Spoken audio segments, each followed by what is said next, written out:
Chair Russell, I can confirm we are streaming to YouTube. You can start the meeting on your call. Wonderful. Thank you very much. Good morning, everyone. My name is Paul Russell, and I'd like to welcome you to the Budget Committee meeting for February 16th. It is 9:31 a.m., and I'd like to call the meeting to order. I would also like to acknowledge that the Halifax Regional Municipality is located in Mi'kma'ki, the ancestral and traditional lands of the Mi'kmaq people. The municipality acknowledges the peace and friendship treaties signed in this territory and recognizes that we are all treaty people. So as is standard with the virtual meetings, what I would like to do is run through the councillors and just make sure that we have our audio and video set up correctly. So let's start with Councillor Daigle-Gammon in District 1. Good morning. Good morning, Mr. Chair, colleagues, and staff. Good morning. And Councillor Hensby, District 2. Good morning. Buongiorno, folks. Look forward to another busy day. Absolutely. Thank you. Councillor Kent, District 3. Good morning. Councillor Kent might not be with us yet. Councillor Purdy, District 4. Good morning. Good morning, Mr. Chair. Good morning. And Councillor Austin, District 5. Good morning. And Councillor Austin might not be with us either. I'm here, Mr. Chair. You're here. Perfect. Okay, there we go. Thank you. Councillor Mancini, District 6. Good morning. Good morning, Mr. Chair. Councillor Hensby, grazie tante for the Italian this morning. Ciao bello. And you missed your Villages on Main Street discussion this morning, buddy. Oh, is that right? Well, I'll have to go back and listen. Well, Councillor Mancini, that didn't sound like Gaelic to me. And it wasn't Gaelic, but I can do a come and a how too. Oh, there we go. Benefit of Okay. my sister from Cape Breton in District 1. There we go. That's awesome. Thank you. Councillor Mason, are you with us this morning from District 7, representing District 7? Not yet. Okay. Councillor Smith, District 8. Good morning. Good morning. Hello, colleagues. Ready to go. Good stuff. Thank you. Councillor Cleary, District 9. Good morning. Morning, Chair, colleagues, residents. Happy to be here, ready to go. Good stuff. Thank you. Councillor Morse, District 10. Good morning. Good morning, all. From here, it looks like I'm up on my cloud here in District 10, but happy to be Awesome. joining. Up in your city expense helicopter. Yes. Yeah, good. Councillor Cuddle, District 11. Good morning. Good morning from sunny Purcell's Cove, and I'm in my basement as usual. Calling it City Hall. Yes. And good morning, Councillor right. Stoddard from District 12. Good morning, staff, colleagues, and Mr. Chair. Coming to you from sunny District 12. I unfortunately had to put down my blind because the sun was in my eyes. Good morning. That's a good day. Good morning. Good morning, Deputy Mayor from District 13. Good morning, colleagues. Good to see everyone here today. Good morning, staff. Happy to join you from Hammers Plain St. Margaret's this morning. Good stuff. Thank you. Councillor Blackburn, District 14. Good morning. Hello, good morning, everybody. Pencils at the ready. Let's do this. Good stuff. Thank you. Councillor Outfit, District 16. Good morning. You skipped yourself there. You cut me off guard. Exactly. I might not be online yet. That's right. Good morning from sunny Bedford, Whiteworth, Mr. Chair. Look forward to the day. Good stuff. Thank you. And Mr. Mayor from City Hall. Good morning. Good morning. How you doing, folks? Great. Thank you. And I see that Councillor Kent has joined us. Good morning. Thank you. Good morning, Mr. Chair. Good morning, colleagues. Ready to roll? District 3. Good stuff. Thank you. So the next item on the agenda is the approval of the minutes of January 28th, 2022. Can we have someone put that on the floor, please? I move that we accept the minutes. Okay, thank you. Do we have a seconder? Seconded by Councillor Stoddard. Are there any errors or omissions to the minutes of January 28, 2022?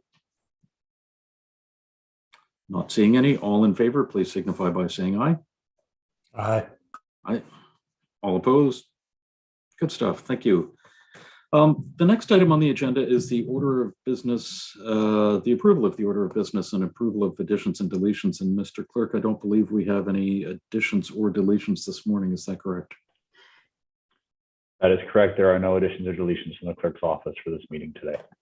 Okay, thank you very much. And for members of council, I have sent out an email about a half an hour ago acknowledging that this is going to be a long discussion. It'll probably exceed the time that we have available today. And I would look to see if we can come to some arrangement, some consensus on when else we can get together should it exceed the time that we have available today. The options that I presented in that email were at the end of the day today, after we have finished with planning on Friday, next Tuesday morning, and next Thursday morning. And I'm just wondering, we have some people who have acknowledged that they cannot make any of those particular times. Are there any times when you would not be able to attend? I've heard from the mayor that today is not an option. Councillor Kent, I think next Tuesday and Friday are not options. Wondering about anybody else. Tuesday morning is not good for me, but I can be flexible all the other times, Mr. Chair. Okay. Yeah, Mr. Chair, just want to let you know as well, today is a hard stop for me. But I would consider, I could probably get much of the afternoon. I might have to join a little late if that was the case, but on Tuesday. Some things have shifted a little bit for me for Tuesday. So if it's working out that that's an alternative day, so be it. Tuesday afternoon has not been proposed as one of the options, just the morning. Okay, sorry, then that's not going to work out then, is it? Okay. Yep. Are there any other comments or Councillor Stoddard? Thank you, Mr. Chair. I am not available Tuesday morning due to a medical appointment. Okay. Tuesday afternoon works for me, and I could possibly make some adjustments. I have transportation. A number of us have transportation on Thursday at 1 p.m. Yep. Right, thank you. Yeah. Okay, Councillor Blackburn. Oh, thank you very much, Mr. Chair. I kind of like the idea of what we don't finish here today, we finish up on Friday after we've done planning and development. And if we still don't finish after that, we do have Friday the 25th as a contingency date in our calendar. We do. I'd support that suggestion. So far, there are no conflicts with that have been mentioned. So go ahead, Ian. Sure, Russell. I do want to point out that as part of this, we will have to confirm with staff from finance and business units to make sure of availability as well. So that is a process that has to be considered as well. So there has been a polling of council that was done when we received the dates for budget and looking at some potential contingencies. What I would like to offer is that we have this information here. We have the information from the polling earlier this week, and we will work with council and as well our colleagues in finance and the business units to look at additional contingency dates for everyone to put into their calendars. I just want to make sure that we acknowledge that there's also staffing and staff requirements that'll have to be to make sure the meetings can happen as well. That is absolutely a consideration. There is no question about that. I was from the poll that you had sent out, I had not seen the results. And so this seems like the best time since we are all here. It does look like the 2 Fridays are the best dates at this point. So, Ian, I will leave it with you and hopefully, and I look forward to having confirmation of that as soon as we can, as soon as it can be arranged. Thank you very much. We still have a motion on the floor for the approval of the order of business and approval of additions and deletions. Are there any requests for changes from council? I'll move, Mr. Chair. It has been moved and seconded, Deputy Mayor. Thank you very much. Question? So the question has been called. All in favor of the order of business, please signify by saying aye. Aye. Aye. Aye. All opposed, say nay. Great. Thank you very much. Councillor Kent, I just want to mention that your hand is still up in Zoom. And I would like to remind everybody that if you are looking to speak to an item, please enter that in the chat. Thank you. Next item is call for declaration of conflicts of interest. Seeing none, we are on to public participation. As a reminder to those watching from home, in order to have signed up for a speaker, the deadline was 4:30 p.m. on the business day prior to the hearing. And we have 2 speakers signed up for today's meeting. Any member of the public who has registered with the clerk's office on this matter will be given 5 minutes to address the topic. When I call your name, you may unmute your mic and begin speaking. The speakers today are Graham Bayer and Kendra McKendry. Graham, are you with us today?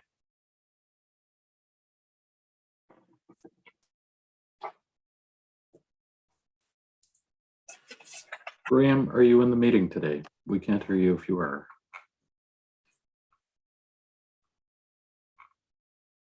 Mr. Clerk, have we heard from Graham?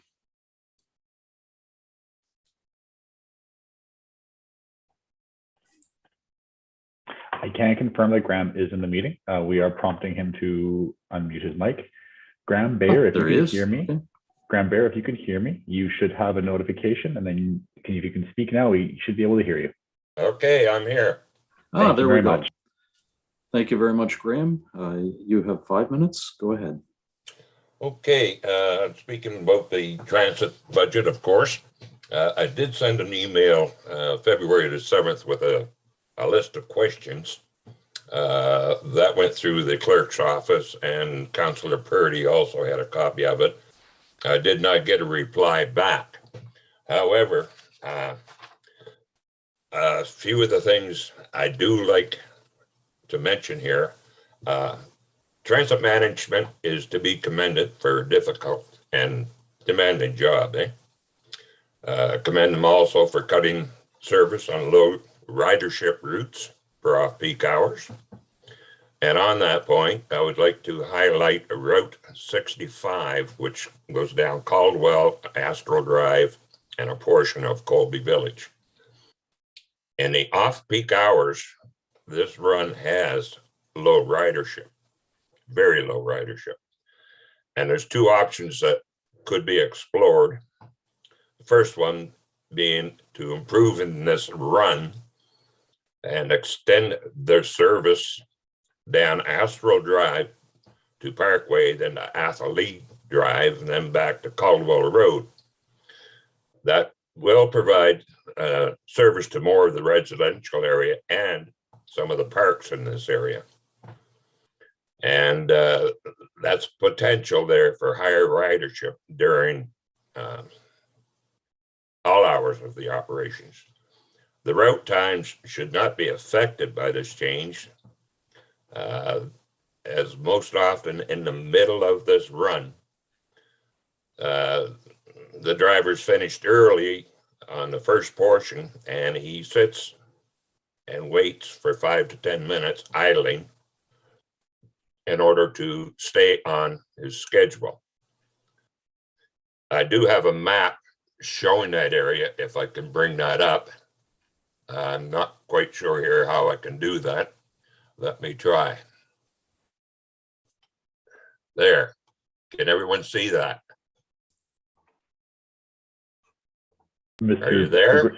Graham Bayer, this is Ian McLean, Municipal Clerk. We can put up a slide for you if you provided it to us, but we have to do it on our end for this. Oh, okay. All right. Let me drop. So we were not provided anything, so we cannot show it at this time. We were not provided anything to display. All right. If there's someone I can email this to, I can do that after the meeting. And who should that be sent to? Graham Bayer, Ian McLean here, Municipal Clerk. We will connect with you and provide you that contact email address after your conversation. All right, very good. Now, the other point I want to bring up is idling time with the buses. there's a lot of time spent idling, which is very costly fuel-wise and harmful to the environment. As I said before, on Route 65, sometimes the buses sit for 5 to 10 minutes before continuing their run. And with all the buses doing this, it adds up to unnecessary fuel consumption, which is a great cost to all of us. I've noticed also a lot of buses idling at the Burnside maintenance shop after coming off the street. And there's a lot of buses there together, which is not good for the environment. And it really does, all the buses running, idling during the day adds up to a considerable amount of money. One of the things that could be done, installing devices on the buses, which will turn the engines off after a brief period of time. And that is available now on new vehicles, as most of you are aware. And I think it's something that should be explored. Graham, I'm going to interrupt. You have 30 seconds left. Yeah, well, I'm just, I'd like that to be explored as a way to help the environment and reduce the cost. Thank you very much, Mr. Chair. Thank you very much for your presentation this morning, Graham. We will take that into consideration as we go through the day, and I look forward to receiving that map. The next speaker that we have is Kendra McKendry. Kendra, are you, there you are, I see you. Can I hear you, please? Can you say something? Yeah, can you hear me all right? We can hear you just fine. You have 5 minutes, go ahead. Okay, just wanted to correct a little thing. I'm Karen McKendry. I often get called Kendra because I have a Kendra part to my last name. So I will respond better to Karen though. My apologies. No worries. Yeah, so thank you to the clerk's office for facilitating this today, and thank you councillors for, as always, for your work, including on the budget. I wanted to speak to a couple aspects about the parks budget. I've looked over the operating budget and the capital budget, as I've done every year for a couple of years. Because of the order of this meeting, I haven't seen the presentation by staff, and so that might be further enlightening. But I wanted to bring up a couple points. So I'm coming to you from my work at Ecology Action Center, where I advocate for parks, protected areas, and other tools and approaches that we can use to conserve and restore our biodiversity, which we need to survive, and because other organisms have a right to be in HRM as well. And so I wanted to bring 2 points forward for your consideration as you look at the parks aspect of the budget. The first part is the parkland acquisition budget, which is in the capital budget. And so that item is called CP20004. This year it's at $500,000, which it has been almost every year for the last 20 years. And I can send you a chart about this because I chart it every year. And that may be fine, but what I'm looking for is evidence that HRM is working towards this higher ambition that we need around parkland acquisition. So the Halifax Green Network Plan and Halifax and your strategic priorities plan all call for more parkland acquisition than before to achieve each of their goals. And so HRM needs to be investing more time and resources in land acquisition, especially that wildland acquisition that can contribute to our wilderness parks and other goals that we want in those plans. I know that there is a park land reserve fund, and I know that unused funds from the parkland acquisition fund can be rolled over from year to year.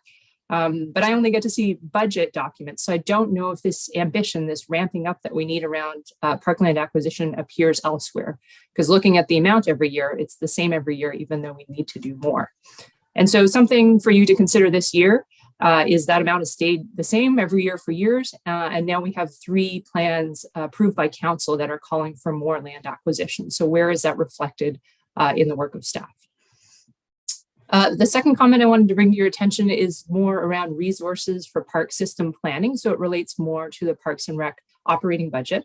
Again, we have the Halifax Green Network Plan, Halifax, the Strategic Priorities Plan, and the Urban Forest Master Plan that all have several actions that need to be coordinated with parks and also across several other departments and business units at HRM. So these are not just parkland acquisition, but they're things like wildlife corridor planning, growing the Great Naturalization Project more in coming years, and combating the spread of invasive species. So that involves collaboration between parks, which they need to be resourced for, and the Green Network Planning team, the Halifax team, Transportation and Public Works, how they do their work, planning and development. And so again, I'm searching for where in the Park and Rec operating budget are we resourcing this new level of collaboration across business units or departments that we're going to need more than ever before. So just a couple comments for your consideration this year. And I'll send you that chart afterwards of parkland acquisition budget over the last 20 years. Okay. Thank you very much for your presentation, Karen. I don't see any speakers who are looking to ask questions of clarification. So again, thank you. We will take that into consideration as we move forward with the day. Thank you. The next item on the agenda is Halifax Transit, and we are starting that off with a presentation. So go ahead, Dave Riggi, the floor is yours.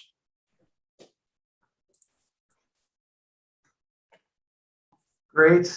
Good morning, Mr. Chair, members of the Budget Committee. Dave Riggi, Executive Director of Halifax Transit. Just want to do a quick sound check. Am I coming in loud and clear?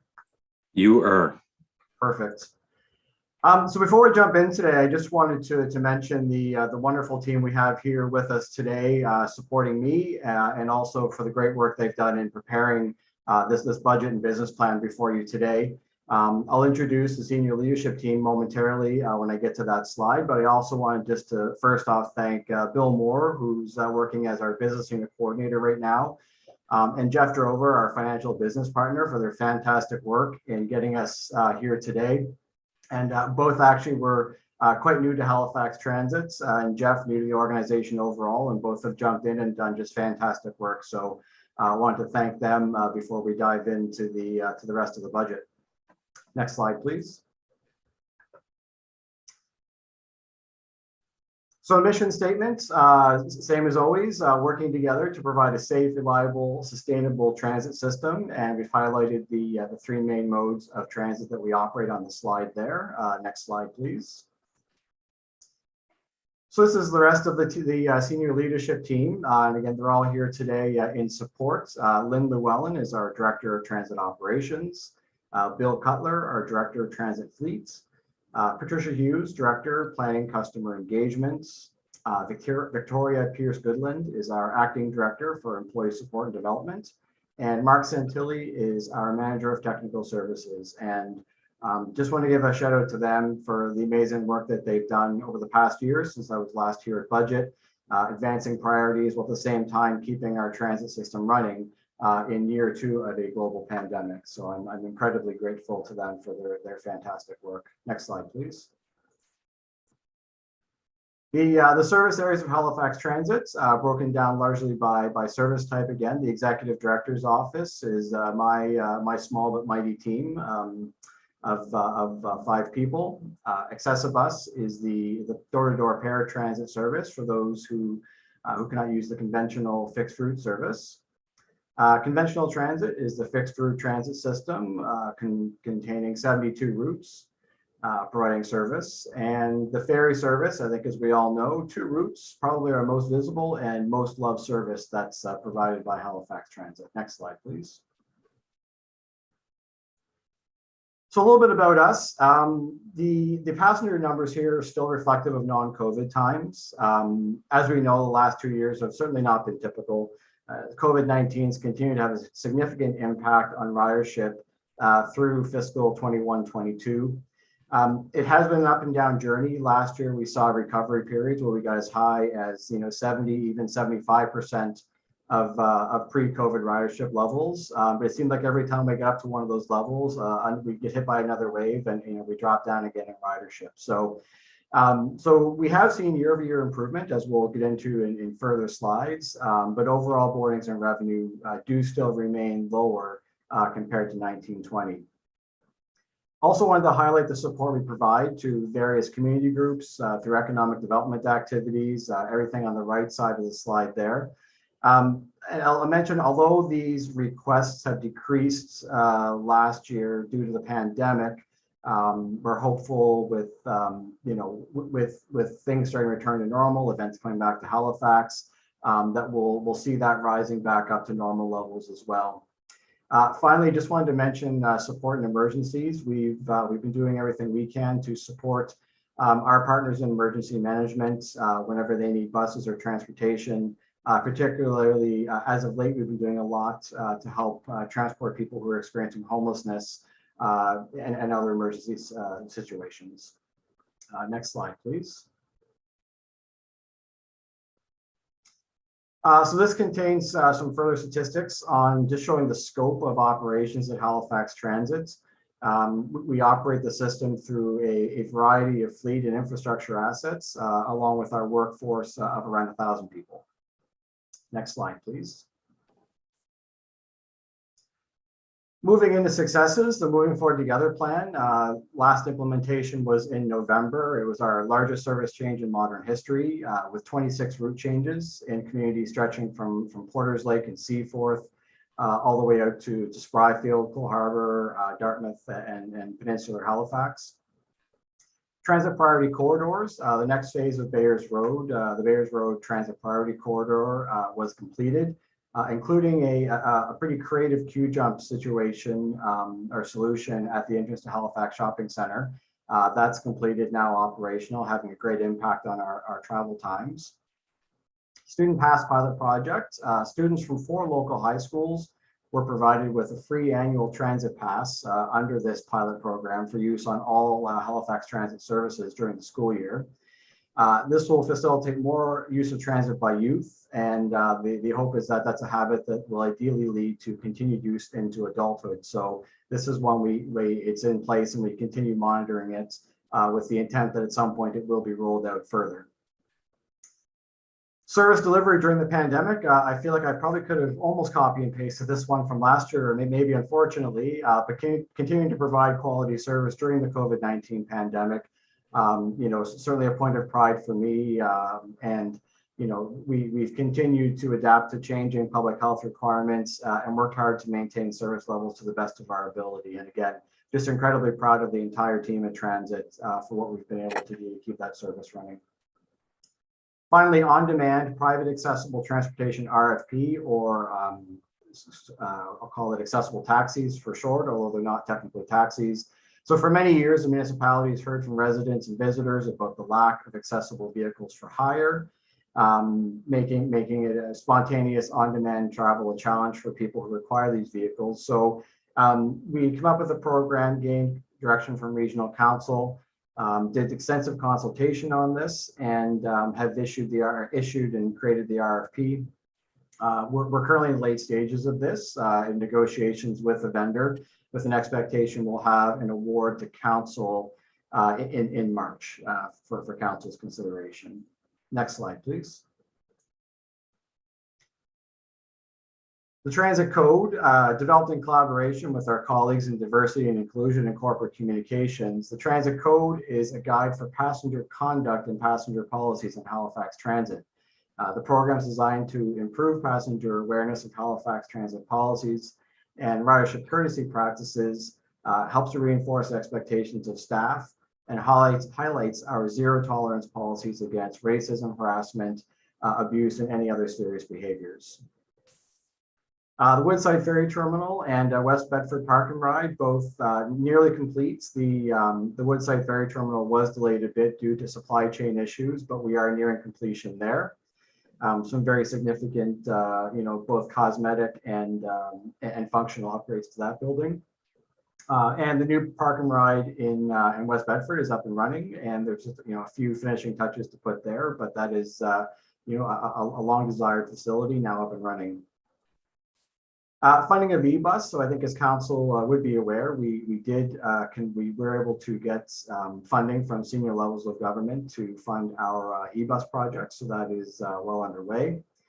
And Mill Cove Phase 1 funding, that's the federal and provincial funding, again, secured to complete the first phase of Mill Cove, which is really some planning and design work and technical feasibility studies to get us to a place where we can apply for the funding to actually, develop the service, build the vessels, the facilities, and all that good stuff. Next slide, please.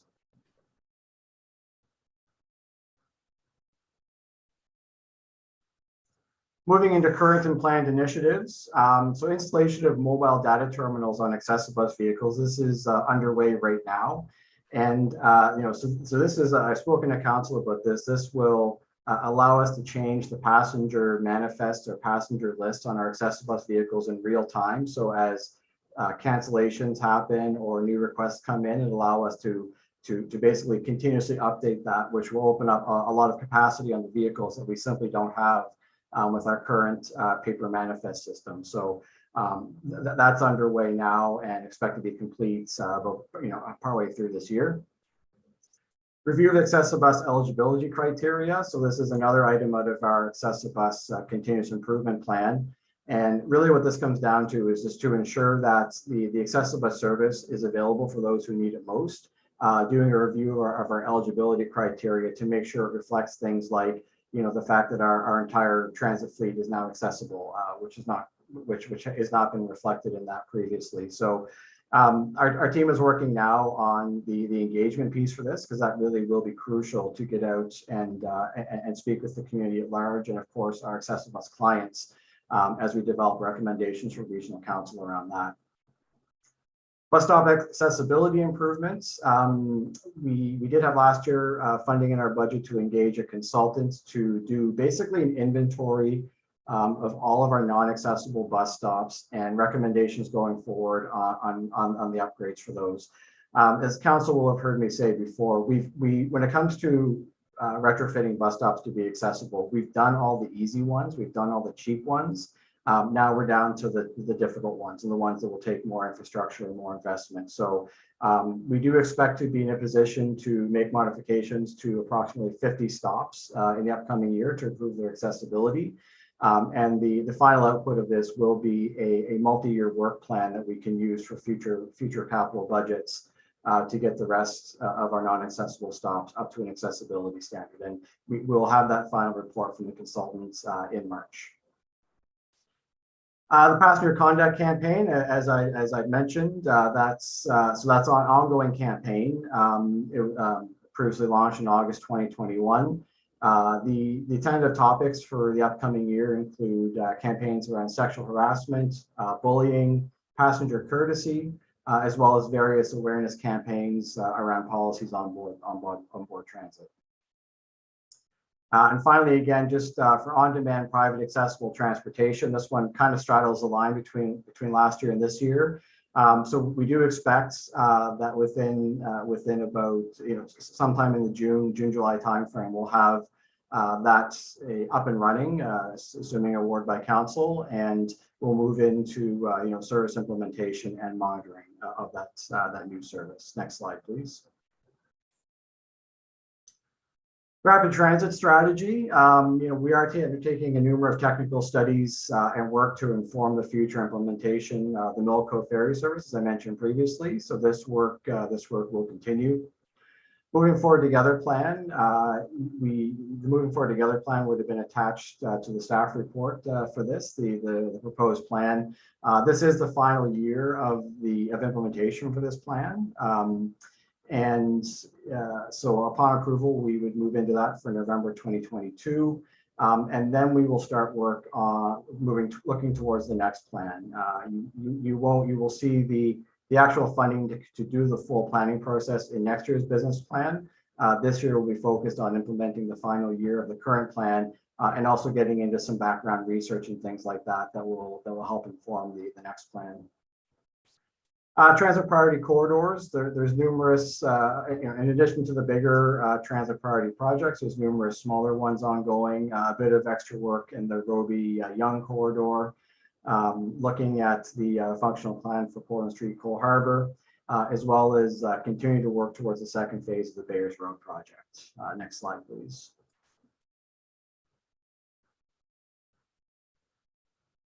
Continuing with planned initiatives, the fare management projects. I had really hoped to be able to stand here and say that we were bringing the award, or that we were in contract negotiations or awarding this.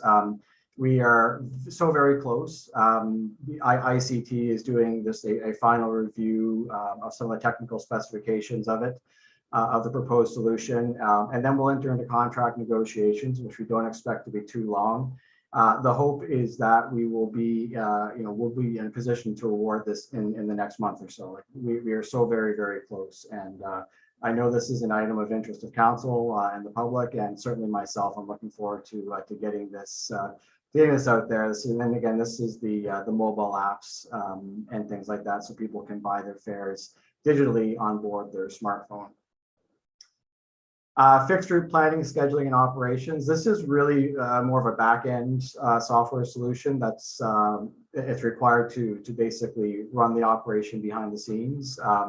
Our previous solution was end of life, and this work is ongoing with a planned completion by February 2023. Next slide, please. So moving into electrification of transportation, procurement of battery electric buses. So as I mentioned, the funding is secure. HRM is paying about 27% of the capital cost for these, which is fantastic. The request for proposals was developed, issued, and has been received, and we are going through the final stages now of review to pick a vendor for these buses. And we do anticipate we'll be ready to bring an award report to council quite soon after, basically quite soon after budget is completed and the funding is officially available. So stay tuned for that. We're really excited to bring that forward. The other piece on top of the replacing the big heavy duty buses is looking at how to eliminate internal combustion engine vehicles from the rest of our fleet. And that would be like our excessive bus vehicles and our light fleet as well. So continuing to do work throughout the year to look for other options on those vehicles as well. Next slide, please.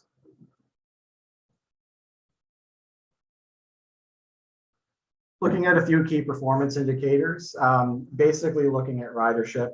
And the first chart, so both of these charts give an indication of our passengers, our boardings, ridership. And the story really comes down here that, we were on a nice upward curve before COVID happened. We are recovering. It will be a few years before we recover fully, I think. You can see the slope of the increase, and certainly we're looking to continue that. We're seeing some really nice ridership increases. I think we had a 9% increase in the year right before COVID hit, but COVID has dealt us a new reality, and so now we are climbing back up. Next slide, please.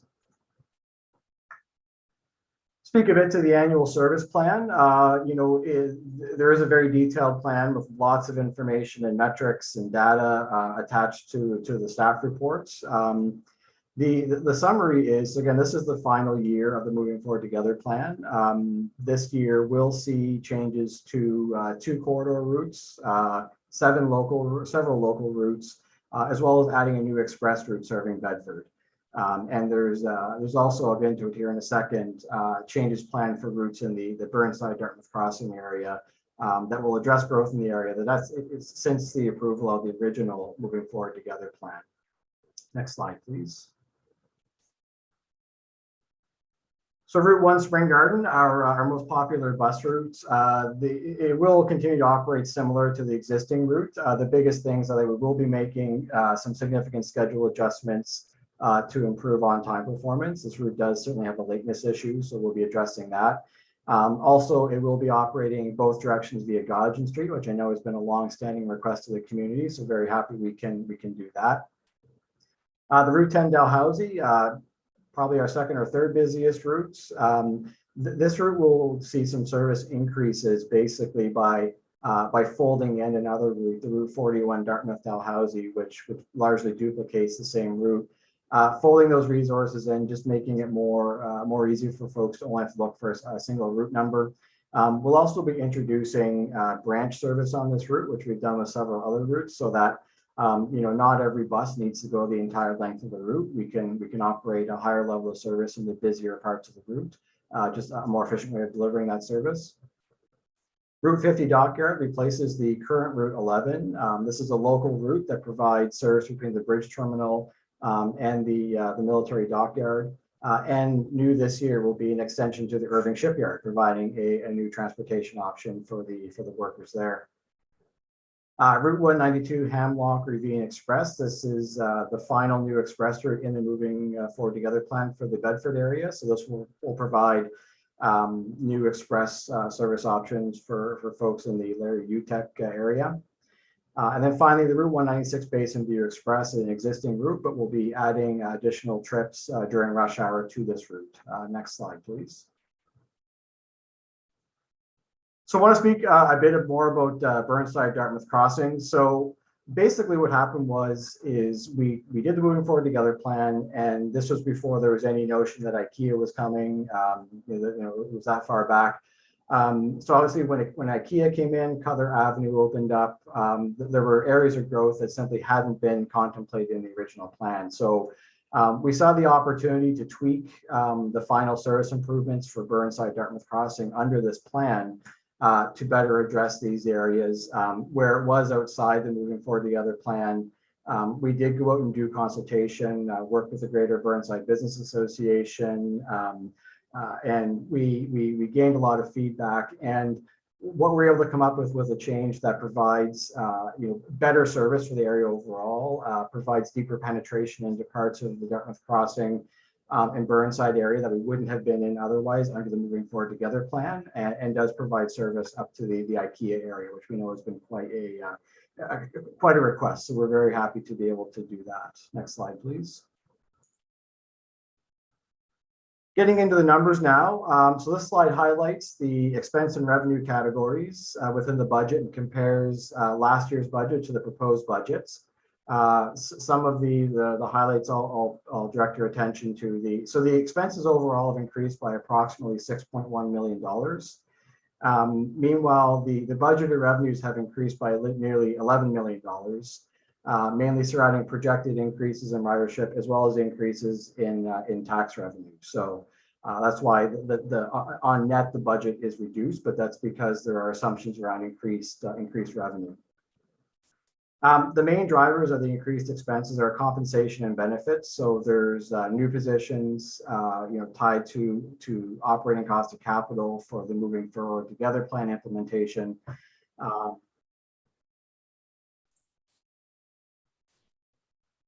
Ian, I hate to interrupt. We have just received notification that the recording has stopped. Does that cause any concerns?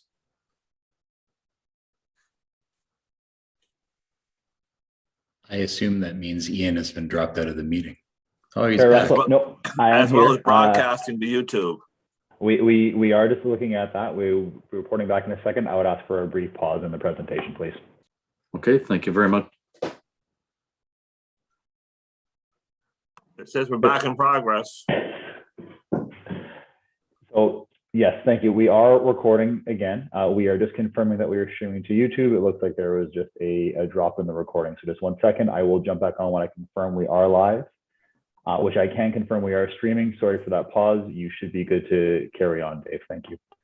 Okay, thank you very much, Ian. Go ahead, Dave. Sorry about the interruption. No problem. I actually appreciate the chance to catch my breath for a minute there and grab a drink. So that's perfect. So compensation and benefits, I think I was mentioning, new positions tied to new operators and new maintenance staff required to operate the expanded service, and then salary adjustments that are largely driven by collective agreements. That's part of it. The other thing I would note is that the budget does assume the removal of the term positions we've had for the additional COVID cleaning that we have been doing for the past 2 years. Partway through the year, under the assumption that we're moving towards a place where that will no longer be necessary.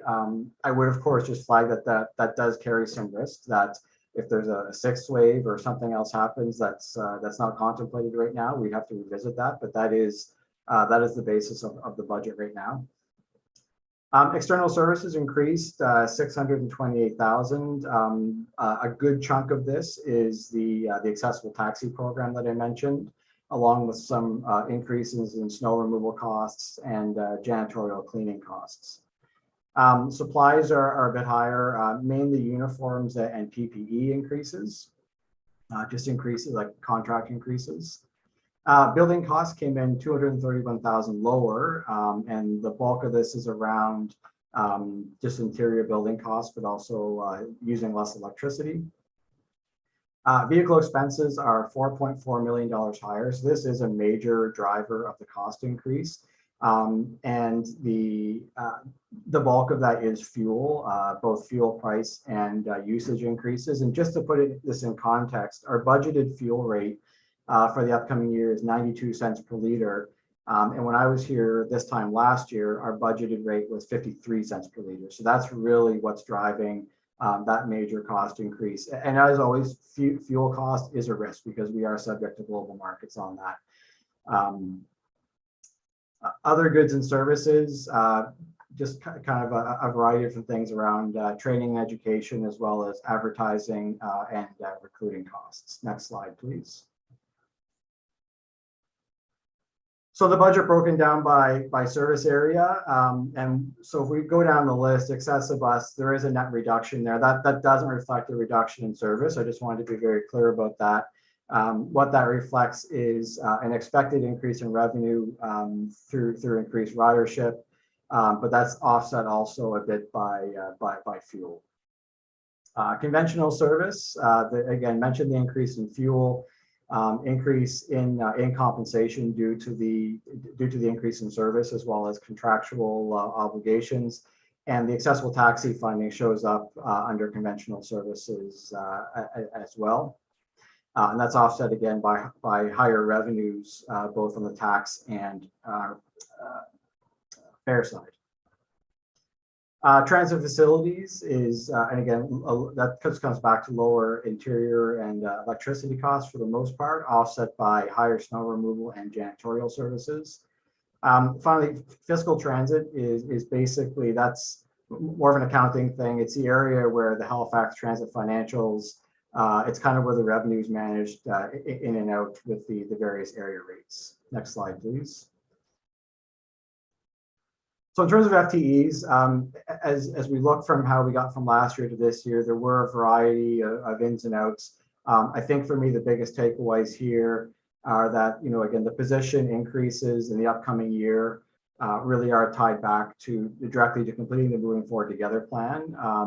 And it's 34 additional operators and 4 maintenance staff that we're looking to add to the complement, and that is what is built into the budget. And then, of course, as I've mentioned, the removal of the term positions for the COVID-specific cleaning also shows up on this slide. Next slide, please.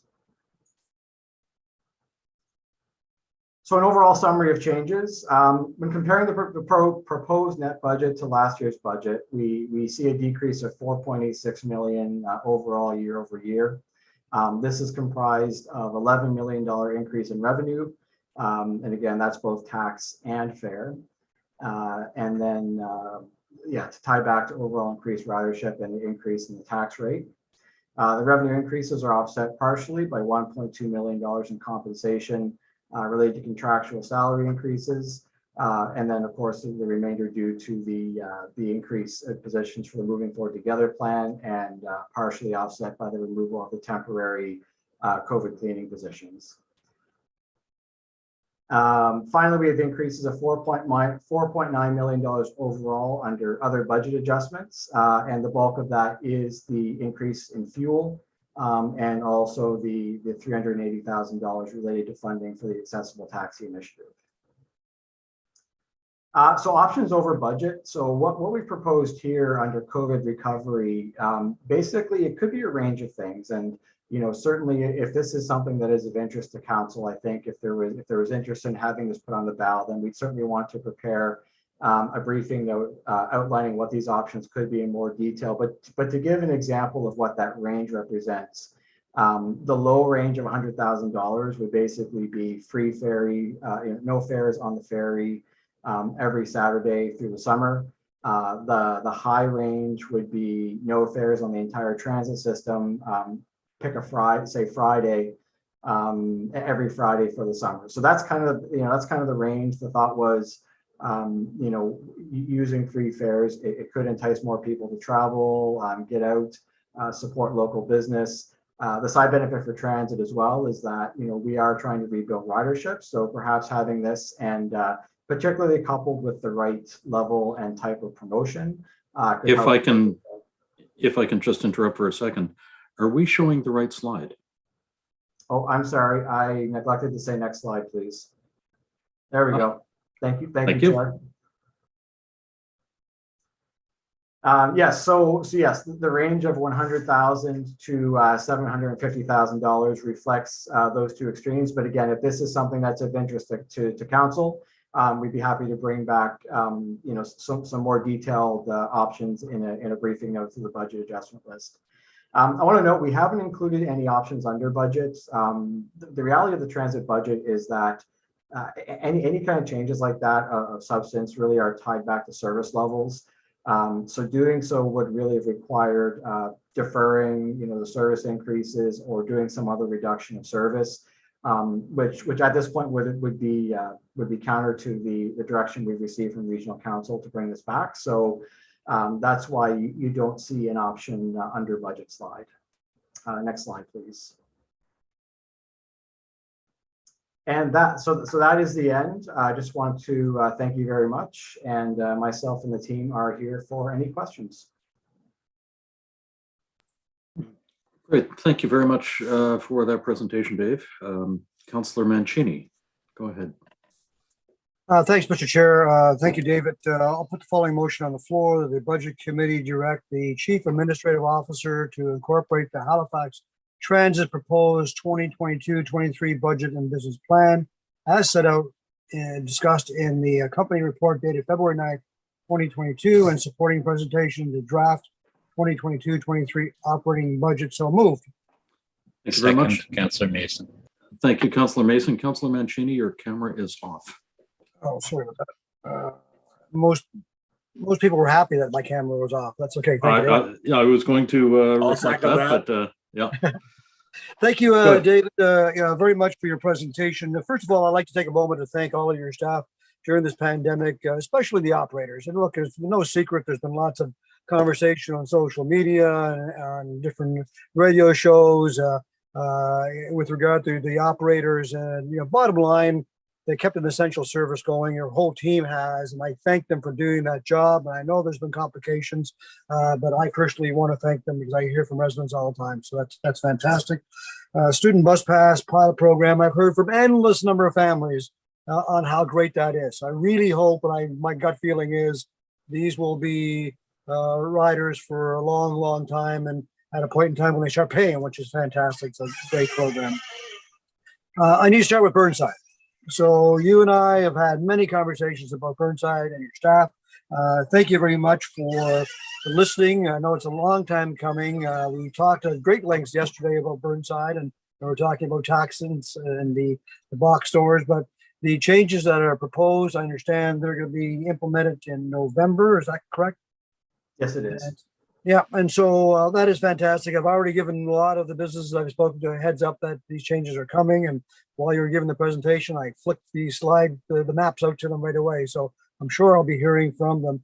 I guess, you know, there's an opportunity here, right? Because really hope that these changes make a difference, Dave. And, you know, is there a plan for promotion to let the world know, hey, the routes are changed. This is different. This should increase the opportunity. So I'm hoping there's going to be some sort of campaign to let everybody know you may consider not taking your car and when you go to Burnside to go to work. So that not everybody's going to be able to do that. Our biggest issue, colleagues, for Burnside is infrastructure, or lack of infrastructure. Councillor Mason spoke about this many times. We don't have sidewalks, you know, and it's not a walkable. The old part of Burnside is not walkable, and that causes a problem when we're looking at transit. So I appreciate that.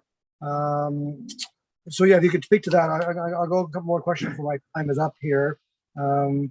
Wrights Cove, you alluded to Wrights Cove. Can you give us an update where we are, Wrights Cove, and maybe time frame a little bit where we are when we come to the rapid service? Wrights Cove plays an important role, and I know my, you know, Councillor Russell is eager to hear about Wrights Cove because his residents in in Sackville too, and Councillor Blackburn also.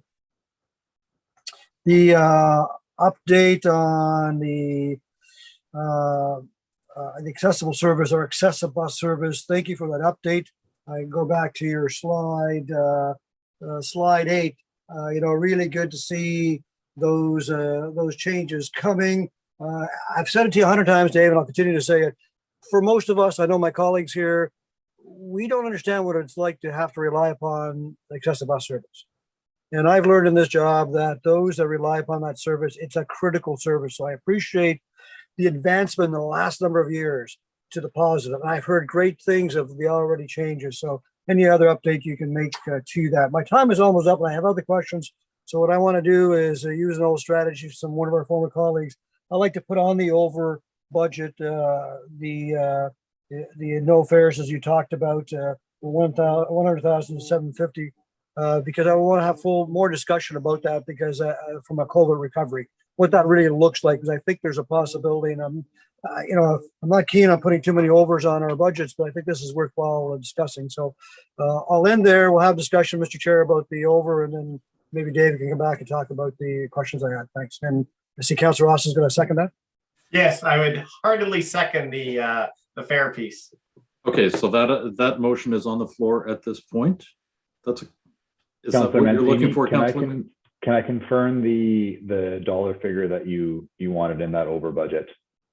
Well, he showed a range on his slides. I don't think he's asking for me for giving him. I'm confirming you want that in there with the range? Yeah, yes, please. If you don't mind, Ian. Thank you. Thank you so much. My time going off there. Okay, so at this point we are talking about the over for the COVID recovery. Dave, would you like to respond to Councillor Mancini's questions before we move forward with that discussion? Yeah, certainly. So through the chair, first question around promotion, absolutely. When we do these major service changes, we do engage a marketing firm to help us come up with an overall promotion plan.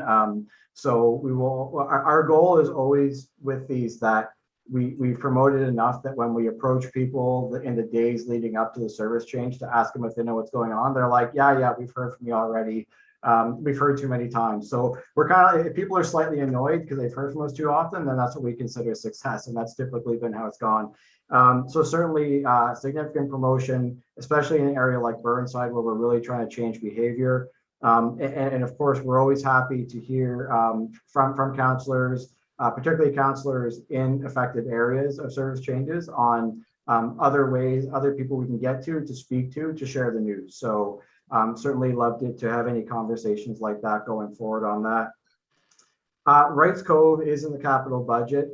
As of now, the funding kind of ramps up in 25-26. So expected completion of that unfortunately wouldn't be out until fiscal 26-27 at this point. Wow. Okay.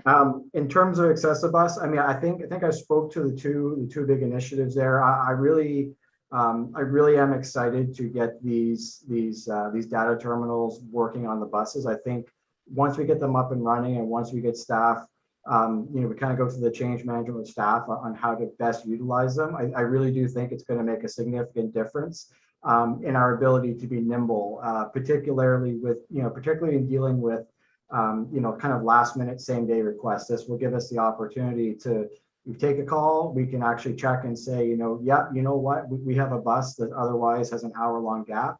We can come get you. So I think that's going to make a really significant change. Any sense of a time frame, a potential time frame when that might actually be in place, Dave? So I expect we'll have the hardware all installed by Q2 and up and running. And then, like I say, the other part is, of course, the human element, because it will be a fundamental change in the way our accessible dispatchers do their work. So, I mean, that will be ongoing, but we'll certainly be looking to have that running partway through the fiscal year. Yeah, that will be huge. It really will be huge. The lives of our citizens rely upon that. So I'm so excited for when that happens. So we need to celebrate when that happens for sure. Absolutely. I think that was it. And now we're switching over to the over budget piece. And Mr. Chair, I do bring you back for a second time. I have other questions, but if we can discuss over budget, that'd be great. So my question is on that. Can you explain again? You're talking about adding free service on the weekends for, is it all transit or simply the ferry? So the range that was there, the $100,000 of the low range represents just ferry on Saturdays. And then the high range represents the entire service on Fridays. And that's throughout the duration of the summer. So basically the intent was to provide kind of the low end, the high end, just as an example of what that would look like. You know, certainly we can bring back the details on those two bookend options, or if there's a specific option in the middle that council's interested in, then we can certainly cost that out and bring that back in the briefing note as well.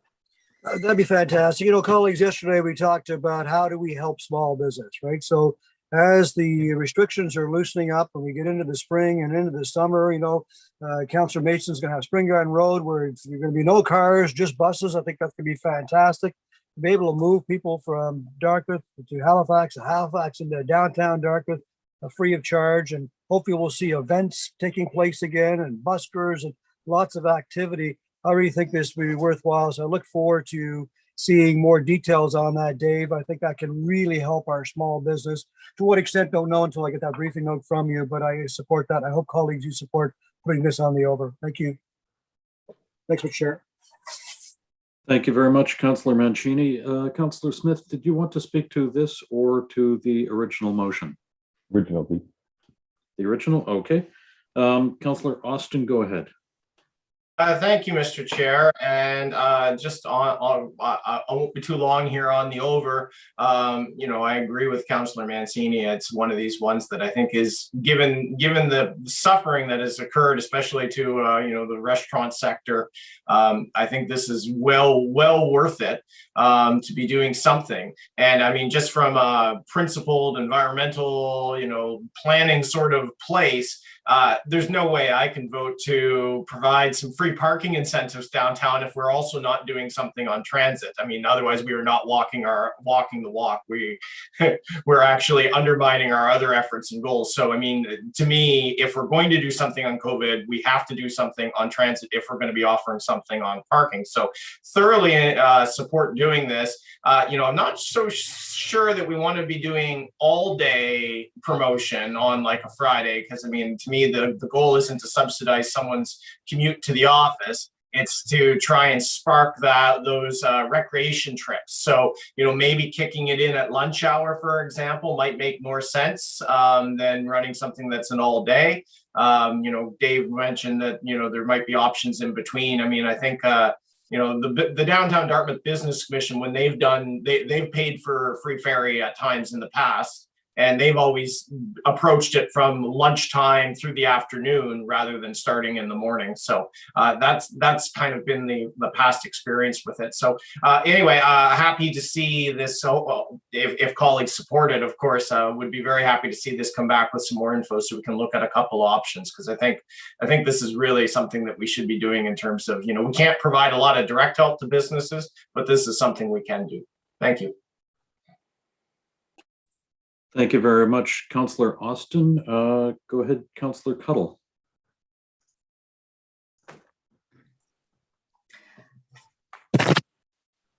There we go. Sorry. Yeah, hi. Thank you for putting this over on the floor. You know, I also think it's a great idea, and it aligns with our efforts to try to get people on transit. I do think it would be interesting to have to see the numbers for doing it all day on Friday, because it's not just about getting people to events and you know, recreational activities downtown. It's also about trying to promote people to commute.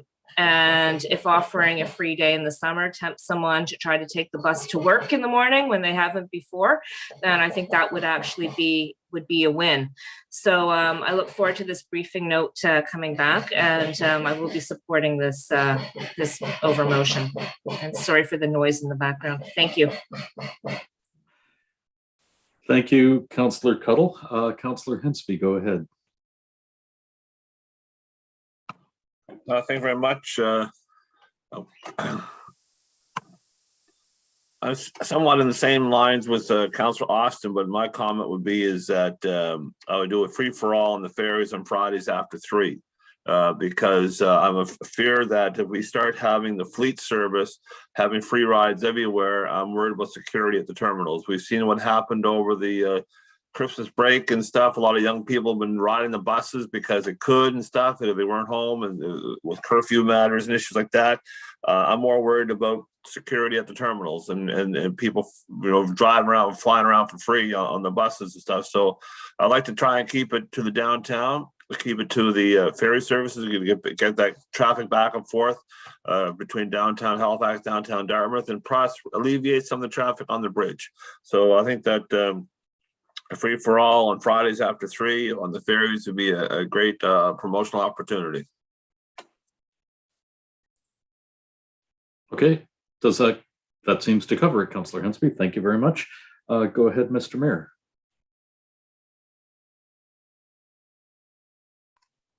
I'm good now. Thank you. I just support the motion. Everything else has been said. Okay, thank you. We have no further speakers on the list for this motion. Are we ready for the question? Question? Question has been called. Over to Ian.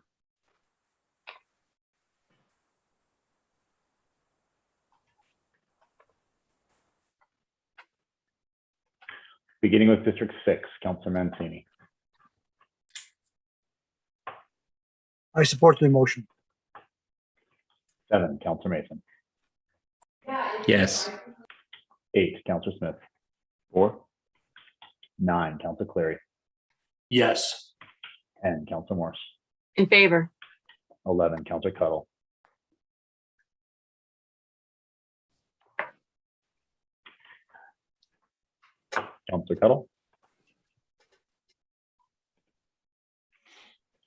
12, Councillor Stoddard.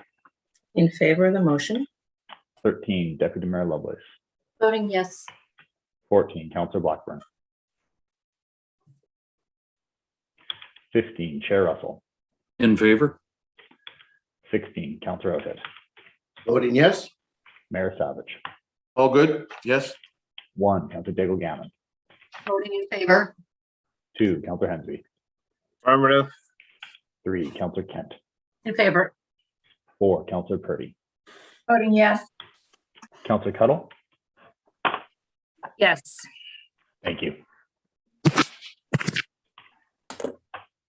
Video working.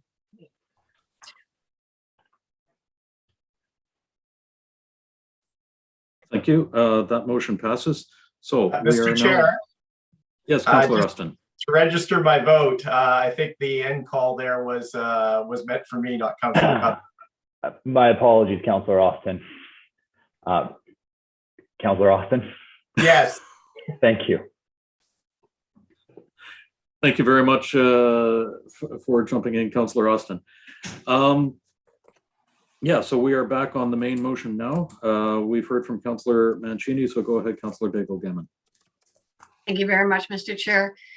Thank you, Dave, for the presentation and for all of the hard work. I think of all of the business units, you guys are on the front line all the time in the pandemic, and it's not an easy place. And so you've managed those stormy waters well, I think. The interesting thing for me, looking at this, and I should say, first of all, the changes for Accessibus, I absolutely celebrate. Right, for 30 some odd years, I've worked with people who use the service, and they anxiously await this positive change. So thank you very much. When we talk about this as the last year for the Moving Forward Together plan, I'll be the first one to say, I'm glad it's the last year, because as a new counselor coming in, it's almost like somebody else went grocery shopping and they filled the fridge. And you got to wait till that fridge is empty before you get to be able to have some influence in what's going to happen next. So I'm happy for the opportunity. I'm hoping it's going to be an opportunity. And I'm also happy to see, how the flexibility that was demonstrated for Burnside in terms of the changes that need to come. Because I'm hoping that flexibility is going to be prevailing in the next year or two as well for entire HRM.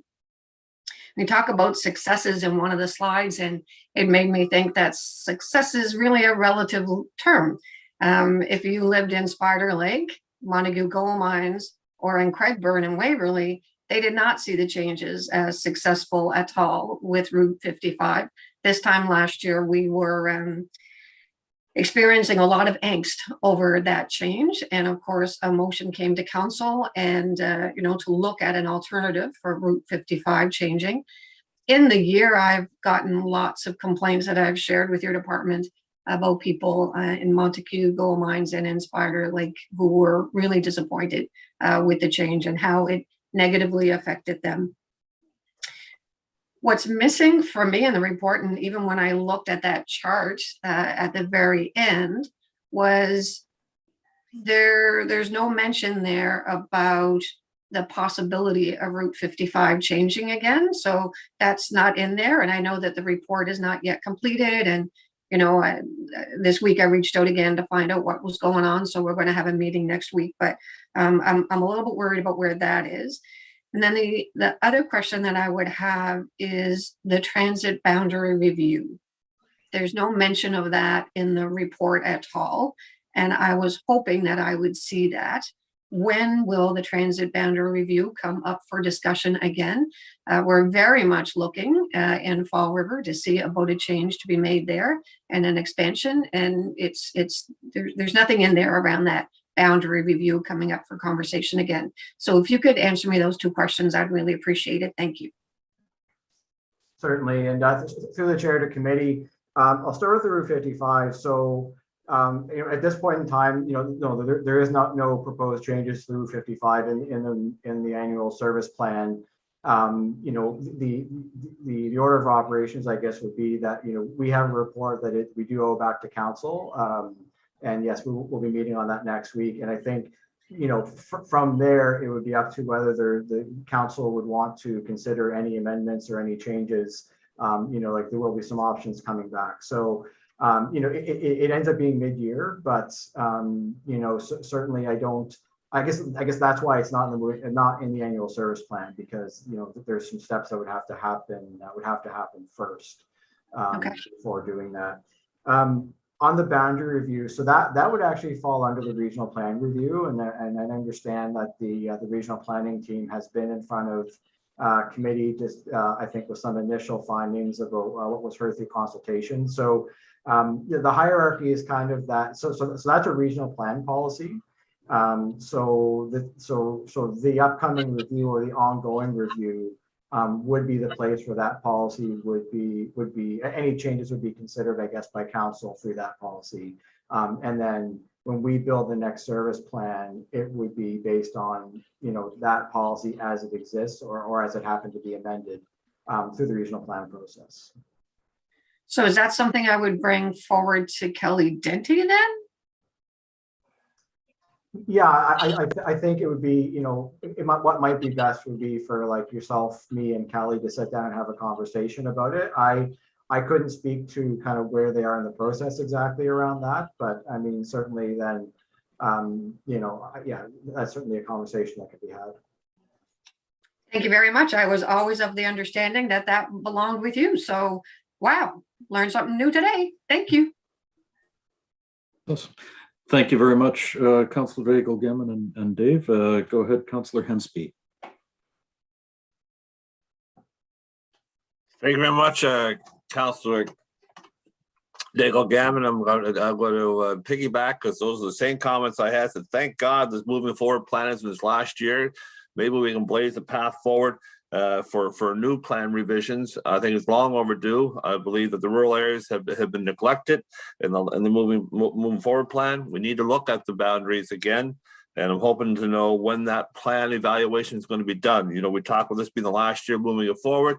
When are we going to blaze a new path forward for the next 5 years for the strategic plan? I wasn't sure. I didn't see nothing in the budget talking about your next plan outfit. So I wasn't sure if it's going to tie in with the regional plan review and some of the aspects there, because I know, for instance, on Main Street, number 7 Highway, we're doing a functional plan study, hopefully for this year. I hope the transit will be a part of that process, because we need a terminal at the Ross Road Lake Major intersection when we get 3 aligned, connect the 4 bus routes in that area to better serve the Preston communities, as well as Lawrencetown, the Eastern Shore, as well as Main Street has always been a traditional gateway for the Eastern Shore, but also for the Preston Township area. And there's no direct connectivity from the Preston Township area to Lawrencetown, Eastern Shore to Main Street, except for the 370 service, which is an express road. And you took out the 2 stops we had at the Black Cultural Center on Main Street. So I think it's long overdue for this review. So I'd like to know in regards to that. I have plenty more questions, but I'll wait till that one gets answered first, because that is critical. Thank you. So through the chair, in terms of the next plan, so the focus this year is finishing the current plan, and you'll see the next plan as an item in next year's business plan. And in terms of the connection back to the regional plan, that should time out really well. That we should know what any policy changes under the regional plan review will be that would impact the service plan. So we have that information ahead of time, and that allows us to factor that into the next service plan.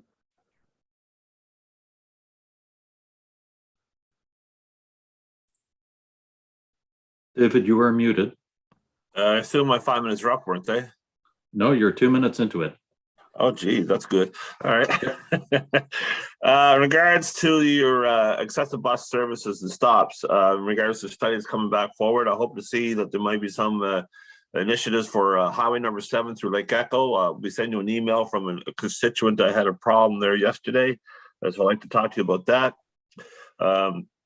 Also want to talk to you about the Cole Harbor connection, the new Cole Harbor, well, the new Burnside service route you have. I think that Councillor Purdy may have to agree with me and Councillor Mancini that you don't have any connection to Westfall / Cole Harbor, except for going downtown and looping back out into Burnside. There's got to be a cross connection, a better cross connection connecting Cole Harbor to Burnside, especially with the new 107 connector opening out to Sackville. Perhaps that might be a Cole Harbor to Sackville connector. So I'm hoping that that'll be something in the future plan for you to review. And my last question is going to be about rural transit. I didn't see much in the budget plan here about rural transit services stuff. And I know that the Musco Rider had been working on a 207 fixed loop service proposal, but they need to have some operational funding. The current 50 cents per kilometer standard is not enough. I think that they need to have a 75 cents per kilometer subsidy plan to help that fixed loop service to get underway. We have all the commitments from the provincial and federal governments to help us with capital, but we need to have some operational assistance to make it sustainable. And people always talk about we need to have a connect metro to the beaches. Well, this is the best way to do it. So let's get on board with it. So I'd like to know what's in the plan for rural transit, as well as especially the 207 proposal. Will there be an opportunity to evaluate their request for 75 cents per kilometer subsidy? Thank you. So, through the chair, in terms of rural transit, the rural transit funding program does have funding built in based on the kilometers, the expected kilometers that were submitted to us by the various rural transit operators. So that's $360,000, and that is based on the existing administrative order, which is at 50 cents plus 50 cents per kilometer, plus some allowances for upfront lump sums to get things going in the year. So, that's the request we've received, and that's the administrative order that, that governs that. So at this point in time, that's what we've done. If there was a desire to do something beyond the existing administrative order, obviously we have to get into a process of, a staff report on that, and potentially amending the administrative order if that was council's wish. Thank you very much. So, Mr. Chairman, there may be a request or a presentation maybe in the near future from Musco Rider. So I'd like to know if we're finished with transit today. I'm pretty sure we can bring something on the over/under budget to deal with transit at a future date. Is that correct? That is correct. Thank you. Okay, thank you, Councillor Hensby. Go ahead, Deputy Mayor. Thank you. Thank you for your presentation this morning, Dave. You and I have already, we played phone tag this morning. So I'm going to talk to you about three things. I want to talk about customer service, supporting our communities, and increasing ridership. I was almost late for my budget meeting this morning because we were at the West Bedford Park and Ride waiting for the bus. I checked the Twitter alerts. It wasn't on there. Couldn't understand what the issue was. My son spent 20 minutes out in freezing cold, attempted to speak with the transit driver when he arrived, knocked on the door, and the folks were ignored. In the end, there was a mechanical error with the bus, but there was no understanding whatsoever of the need to provide any kind of communications to the people who are standing out in the freezing cold. So I'm very concerned about the lack of customer service. We're striving for excellence. So we need to ensure that when there is an issue and the operator knows that he cannot take anyone on the bus and go to the next bus stop, that there needs to be some kind of communication. And so I was a little disappointed, shall I say, that no idea if he was going to make it to his Dalhousie class or not. In the end, he didn't. There was, again, no communication whatsoever. So I'd like you to speak to that. In addition, with the park and ride, there's no bike racks there. There's no heated shelter. What's the plan with that stop? And many high school students are using it to park. They're not using it for the park and ride. The CPA students are hanging out in the parking lot, doing what they do. It's certainly, I think we need to advance some communication. Is there going to be additional signage there? So I'd like to know what the plan is for that. As far as supporting our communities, where are we with the lease with the Park and Ride in Tantallon, the Upper Tantallon Sobeys Mall? I know we've had issues in the past with being able to support community groups such as the Lions, to be able to use that for their fundraising efforts for the community. So are we going to have an ability to support community groups knowing that that park and ride is not being used on the weekends? It would be great to support our communities. In regards to increasing ridership, I think we need to look at a much more strategic approach to where the bus stops are and where they're needed. So those small businesses need to have access to, especially along Hams Plains Road and Larry Utah, they need to have access to transit stops. And in addition to that, we need to have Hams Plains, Larry Utah, we definitely need to have locations to buy bus tickets. So if we want to increase the ridership, we've got to make it easier for people to get to a bus stop, to access the transit, and to actually buy bus pass tickets.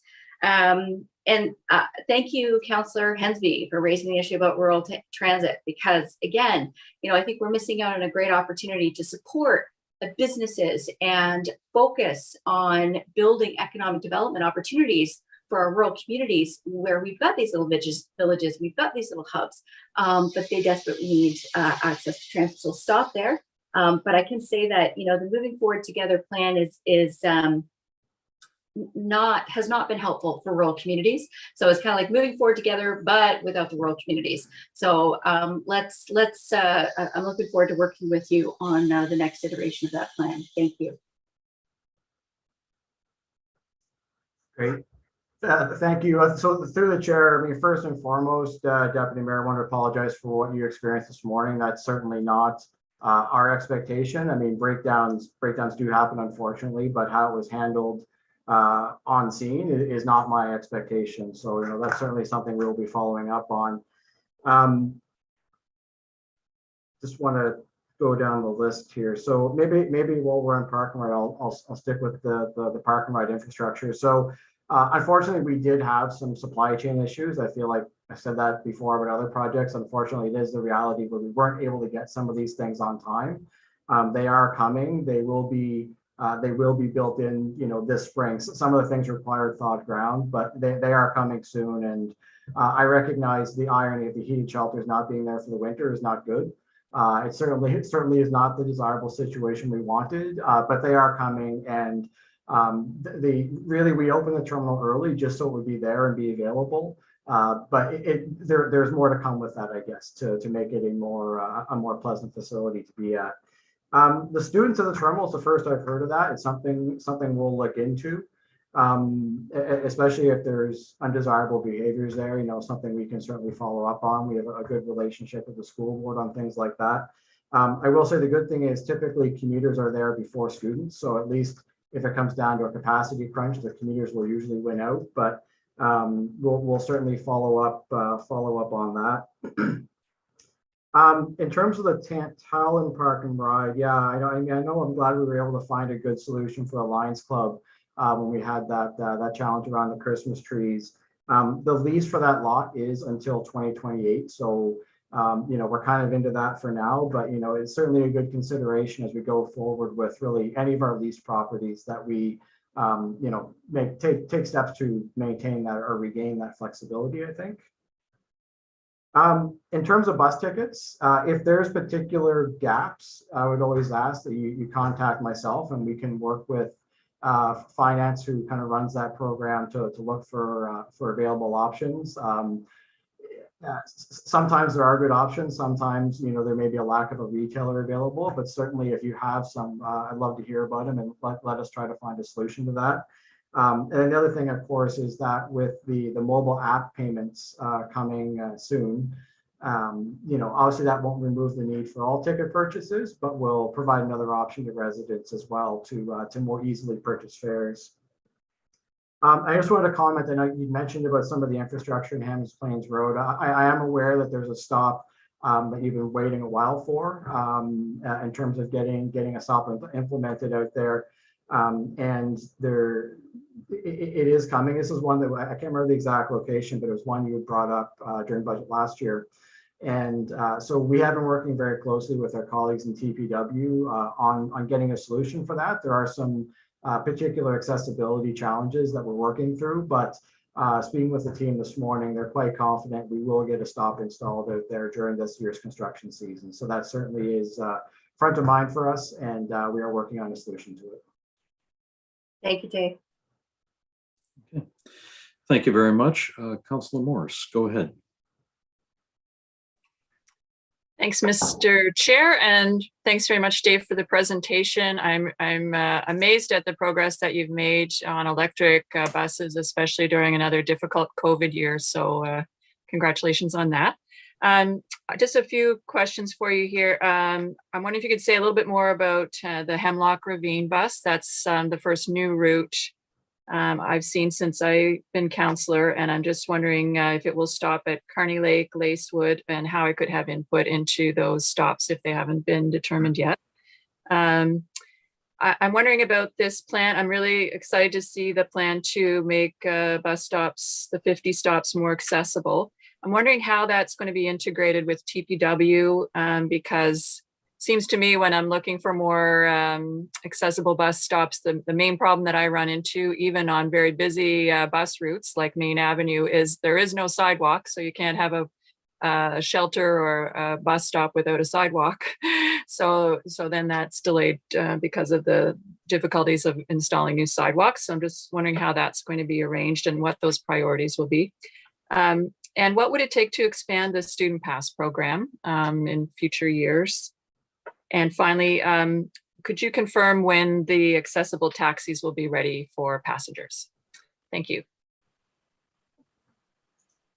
Sure thing. So through the chair, so the new Hamlock Ravine Express route, it won't touch either Carney Lake or Lacewood. The intention of it really is to pick people up in that neighborhood and then hit the 102 and just head downtown. So really is an express route. Okay. The accessible stops. So in terms of integration with TPW, how do we integrate? I'd say very, very, very closely. They were actually partners with us on the study to look at the remaining stops and come up, because the right of way is theirs, and they have the design expertise in that. So we work very, very closely with them.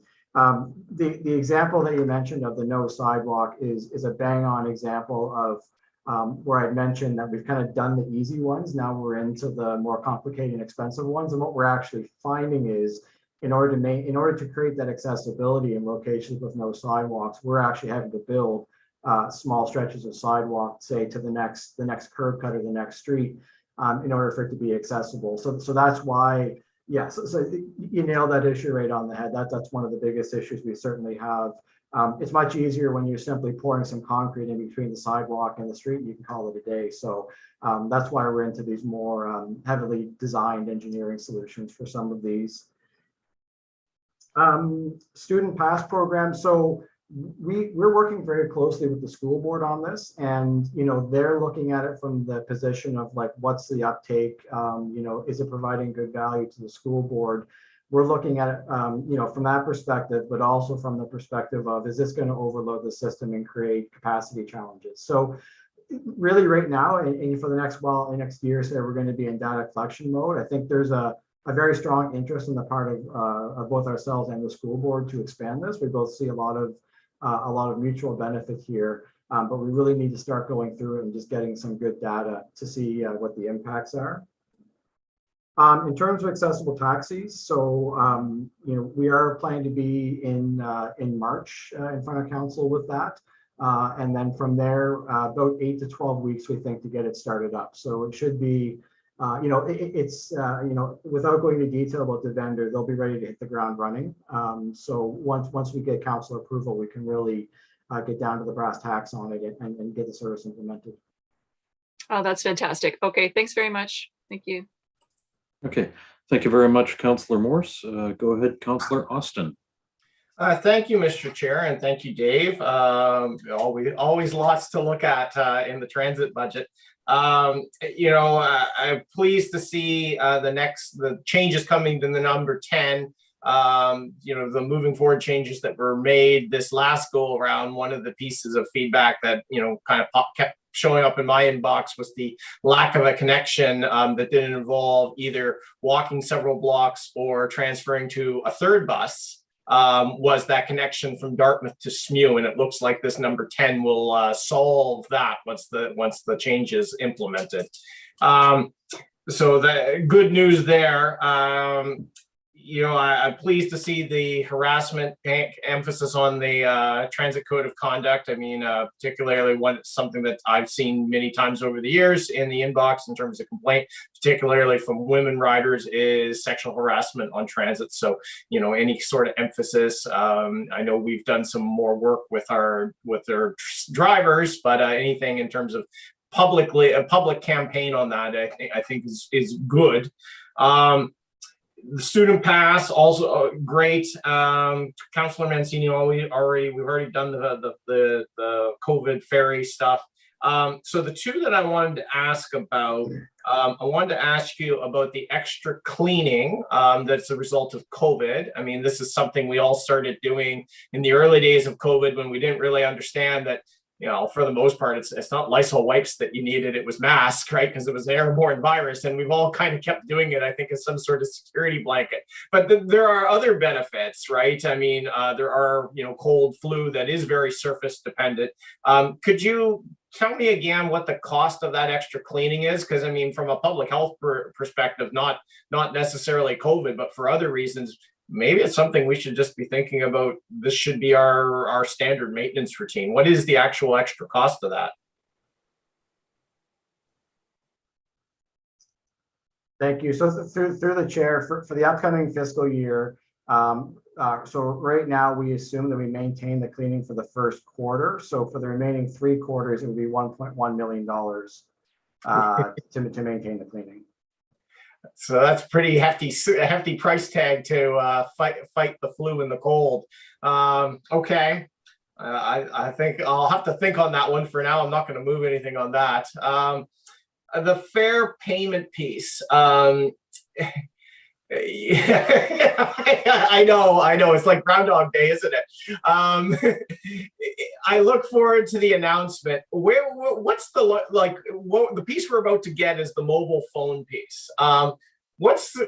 Where do we go from there, right? And I know you've been there before, but I mean, this is kind of stretched on so long. Like, what is the next step after you can pay with the phone? Because the complaint about tickets not being accessible is perpetual. Yeah, certainly, and I appreciate everyone's patience, I guess, if I can make that assumption on this project. I will be very happy when it comes, when it's out there. So yeah, first phase is on the smartphones, basically simply purchasing the fare media and then displaying it to the driver when you get on. Second phase, which we expect to have done by end of fiscal, would be actually having validators on the bus that will scan the QR codes, and that's an extra level of security, and it takes a potential conflict interaction away between the customer and the operator. And then the other piece of it is open fare payment, which is, getting to a point where you can just tap your credit card, tap your debit card on a terminal on the bus, pay a single fare, and off you go. So that's kind of the roadmap we have mapped out right now. We don't need to change, the fare box hardware to do any of that. These are just kind of bolt-ons to the fare box. So yes, so basically, getting that initial phone app up and running is relatively quick once we get an award. And then there's some hardware pieces to the rest of it to sort through. Okay, thank you for that, Dave. I mean, I think there's still a piece we're going to have to think about in terms of what it all means for tickets, because of course we do have riders who are not going to want to use, who might not even have a bank card or a credit card, and who might not have access to either data on the phone that they have or a smartphone. So, there is that legacy piece we're going to have to think about from access. Thank you. Thank you very much, Councillor Austin. Go ahead, Councillor Smith. Thanks, Chair and Dave. Great to see you, and big thanks to the team for all the work they've been doing over the last 2 years to keep the system going. So as mentioned, thanks to all the folks. So a couple of things, just two observations and some questions. So one, I've heard pretty good feedback on the Racism Doesn't Ride Here campaign. Not just locally, but from folks in other provinces that are seeing it. As chair of FCM Anti-Racism and Equity Committee, heard from some members who are curious about that campaign and just have seen it on social media. So kudos. Hopefully it's having an impact, but I will say that just seeing it on our buses has at least had people say, "Hey, what are you guys doing? How'd you do that?" So good job on that. The other thing, and it's already been brought up by a few folks, and Councillor Morse kind of talked directly about it. I was curious a little bit about the taxi service. You mentioned that in March, so I'll hold off my questions until we get that report in March. The one observation, and then getting to some questions. The other one is related to the Move Forward Together plan, the 7A and 7B, which was a hard sell for the residents for a lot of reasons, but I think it's functioning, but there's some confusion. So I think we need to look at a campaign or some more understanding of how those two work. And I'll reach out to you and Patricia maybe to have some more talk about that. But being a user of the 7 pretty frequently, and my daughter as well, who's using it now more, that she's in junior high. I don't know how many times I've had to actually pick her up mid-route because she got on the wrong 7. So there's just a little confusion, and I know other folks have done it before, and I've gotten the call. So I think it'd be good just to talk about that. So I'll reach out. And related to that, I'm also realizing, and I hear from residents too, and I just haven't had the chance to reach out to you directly. So I'm just mentioning it now. We are having sightline issues at the manor, right on top of by the pit, because now we have buses not idling, layover or whatever the technical term is, on both sides now. We only used to have it on one side. So now where the crosswalk is, you can't see until you get past the bus. So I'd like to have a discussion on, we might need to move a stop back or forward or move the crosswalk, because there are some sightline issues. And I've seen some pretty close calls because you just can't see as a driver with the 2 buses there. So two questions that I have. One, and Patricia, you reached out, and thank you, and I'll email you back. Just on the number 1, understanding that that we are still hoping to change that island area in the future. I'm just wondering if there's any information on potentially what that intersection will look like as we move further on. And the other one with the Accessibus, I just wonder if you can talk a little bit, just for simple terms, for laymen like me, just what the change that folks will see. Because there's some confusion of what I've heard from members who are advocating for better. So I'm wondering if you can just really break it down in simple terms, what changes, maybe even the last year or so, what changes we've seen and what people should expect who've used it. So that's my first round, and I'll probably come back for one more. Thank you. Great. Thank you, Councillor. And yeah, certainly really happy to meet with you on those two items and try to find some solutions to those. To your questions, so the island on North Street there by Gottingen, that's part of the McDonald Bridge Bikeway project. So we are tied into that project in terms of having a transit stop located there, particularly for the Route 1 before it makes its left turn onto Gottingen. So I unfortunately don't have an update on that project here with me, but certainly we are tied into that project, and that would be our catalyst for having a stop built in that area. So in terms of Accessibus, I mean, over the past year, it's really, there hasn't, I would say, not a lot visible to the public over the past year, because it's been a lot of preparatory work for the things that are going to come up this year. In terms of in terms of putting these mobile data terminals on the bus. And, maybe just to revisit that for a sec. So the way the Accessibus service operates right now is that a driver goes out to drive their shift. They're given a paper manifest, a list of passengers, pickups and drop-offs, and that's kind of their work for the day. Off they go. What happens though is, we may have a cancellation during the day, or someone has to change their booking, and we don't have a good way to change that in real time. So what will generally happen is the dispatcher calls the driver, Ms. Jones is no longer making her trip. You can scratch her off. They scratch her off the list. And there's not a really good way to keep track of where those holes are opening up. Because then if we knew that in real time, we can then take other people who might be calling in going, hey, do you have an opening, and slot them in there. So really what this will allow us to do is the dispatchers will be constantly in contact with the bus and with the driver, with their list of passengers, and can actually change it on the fly, even potentially moving passengers maybe from one a passenger pickup from one bus to another if it's more efficient and allows us to create more room for more people. So that's basically, that would be like the short gist of it, I guess, is that it gives us much more flexibility in terms of our ability to fit more people onto the service, and particularly around the last minute trips. Thank you.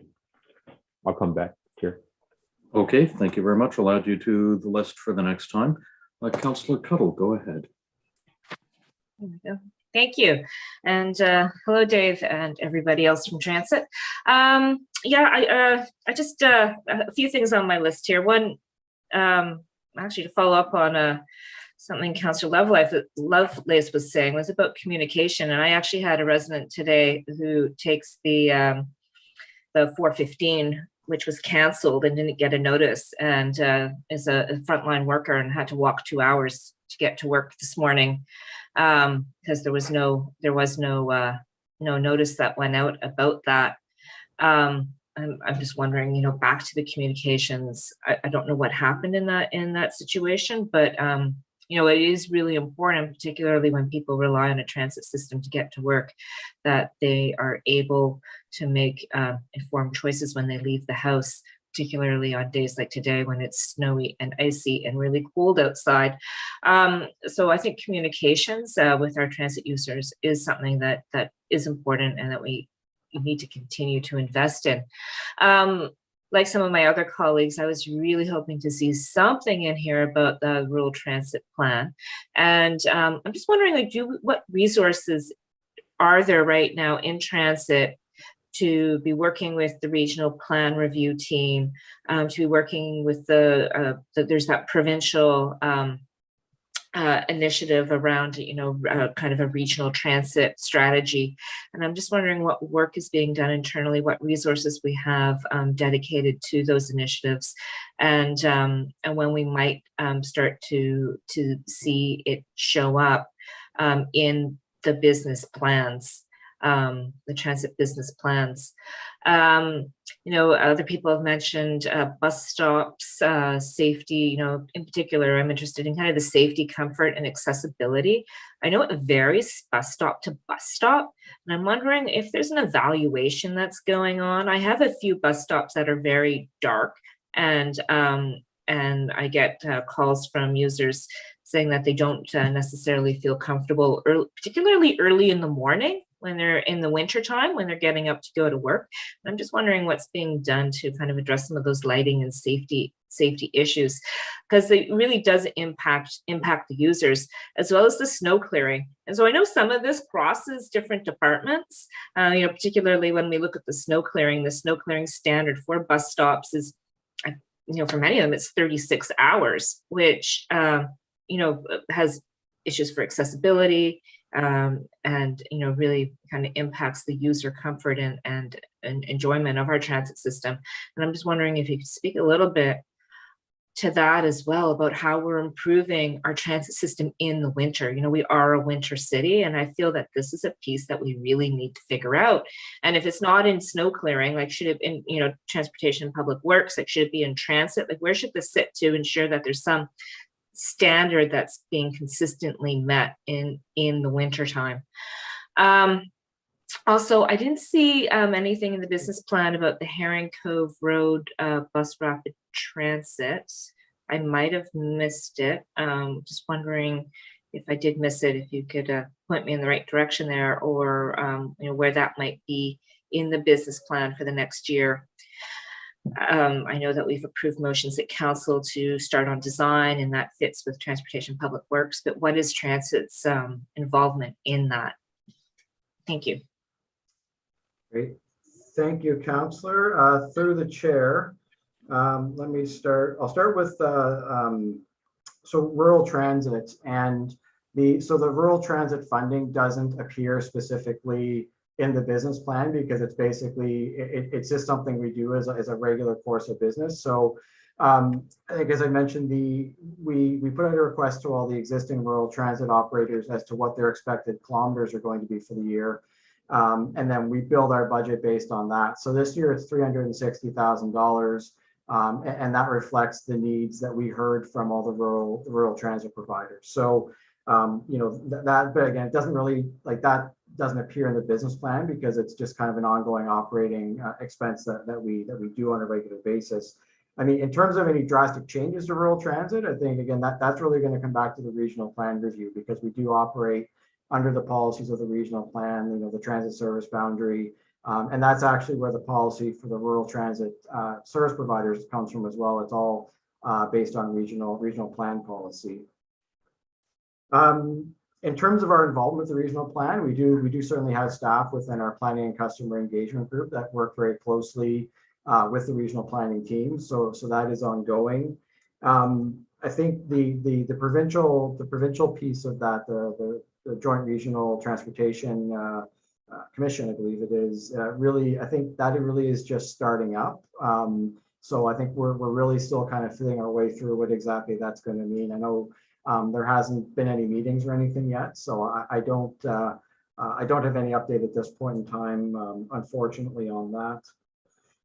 In terms of safety and comfort at bus stops, it really is an interesting conversation. You're right; it does very much straddle what Halifax Transit does, but also what TPW does. In terms of snow clearing, TPW has. I don't want to go too far down the path of speaking for Brad, but certainly TPW does have council approved service standards, and that they work towards meeting. And we would work with our partners in TPW if we were aware of any issues, but ultimately they do look after that service for us. In terms of lighting or kind of other kind of locational issues, I mean, certainly if you have stops that are particularly problematic, please let us know. We do largely rely on street lights for the lighting of bus stops, but if there is an issue where absolutely understand in the morning in the winter 6 a.m. There's not going to be a lot of natural light, so we can sort of look at that and see if there's anything else that we can do around the state of the bus stops. Oh, Heron Cove Road, BRT. So we don't have anything in our plan right now in the upcoming year for that. I think, and I know, understand planning and development is coming on Friday. So the bus rapid transit work is very closely tied into the multimodal corridor work. And I don't have the list of those corridors in front of me and their timing, because again, that would be part of the planning and development budget. But certainly that would be some of the initial work. And as of now, we haven't secured any federal or provincial funding for BRT. That's part of the core problem. We certainly had robust interest in the ferry, not really much interest in the BRT. So I mean, that's certainly something that has to continue to be worked on. But without that funding, there's nothing specific we're doing on it in the upcoming year. All right, thank you. Thank you very much, Councillor Cuttle. Go ahead, Councillor Stoddard.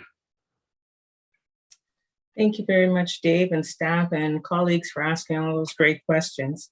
I have a couple of questions. One of my concerns is the same as Deputy Mayor.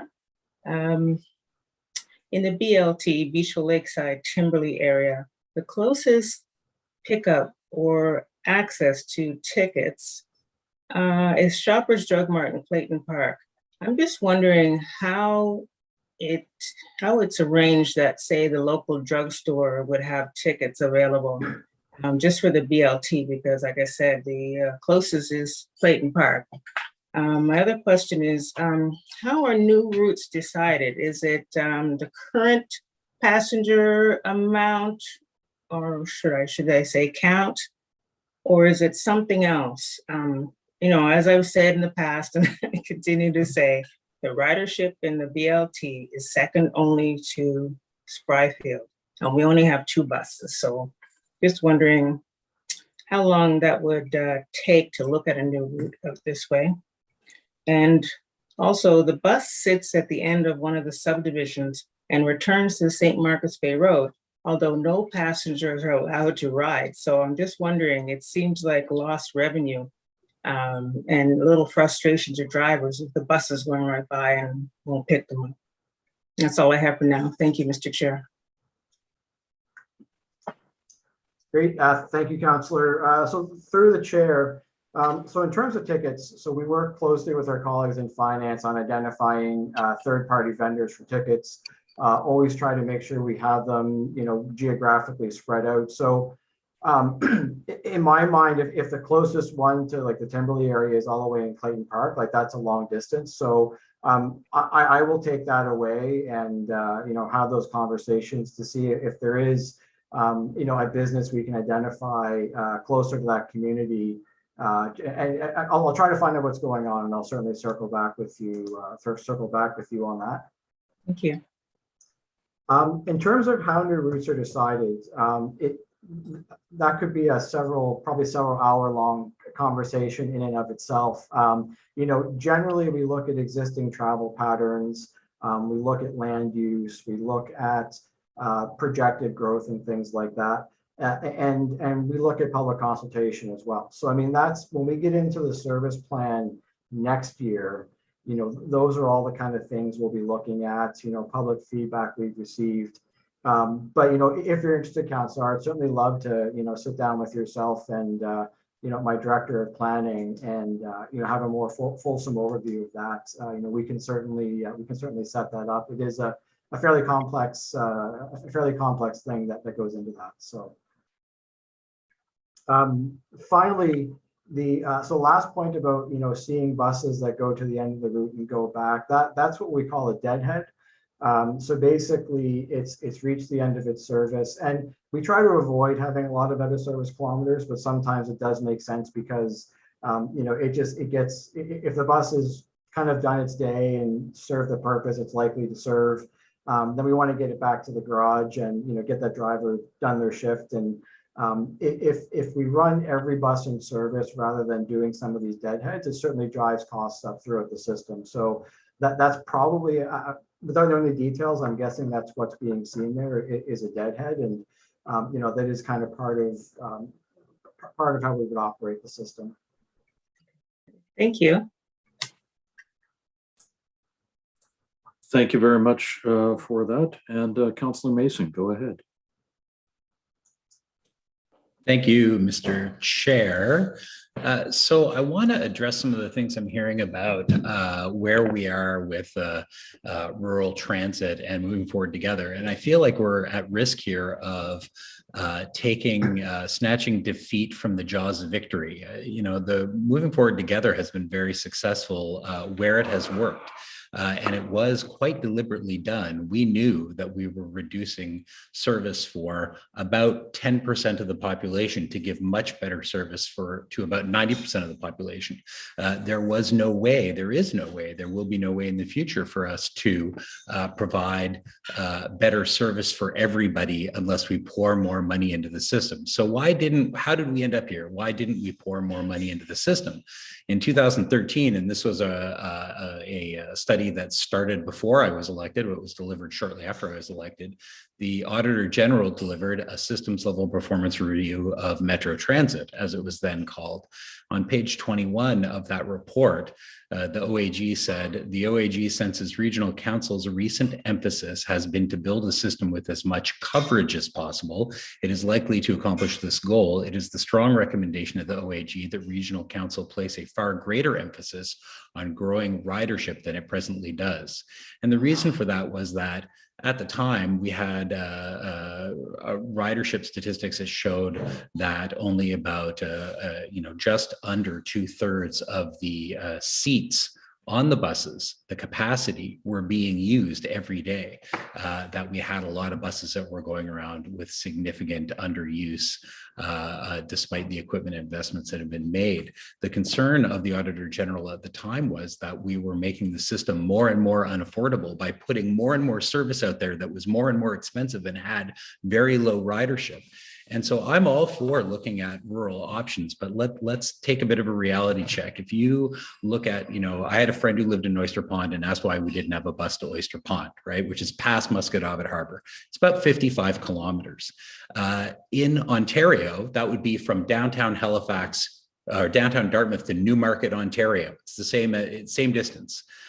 You can get a bus from Newmarket, Ontario to downtown Toronto. It costs $11.15 and it takes an hour and a half, and you have to change between 3 systems, the York system, the GO system, and the Toronto Transit system. $11.15. Musquodoboit Harbor is about the same distance as Richmond Hill. That costs $8.15. It takes an hour to get downtown. They have 15 times the population there. So there's 15 times as many people for those buses to potentially catch people from. And we know from transit design that you're going to get 1 to 3% of a population in a community to take alternatives to their single occupant car, at best 3%, once you get outside of a downtown core.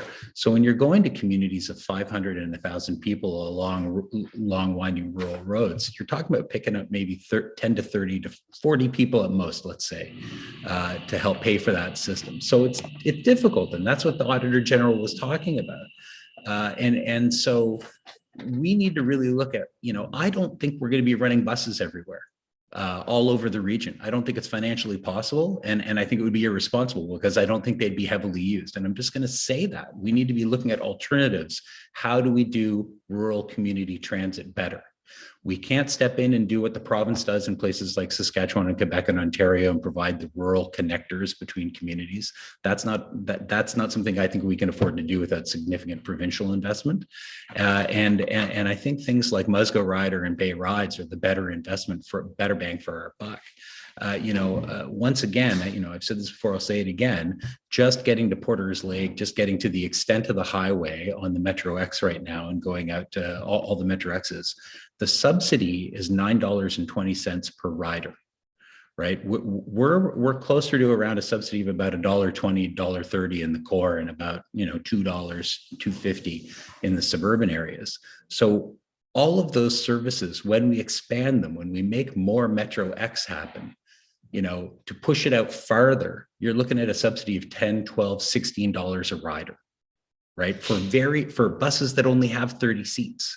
So is that the best bang for our buck? Is that going to be a cost-effective expansion? I don't think so. I think it's very limited. That's why council voted to not extend to Musquedobbin Harbor. It's not a promise that hasn't been met.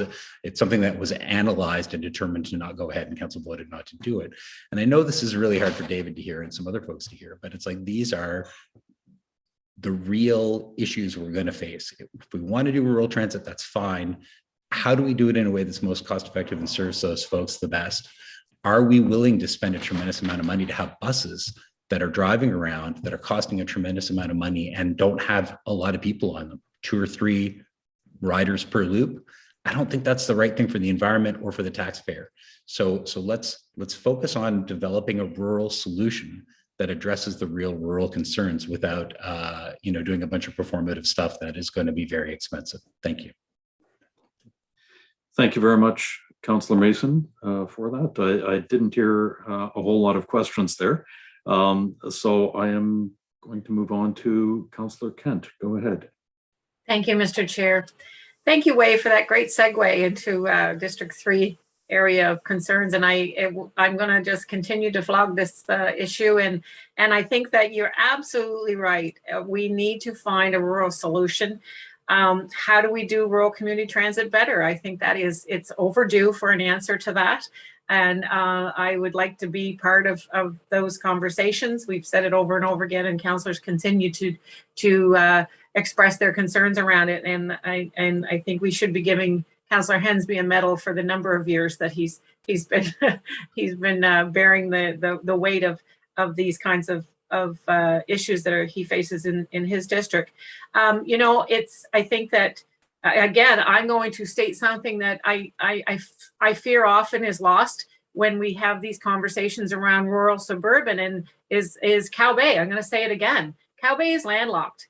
Cow Bay is paying suburban tax rate, but how do you get from here to there? Cow Bay folks in Cow Bay cannot. They cannot get to Cole Harbour by transit. They cannot get to Eastern Passage by transit, yet they're not as far out as Musquedobbin. They're not as far out as Oyster Pond. And I want to say again, where do they land in that perspective of rural, suburban? It seems like on so many occasions, it depends on who's looking at it, depends on what department's looking at it. So I'm throwing that out there. I don't feel like we've got to a conversation that is going to serve these residents appropriately. So yes, I'm frustrated, and Wei, thank you for some of that insight of where council was a number of years ago. I get that. But again, we as councillors who feel that their areas are underserved, and when we look at the integrated mobility plan, we don't see the connectivity that folks that are benefiting from it more strongly from our transit strategy and our transit plan. And we have to continue to champion on their behalf. Dave, I do have a question that I've brought to your attention before, and that I think I need something today to help me understand why I continue to get concerns from residents around our buses contributing to unsafe driving and speeding in our communities. Our buses, I know they have to keep their schedules, but when we're asking our constituents to live in their communities, and they're all asking for traffic calming, and we install speed humps and etc. And I know I'm probably putting you on the spot here, but I think this is a great opportunity to help us understand what can we do, and what are we doing now with our drivers to ensure that they're not the ones speeding down these streets to catch up on their schedule and creating that unsafe condition in their communities. The speed humps appear to be part of, I guess they don't seem to be as we put them in so they're not going to affect the transit as much, which then doesn't necessarily slow them down in situations where they might be in a rush to catch up on their schedules. So if you could just offer me some insight on where your thoughts are on how we can be looking at improving that, because it's not one-offs, it's consistent certainly within District 3, I'd be shocked to hear that others aren't getting some of the same kinds of concerns. Thank you. Great. Thank you, Councillor. So through the chairs, there's a few things I think to unpack there. Maybe I'll start with the speed tables because it used to be that we wouldn't do traffic calming on transit routes. That's no longer a factor now. And I know even like when we were testing the speed tables, the operators that we had do the tests and our trainers that we had do the tests all pretty much came to the conclusion that you had to slow down to about 30 to go over it comfortably. So I guess I just would want to clarify. I don't think it's that they, that buses can, go over them at 50 kilometers an hour or anything like that. Like it will be on the relatively bouncy suspension of a commercial vehicle. That would be a very uncomfortable ride, even with the kind of smaller speed tables we have now. So, so those should be generally slowing them down to about 30. When it comes to speeding, like I guess there's a few things. Like we do employ professional operators and we do have expectations that they're obeying the rules of the road. If people stray from that, and we do get reports of that, we certainly will investigate it, and then corrective behavior can be taken. One of the things I have seen many, many times over my career, though, is that the perception of how fast a bus is going because it's a large vehicle can often be maybe not aligned with how fast it's actually going.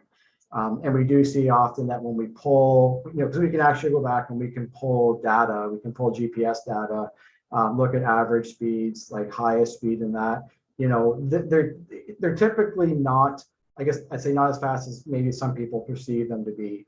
Not to say that there's never speeding. I mean, like I would never say that we're that perfect, but so I guess we do follow up, certainly take it very seriously when we do receive concerns and coach appropriately. But sometimes we do fall into that issue of perception versus the speed the bus is actually going.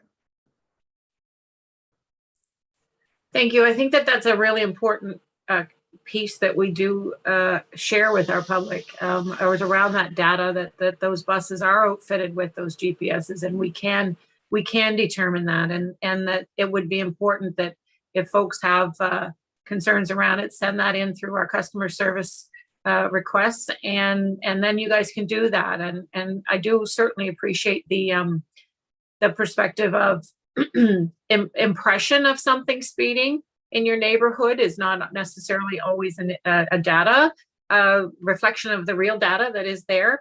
But thank you for the answer, because our residents need to know that that if they have concerns, they can ask and we can get them answers and take the appropriate action if we need to. So I appreciate it. Thank you. Thank you very much. Councillor Outhick, go ahead. Thank you, Chair. And Dave, thanks for the presentation. And you and Patricia and I have spoken a number of times over the last year about the more express route, the additional express route coming and the additional service on Basin View. So I think that is going to be good news.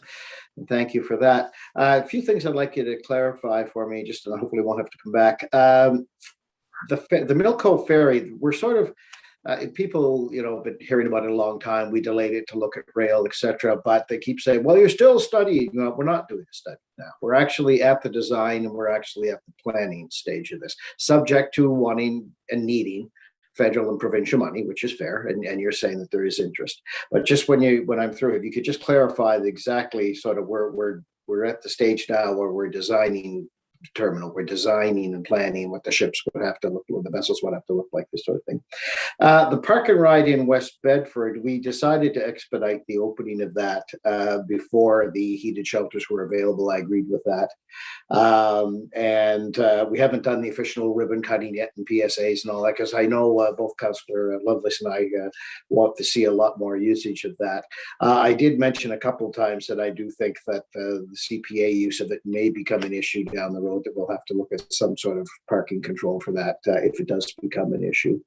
And the big thing is, of course, is that I want Transit to start planning how that park and ride and how bus service within District 16 will connect to the ferry once it's up and running, because I still have this vision where if you're going to the hospitals or universities, you jump on BRT. If you're going downtown, you jump on the ferry, and with having great connections, be able to get there by foot, by bike, by kiss and ride, by some parking, and of course by a whole lot of shuttles, so we don't turn the whole waterfront into a parking lot.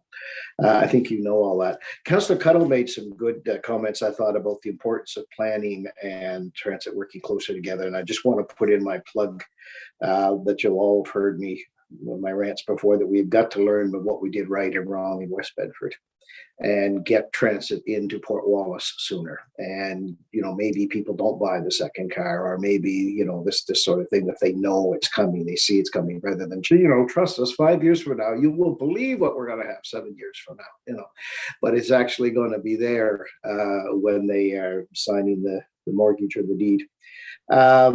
Continuing on with that, I think Councillor Cuddle also touched on safety, and Councillor Lovelace mentioned about the Heavens Plains road stop. I mean, it took us 5 years to figure out how we were going to get an unsafe location on Larry Utek at Amesbury moved. And next year, finally, it's going to be in the capital that's going to be moved. There's going to be an RA5 there, a better crosswalk, this sort of thing. I mean, we really have to, in my opinion, Dave, and I know that you work closely with Kelly and Brad, and they're great. And we have to move faster to have stops in the right place, to have them safe, to have them with the infrastructure there, to have a shelter. We have got to be more focused on getting ridership up, and part of ridership is fast, frequent, and reliable. We know that, but we also have to make it safe, and we also have to make it a little more comfortable, and that involves safe places to stay and shelters a little sooner, this sort of thing, if we want to see that ridership continue. We're going to be, it's interesting, Way made some really good points about rural transit, and I would never suggest that we need to put, we never could have buses in every neighborhood, in every community, in every street. We are going to, and you know, the AG's comments, that's 8 years ago. 8 years of a heck of a lot of growth that we never thought we'd see population-wise. And not all those people coming from other provinces particularly are going to want to live in Bedford or downtown Dartmouth. You know, so we're going to have density, we're going to have growth in those areas for those new Canadians, for those students that are staying here, whatnot, who are at that age and stage of their lives. What I'm predicting is people that are moving here, and I meet them all the time, they're selling their home in Ontario or Quebec or Alberta or BC, and they're coming here, and they probably are going to live in the suburban or rural areas. They like the idea of being near the water, near the airport, whatever. We are going to have to come up with more ways, and I believe it's hubs, and I believe it's park and rides and this sort of thing. Would have been rail, which would have gone further, you know, towards Truro. We could have done that to figure out how we are going to get people past the suburban areas downtown without being in their car, because the suburbs and the rural areas are going to continue to grow. So that strategy that's needed, as that Becky has touched on in Way, is absolutely the case. And I think that maybe to some extent what we talked about in an AG report in 2013 has got to be turned around a little based on all the growth we've seen since then, without having a bus on every street.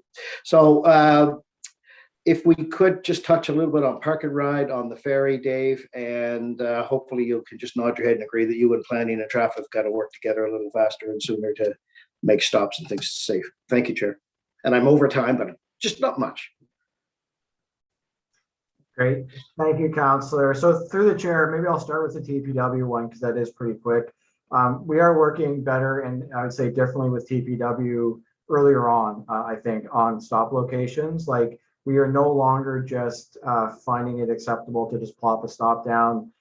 You know, I don't want to say just plop a stop down, that's a little too brief, but, you know, putting a stop down without the appropriate infrastructure in place from day one, so we are working to do that now, so it's better from the beginning. Then we're not stuck trying to retrofit, as per the example that you've given. West Bedford Park and Ride, yes, I guess there are, so there's some remaining pieces to be installed, as we discussed, and certainly we'll want to get a ribbon cutting and, you know, all the appropriate communications out, and, you know, certainly open to speak with yourself and Councillor Lovelace. But when we want to do that, I think the easing COVID restrictions give us some more flexibility now that we didn't have a month ago. So yeah, certainly want to celebrate the success of getting that facility open. Milco Ferry. So yeah, I mean, certainly this is not like early planning days. This is like functional planning, site planning, and figuring out basically everything to get us to the point where we can actually have someone do the detailed design of the ferry. So figuring out the propulsion methods, all that kind of stuff. So yeah, certainly this is far advanced from should we do it. Okay. Thank you, Councillor. I don't know if you have any thoughts on the Way's comments there, because he didn't really ask a question, but we are going to have to think about continue to evolve our thinking. I think about rural and suburban as we continue to grow, but just something for you to think about. Thanks, Chair. Okay, thank you very much, Councillor Outfit. Now that we've gone through the list the first time, I do have a few questions, and I'm going to time myself. First of all, I do like the Burnside and Dartmouth crossing changes. I heard about those, gosh, a couple of years ago, and it's great to see that those are actually going to be happening. Getting from Windmill Road up to Dartmouth crossing, I think, is phenomenal. Saw that the hostler positions were being dropped, and I believe that's because of COVID cleaning. On page 19 of the report, the area rate is dropping, and I'm wondering if you could speak to that just a little bit. That's a $6 million drop. There was a snow removal increase. I was going to suggest that we put plows on the front of buses to help save some revenue there, but I'm not sure that would work. Vehicle expenses and external services were higher. Wondering if you could speak to that for a minute. Page 13 of the report shows the revenue cost ratio, and I'm just wondering if I'm interpreting that correctly, and if that shows how much the service is subsidized.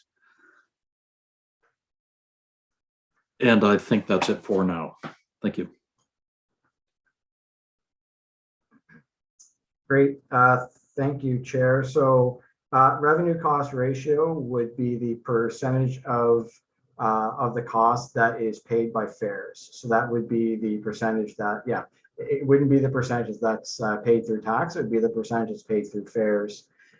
In terms of the vehicle expense and the external services, that's the increase in fuel cost, and that is the funding for the accessible taxi program. And then I'm sorry, I missed your first question there. So around the area rate, I think. Yeah, why was the area rate dropping? So I'm just trying to find the exact page, but I mean the area rates. Oh, I think because the area rate would be shown as negative in that table because it's revenue coming in. So the area rates are actually going up. Yeah. Okay. Okay. No, the table on page 13 of the report, the revenue cost ratio, I saw that as 28% of this is the 2023 plan. 28% of the cost of transit is paid for by the fares, and therefore 72% of it is subsidized. Is that? That's correct. I see you nodding. Okay, that's awesome. Thank you very much. Thank you very much, Dave. We are on the list for the second time. So Councillor Mancini, go ahead. Thank you, Mr. Chair. Just two items, Dave. Councillor Austin brought up the whole fare management program, and like many of my colleagues, we've been constantly receiving emails about tickets and not having access to it. So program that you laid out is fantastic. Who's leading that project for you guys? The fare management project is run out of our technical services group, where Mark Santilli would be the manager. So Mark, so I'm wondering if we can connect Mark with Heidi and in our office. Heidi does a lot of our communication for us to create a piece to go out to residents and say, you talked about where we are in the process, and you gave us some dates and all that. It'd be nice to get something we can share with our residents because they keep asking about it. They're frustrated.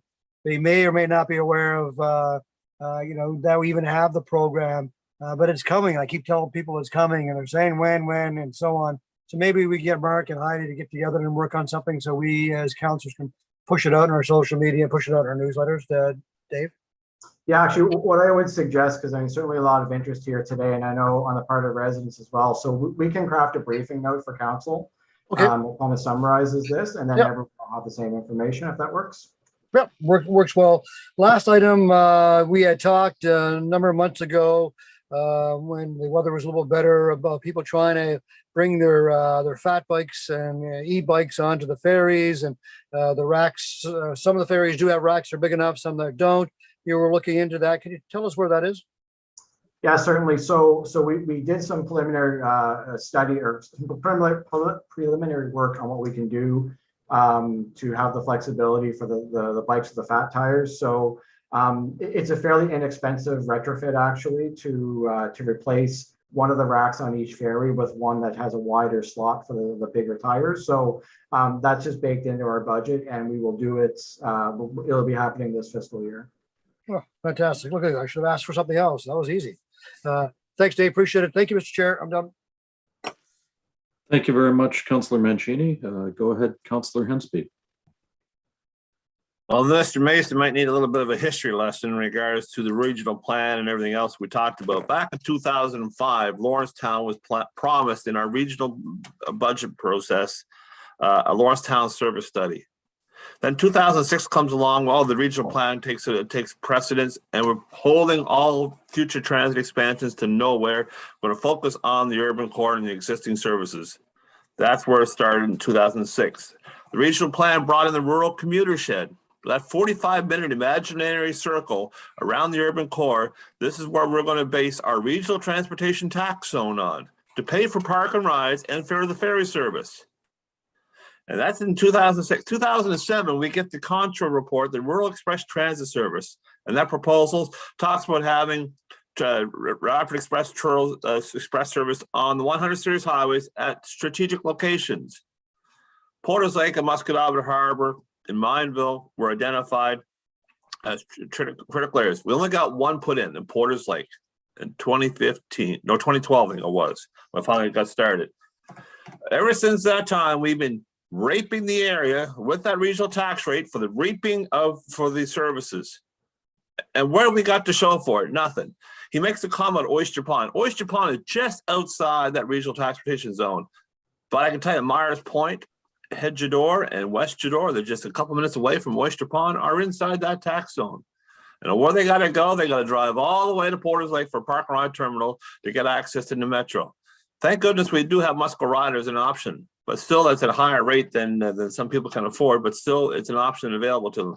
I'm not asking for service to every rural community. I'm just asking services to the rural community district centers that have been identified in our regional plan as the areas that we need to support. So Muscatobit Harbor should have a park and ride terminal. We already got the land at the rink, at the Peace Park. We just got to pave the parking lot and put a bus service there. We don't need to buy any property. We already have it.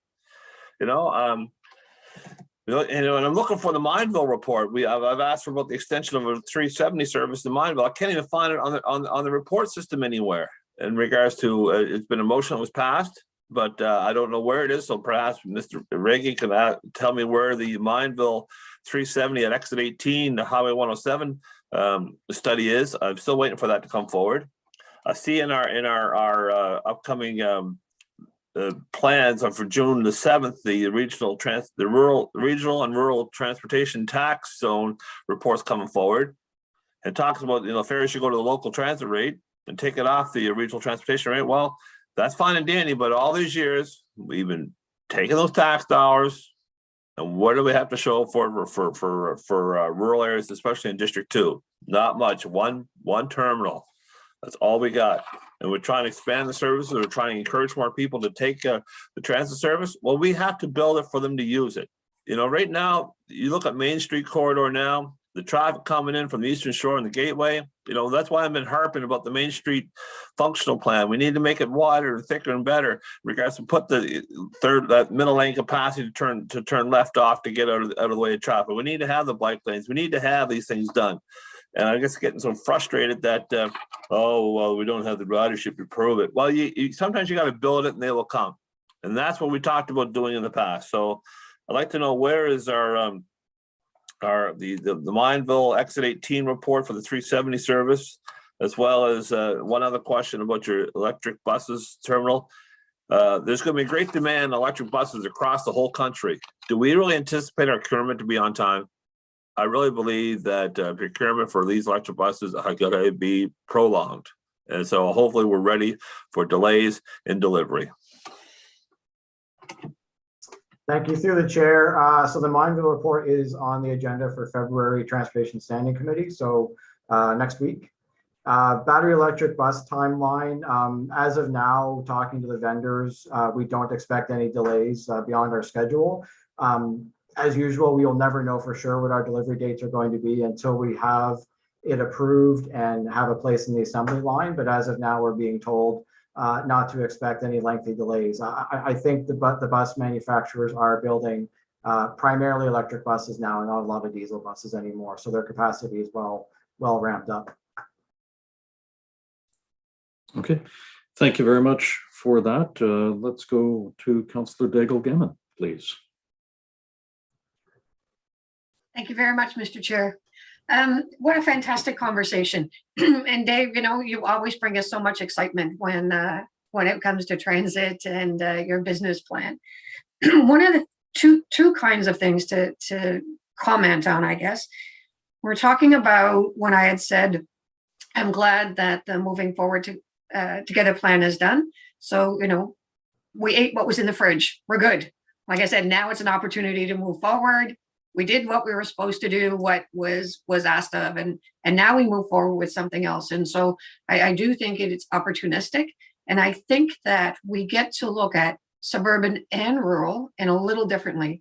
The suburban growth is exponential. You know, it's nothing that was projected, I'm sure, in the early 2000s. So, you know, build it and they will come. Councillor Hensby is such a great comment to make, because I do think that's going to happen. What I am really mostly concerned about is I celebrate Musco Rider and Bay Ferries, because they've done such a great job, but we've downloaded a responsibility for transit to nonprofits. And that is an immense pressure that we're putting on those nonprofit groups. So I do think that what we need to, I need to look at whatever this next phase is going to be, that it becomes the responsibility of HRM, if there is going to be a nonprofit solution in part of it, that they are resourced much more than just by money. So again, we could open up that envelope to look about how do we resource and support them differently. So again, just not to download it. On the Accessibus question, I have been trying to get an answer to this one. So Accessibus will only go within the service boundaries. And one of the concerns, but we've been inconsistent in how that's been delivered. So for example, I know a resident who uses Accessibus, they're a few kilometers outside the transit boundary.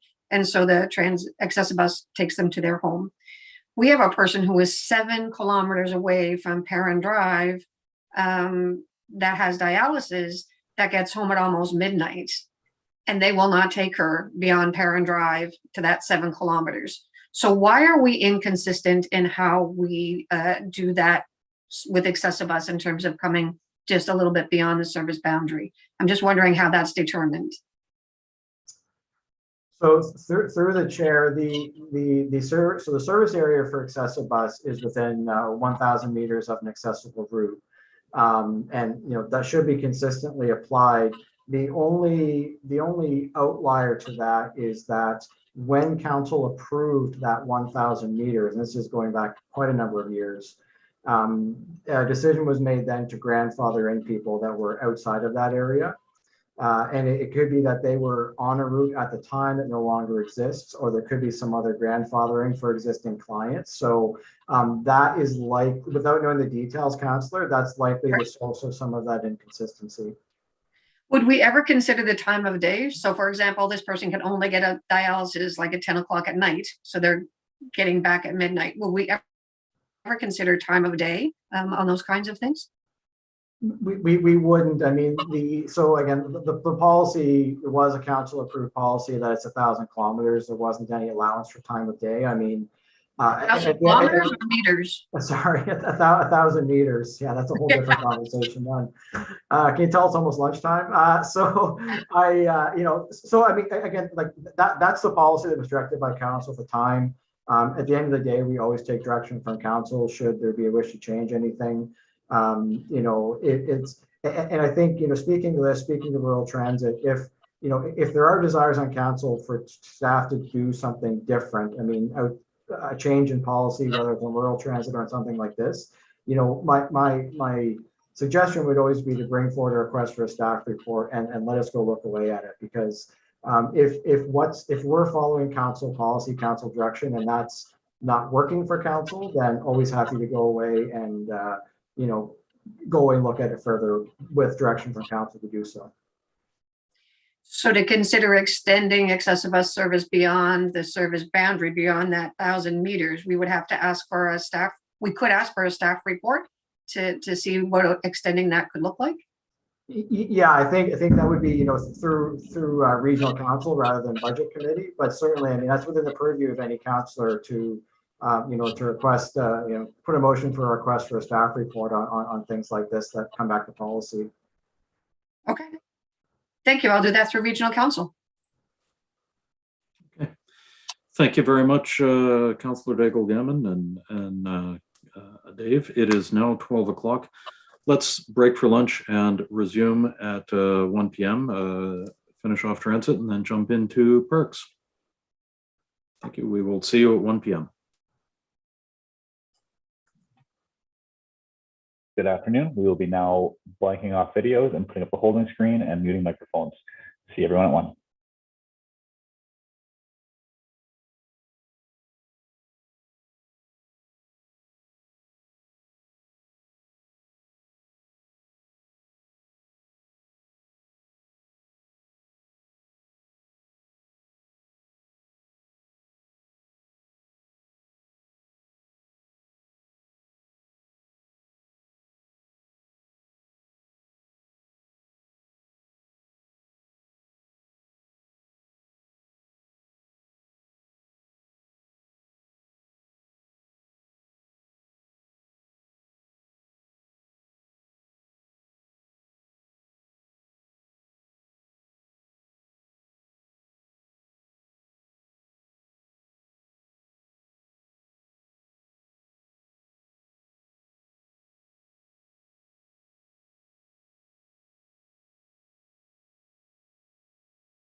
Good afternoon. It is now 1 o'clock. We'll be taking down the holding screen and returning council's microphones and cameras.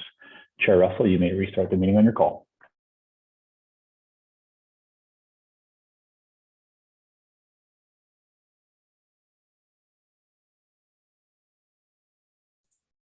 Thank you very much, Ian. I would ask councillors to turn on your cameras for just a second, just to make sure we've got enough people here that we can proceed with having quorum.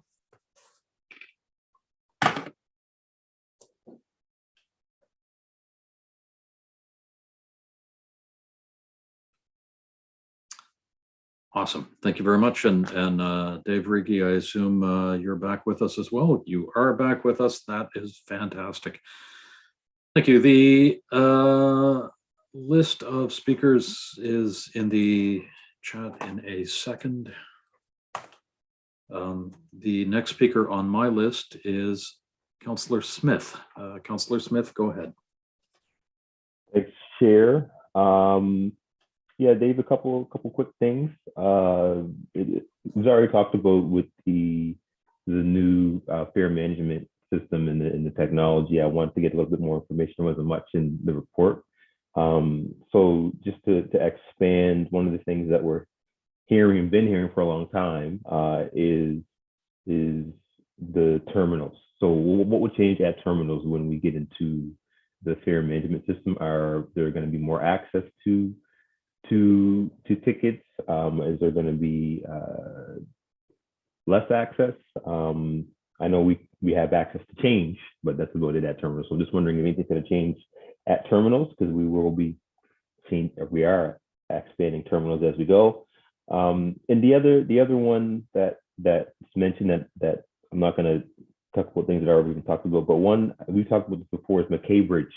So understanding that McKay Bridge will go through a refit or new deck, who knows what is going to be decided in the future when they start doing the studies. So has there been any discussions with the Bridge Commission on potentially looking at more service on the McKay Bridge with transit? But also, I'm not just thinking about the new bridge or whatever is decided. I'm really thinking also about Shannon Park. When that comes online, we're going to have a lot of folks coming online in the future in those areas, especially if we put a ferry service there. So I'm just wondering, has there been more talk about expanding services to McKay Bridge?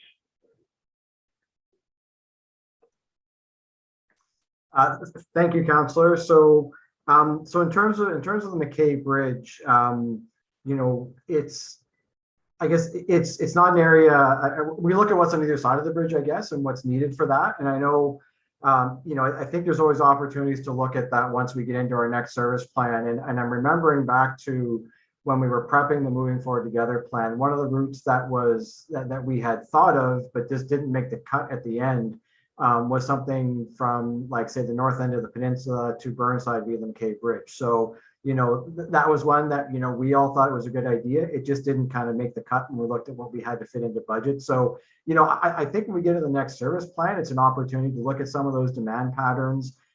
We know through the pandemic, demand patterns have changed, and there's some really strong travel patterns into the Burnside area that weren't even more than were there before. So nothing right now, I guess, all that to say. But, you know, certainly something we want to take forward.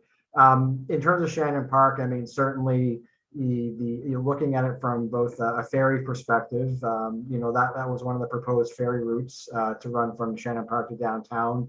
That would be, you know, after we get through Mill Cove, one of the future routes. But, you know, certainly I think there's a lot of good opportunity there for development and tying it into that. And then also expanding, you know, as we get a sense of, like, you know, what the build out's going to look like, what's the street grid going to look like, then we can certainly get into designing service to get in there, because everything appears it's going to be a nice, dense, walkable, transit friendly community. So we certainly want to be in there. And the last one, the last one just didn't get answered, is when fare management comes on terminals, how's that going to change the terminals? Sorry, Council, that was first on my list, and I started at the end and forgot to go to the top. So, so with the fare management, with the electric fare or the payment by fares on your phone, There won't need to be anything at terminals for people that are using that because they can literally just buy it on their phone. I mean, there's Wi-Fi at the terminal, so I guess if they didn't have data, they could use it.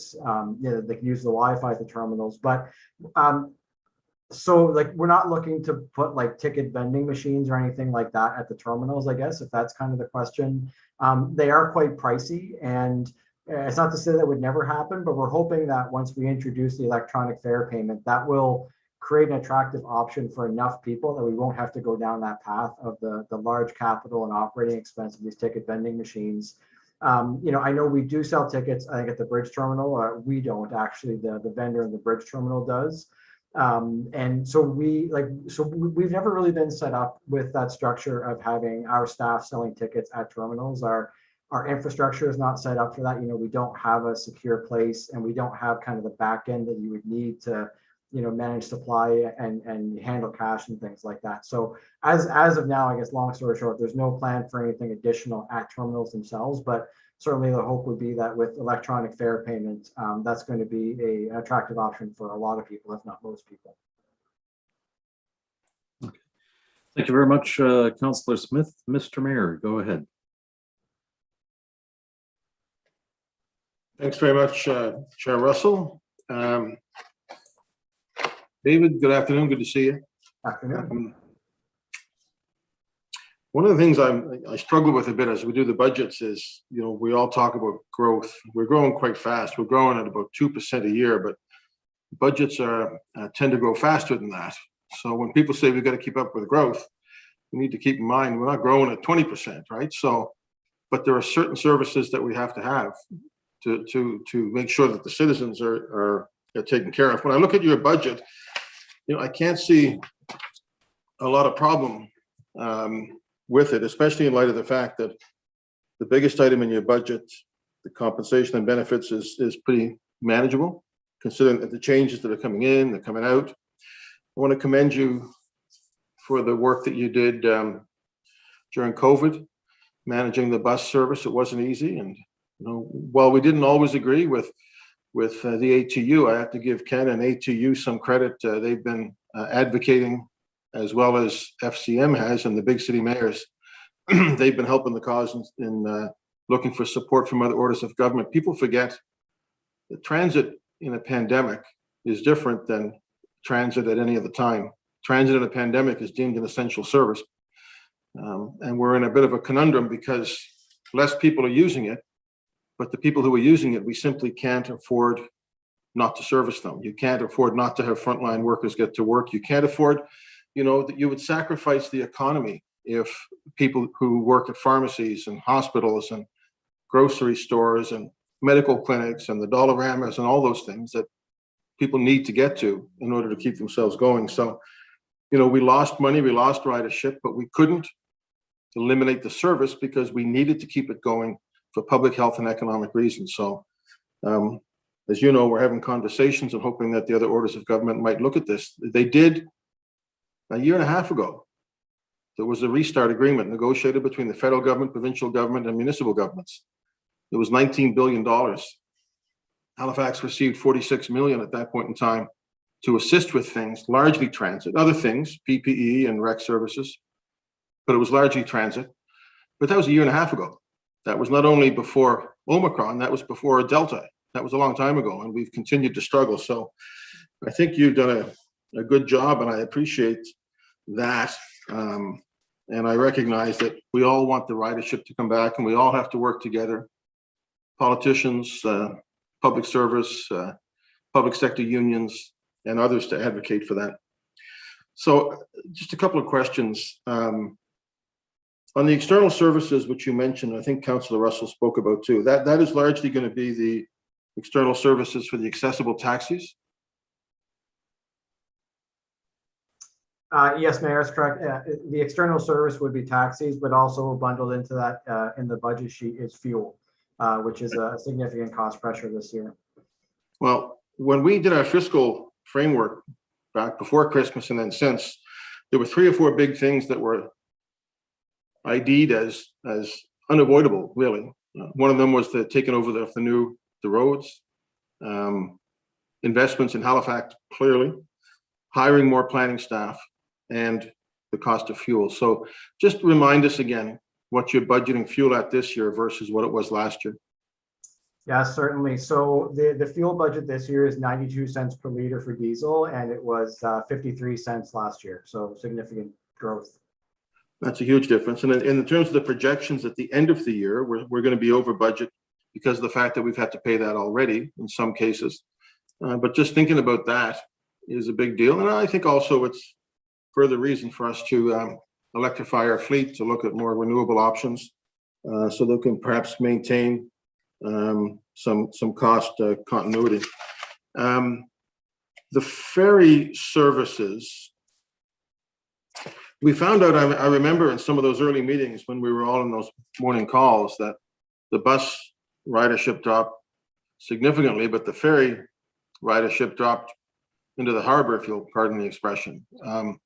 It went down 75, 80%. Yeah, yes, absolutely. It was the worst hit, I would say, of all the three services. And even this last year, we're still, even with a return to some of them, we're still at about half of the ridership that we were pre-pandemic. So, and this year we're budgeting at, it looks like maybe about 2/3 of our peak ridership on the ferry. Are there things that we can do to encourage people specifically to take the ferry? Are there, maybe Councillor Austin could walk around with a sandwich board or something advertising how much we all love it? I'll pay that out of my district capital too. I'd always be open to such creative ideas, Mr. Mayor. I think the ferry is an interesting one because it was the quickest to drop. I have optimism it will be the quickest to rebound because, it's such a vital connection between our two downtowns. And I do really, there's a lot of commuter traffic there, obviously, but there's also a lot of traffic that's tied to events and gatherings and bars and restaurants and all those things that really got shut down during COVID. So, certainly the fair will be part of our overall promotion, but I'm optimistic that would be the easiest one to get people back on. Agree. I hope. I know Councillor Russell is going to cut me off, but just a comment, not a question. I won't ask a question and look for 3 minutes of answer. One area I have been concerned is Burnside, and making sure that is a huge and important area for the municipality in terms of getting people to and from work. I'm glad you're looking at some of those issues. I know you've talked to the GBBA and others, and perhaps even Councillor Mancini on occasion about the importance of really getting at that and providing better service. That is an important thing for us all to do. Anyway, I may come back, I may not.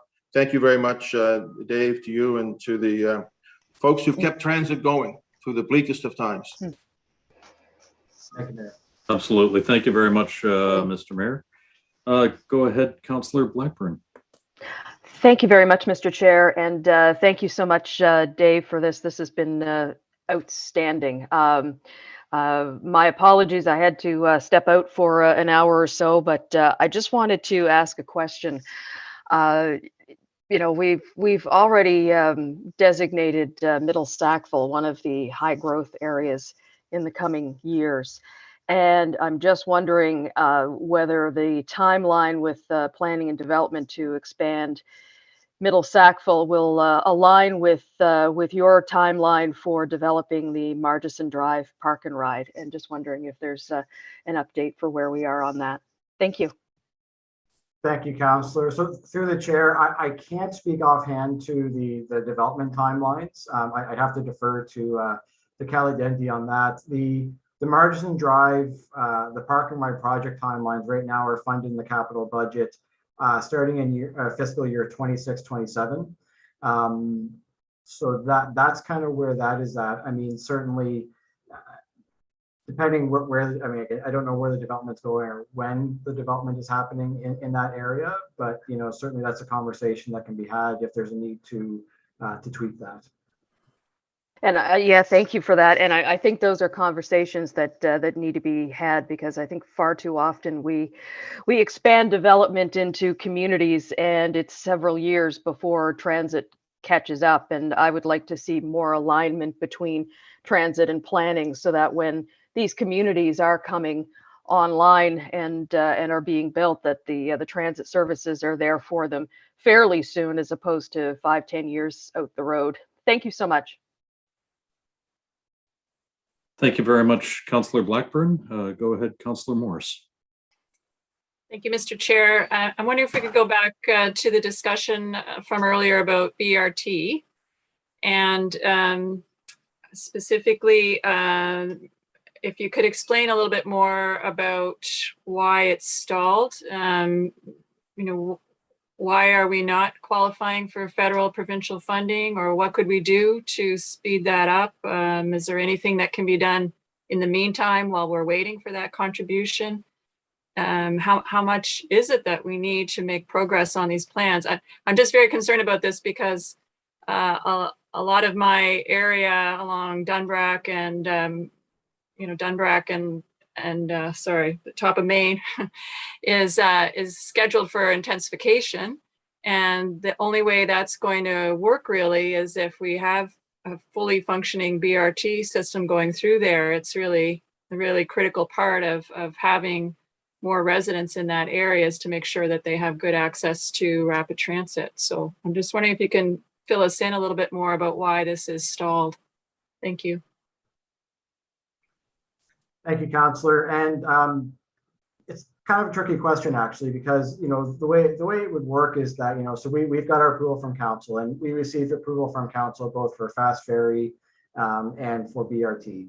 And then what we do is then we've submitted applications to the province, because we have to go through the province to then reach the federal money.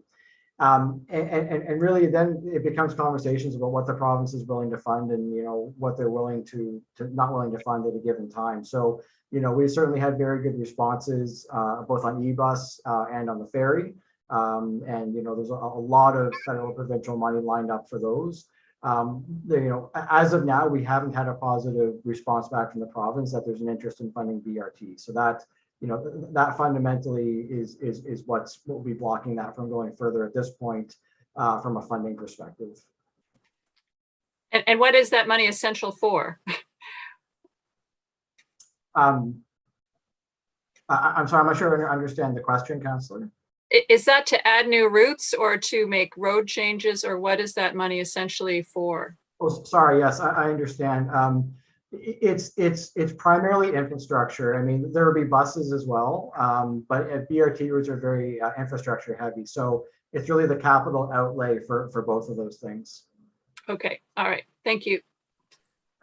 Okay. Thank you very much, Councillor Morse. Go ahead, Councillor Cuddle. Well, thank you, Mr. Chair. Just want to follow up on what I was talking about last time around, and I ran out of time, about the provincial regional transit initiative. And I just want to, I think when we're doing business plans, I mean, it's one thing to do a budget, it's another thing, to have the business plan that kind of outlines kind of where the priorities are and where the focus is, that, these things get included in the business plan so they don't get lost. And I think, part of the challenge some of us are having is that when we look at the business plan, we really don't see the emphasis on kind of the rural transit piece or on the regional transit piece. And that, even if there isn't a big budget allocation to it, having it in a document kind of helps provide some focus to that. And, just to back up some things that Councillor Hensby was saying and Councillor Mason, around the whole rural transit piece, is that we do need a strategy so we can get away from the ad hoc changes and we can really understand what a rural transit system looks like. And I know there is a motion that a report that should be coming, but again, seeing that in the business plan helps us as a council know that there is effort and attention being put toward these things, including to Councillor Blackburn's point around, major growth centers. So anyway, I just, it's just kind of a comment, as we sit here and we go through this budget process, and it's not just budget, but it is also the business plan and where the focus of the next year is going to be within our departments. I think it is important to make sure these things are articulated and on the radar. So thank you. Thank you very much, Councillor Cuddle. I'm not sure if Dave is going to respond to that or not, but not seeing acknowledgement of that at this point. So let's move ahead with Councillor Austin, please. Thank you, Mr. Chair. I just wanted a quick follow-up question, just since it was asked by Councillor Mancini. The changes to the ferry, the additional bike rack to allow, the fatter tires to come on the ferry. I mean, that's good. Are we also looking at the EV situation, like with your scooters? I mean, I know we passed rules on that regarding the segways that were, much bigger and jamming things up. But I think maybe we swung that pendulum a little far because, that kind of someone who just wants to commute with their e-scooter can now, you can't board the ferry, right? In terms of that micro mobility. Is that included in that, or is the modification coming just about the fat tires? So the modification is for the width of tires. I mean, basically under Canada Shipping Act, we are required to have everything on board the ferry safely stowed. So for bikes and scooters and things like that, it's can it be stowed into the rack or the securement device, which in this case would be a rack. So I guess I don't know necessarily, depending on I guess it depends on what the scooters are shaped like, if they will physically fit into a rack or not. That would be what would differentiate whether they're allowed or not. And I guess as long as these are electric and not internal combustion engines, because we can't take internal combustion engines on board. But so it's and I get that that's really what I was driving towards right there is I mean, I know we can't take the combustion engine on board, but I mean, I had thought we were restricting some of our explanation for why we couldn't do this was also that we had issues with batteries coming on the ferry. No, there shouldn't be an issue with batteries on the ferry in the quantities that they would come on an e-bike. It really, I should say, the fact that it is an e-bike would not prevent it from coming on board. It's the physical dimensions and can it actually fit onto the rack. And I should note as well, in addition to the physical changes to the ferry, we will have some revised policies coming out around the use of e-bikes, both on bus and ferry, just to provide that clarity, because I know it is a little bit nebulous in some places right now, but we will have that, and we will have that coming out quite soon. I have a draft in my inbox actually. Okay, perfect. If you wouldn't mind sharing that with council as a whole when that's available, I think there'll be more than just myself that will be interested in that. Thank you. Thank you very much, Councillor Austin. I'm reminded of the ads that we're seeing nowadays where with more naturalization, people are trying to put a canoe on the front of a bus, and I'm looking forward to actually seeing that in person. I think that would be great to see. Councillor Outhick, go ahead. Thank you, Mr. Chair. And Dave, when we spoke earlier, I mentioned about the need to start planning for the ferry to connect to West Bedford Park and Ride, etc. And then Lisa subsequently mentioned the Middle Sackville growth. And of course, we talked about Port Wallace. My house just shook here from the blasting. And that is blasting for the connector between Bedford and Sackville and Burnside, the provincial road. And that just jogged my memory to say, I meant to ask you, what plans are you working on and where are you in the planning to have that whole new road to connect? Because when I mentioned, I still have that vision of BRT to downtown and ferries to downtown, but I also think this connector road would offer some express route opportunities, I would think, to Burnside and other areas from Bedford and from Sackville. So I'm just wondering, it's probably about a year and a half away from opening. I'm just wondering if that either that road opening or the fact that it will take some traffic on off Magazine Hill, which I know you have some big visions for. Where are you in the planning for that inevitability there, hopefully? Thanks, Councillor. So through the chair, I think it's more in the short term, at least, it's more the latter about what traffic does it take off Magazine Hill, because into the overall route network, what are the benefits in using it? The The thing contrary to that, of course, is the fact that we have extensive bus lanes all along Windmill Road. So it makes that a very attractive corridor. So yeah, so I think certainly short term, we do expect to see some traffic shift over, which will improve our reliability and travel time on the corridor. But then also just, yeah, seeing where it fits in overall in the medium term, starting with the service plan. So the new service plan or the replacement for them moving forward together is going to have to start pretty soon putting in some capital for things like, I mean, Lisa's park and ride sounds like it's there, but to connect to the ferry, to connect to the perhaps the capacity that's freed up on Magazine Hill or the new road. So your new service plans and your new moving forward together plan, you're going to be really hopefully focusing on these new, what I'll call opportunities with new things like new roads and new ferry service. So I'm hoping you'll be bringing that forward. And I know we've all said this to you, and I know we're preaching to the choir probably, but we have got to do a better job of preparing to move our growth and to hopefully move them, not necessarily in cars. Yeah, and maybe just a quick comment is, I absolutely agree. And I think what we'll see with the next service plan, it will have more of an opportunity to be a little more nimble, address more of those type of opportunities and things like that. I think it's important to keep in mind that moving forward together plan was a fundamental tearing down the system and rebuilding it up from scratch.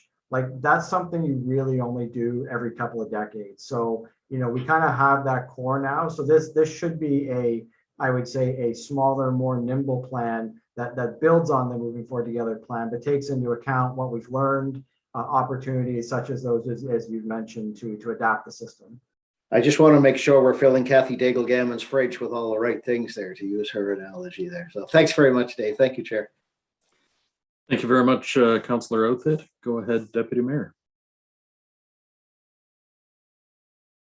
You're muted. Thank you. Sorry about that. I wasn't going to speak for a second time, but I'm riled up now. 2627 for Murchison. I don't know how that is actually how that's gonna work, Dave. We are focusing growth in these areas, and so to think that transit is going to wait another 10 years, it's just not viable. And I think obviously we can all sit around the table here and say we don't have enough money for transit. We don't have enough money going into rural transit. To Way's point earlier, certainly we're not going to have transit buses on in every subdivision in the rural areas. I get that, but I think what we need is a plan, because if you go to the website and as a user of transit, we go to the website, we try to figure out what's going on with the bus, with the schedules and all of that. And I can see right now, and I know that you've heard from me before, that we continue to provide misinformation on our website with regards to transit. So currently you'd think that Murchison Drive is being built right now based on the information that's on our website. I've said it before, we've got 2016 schedules up there, which are really confusing for folks, especially those who are moving to the area. They're going to Google, West Bedford bus, whatever, and come up with the 2016 schedule. So my question to you is, who is actually responsible for doing quality control in the transit content on the halifax.ca website? I just want to get a sense of how often is this information being updated so that we have a better sense of what is actually taking place, what's not been promised. Murchison's been promised for years. And to hear today that it's not actually going to come on board 26, 27, to me, that probably means 28, 29. And at the same time, we've got to get transit on Lucasville. That is a priority. Hammond's Plains needs to be connected to Sackville. Lucasville needs transit. So I'm just wondering, when are we going to have the opportunity to create some plans to ensure that we get transit access to these growing, high growth communities? Thanks, Dave. Sure, thank you. So in terms of the website pieces, I wasn't aware about 2016 schedules. I'll have to take that away and look into it. I mean, ultimately, transit staff are responsible for we look after the content, so I'll certainly take those points away. And again, so in terms of, Murchison Drive, I mean, at the end of the day, what we have to do is look at the budget availability. and look at it over the years, and I have to make a decision on where it fits. Ultimately, though, it's council's, or sorry, not a decision, a decision on a recommendation to council on where it fits into the capital budget. That's based on my best understanding of priorities, looking at, the amount of our capital tied up in the major initiatives like Ferry, like electrification, like everything like that.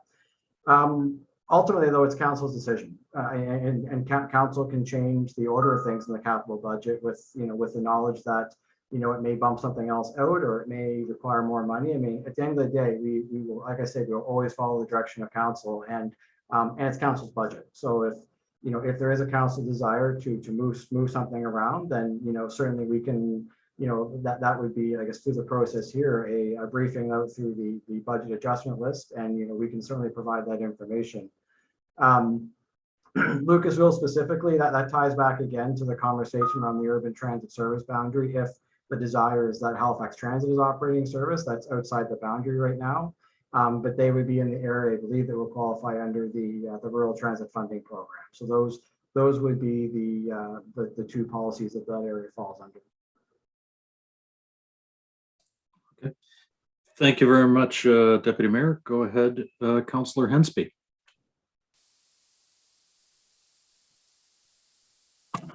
Thank you very much. I wasn't sure if I was on mute, so thank you very much, Deputy Mayor. Go ahead, Councillor Hensby. Thank you very much, Mr. Chairman. I want to take this opportunity to apologize for a word I said in a heated debate in regards to rural transit and regional tax rate and stuff. I used the word rape, and I should have used the word raked, and later on I said the word reaped and stuff, but in the heated debate I said the inappropriate word. Perhaps I should have used an F word like frustration in regards to how rural areas feel about not being recognized. We're being taxed for a service we don't receive. And I just want to make sure that we actually get some respect out of this process, but I want to apologize for those who I may have offended if we're using that word. Thank you. Thank you very much for that, Councillor Hensby. We don't have any further speakers on the list. So I'm wondering if we are ready for the question.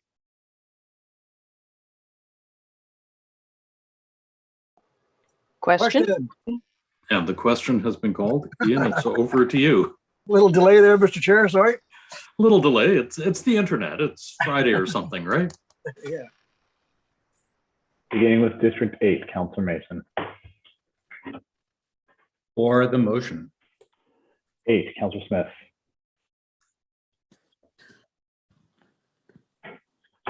4. 9, Councillor Cleary. Yes.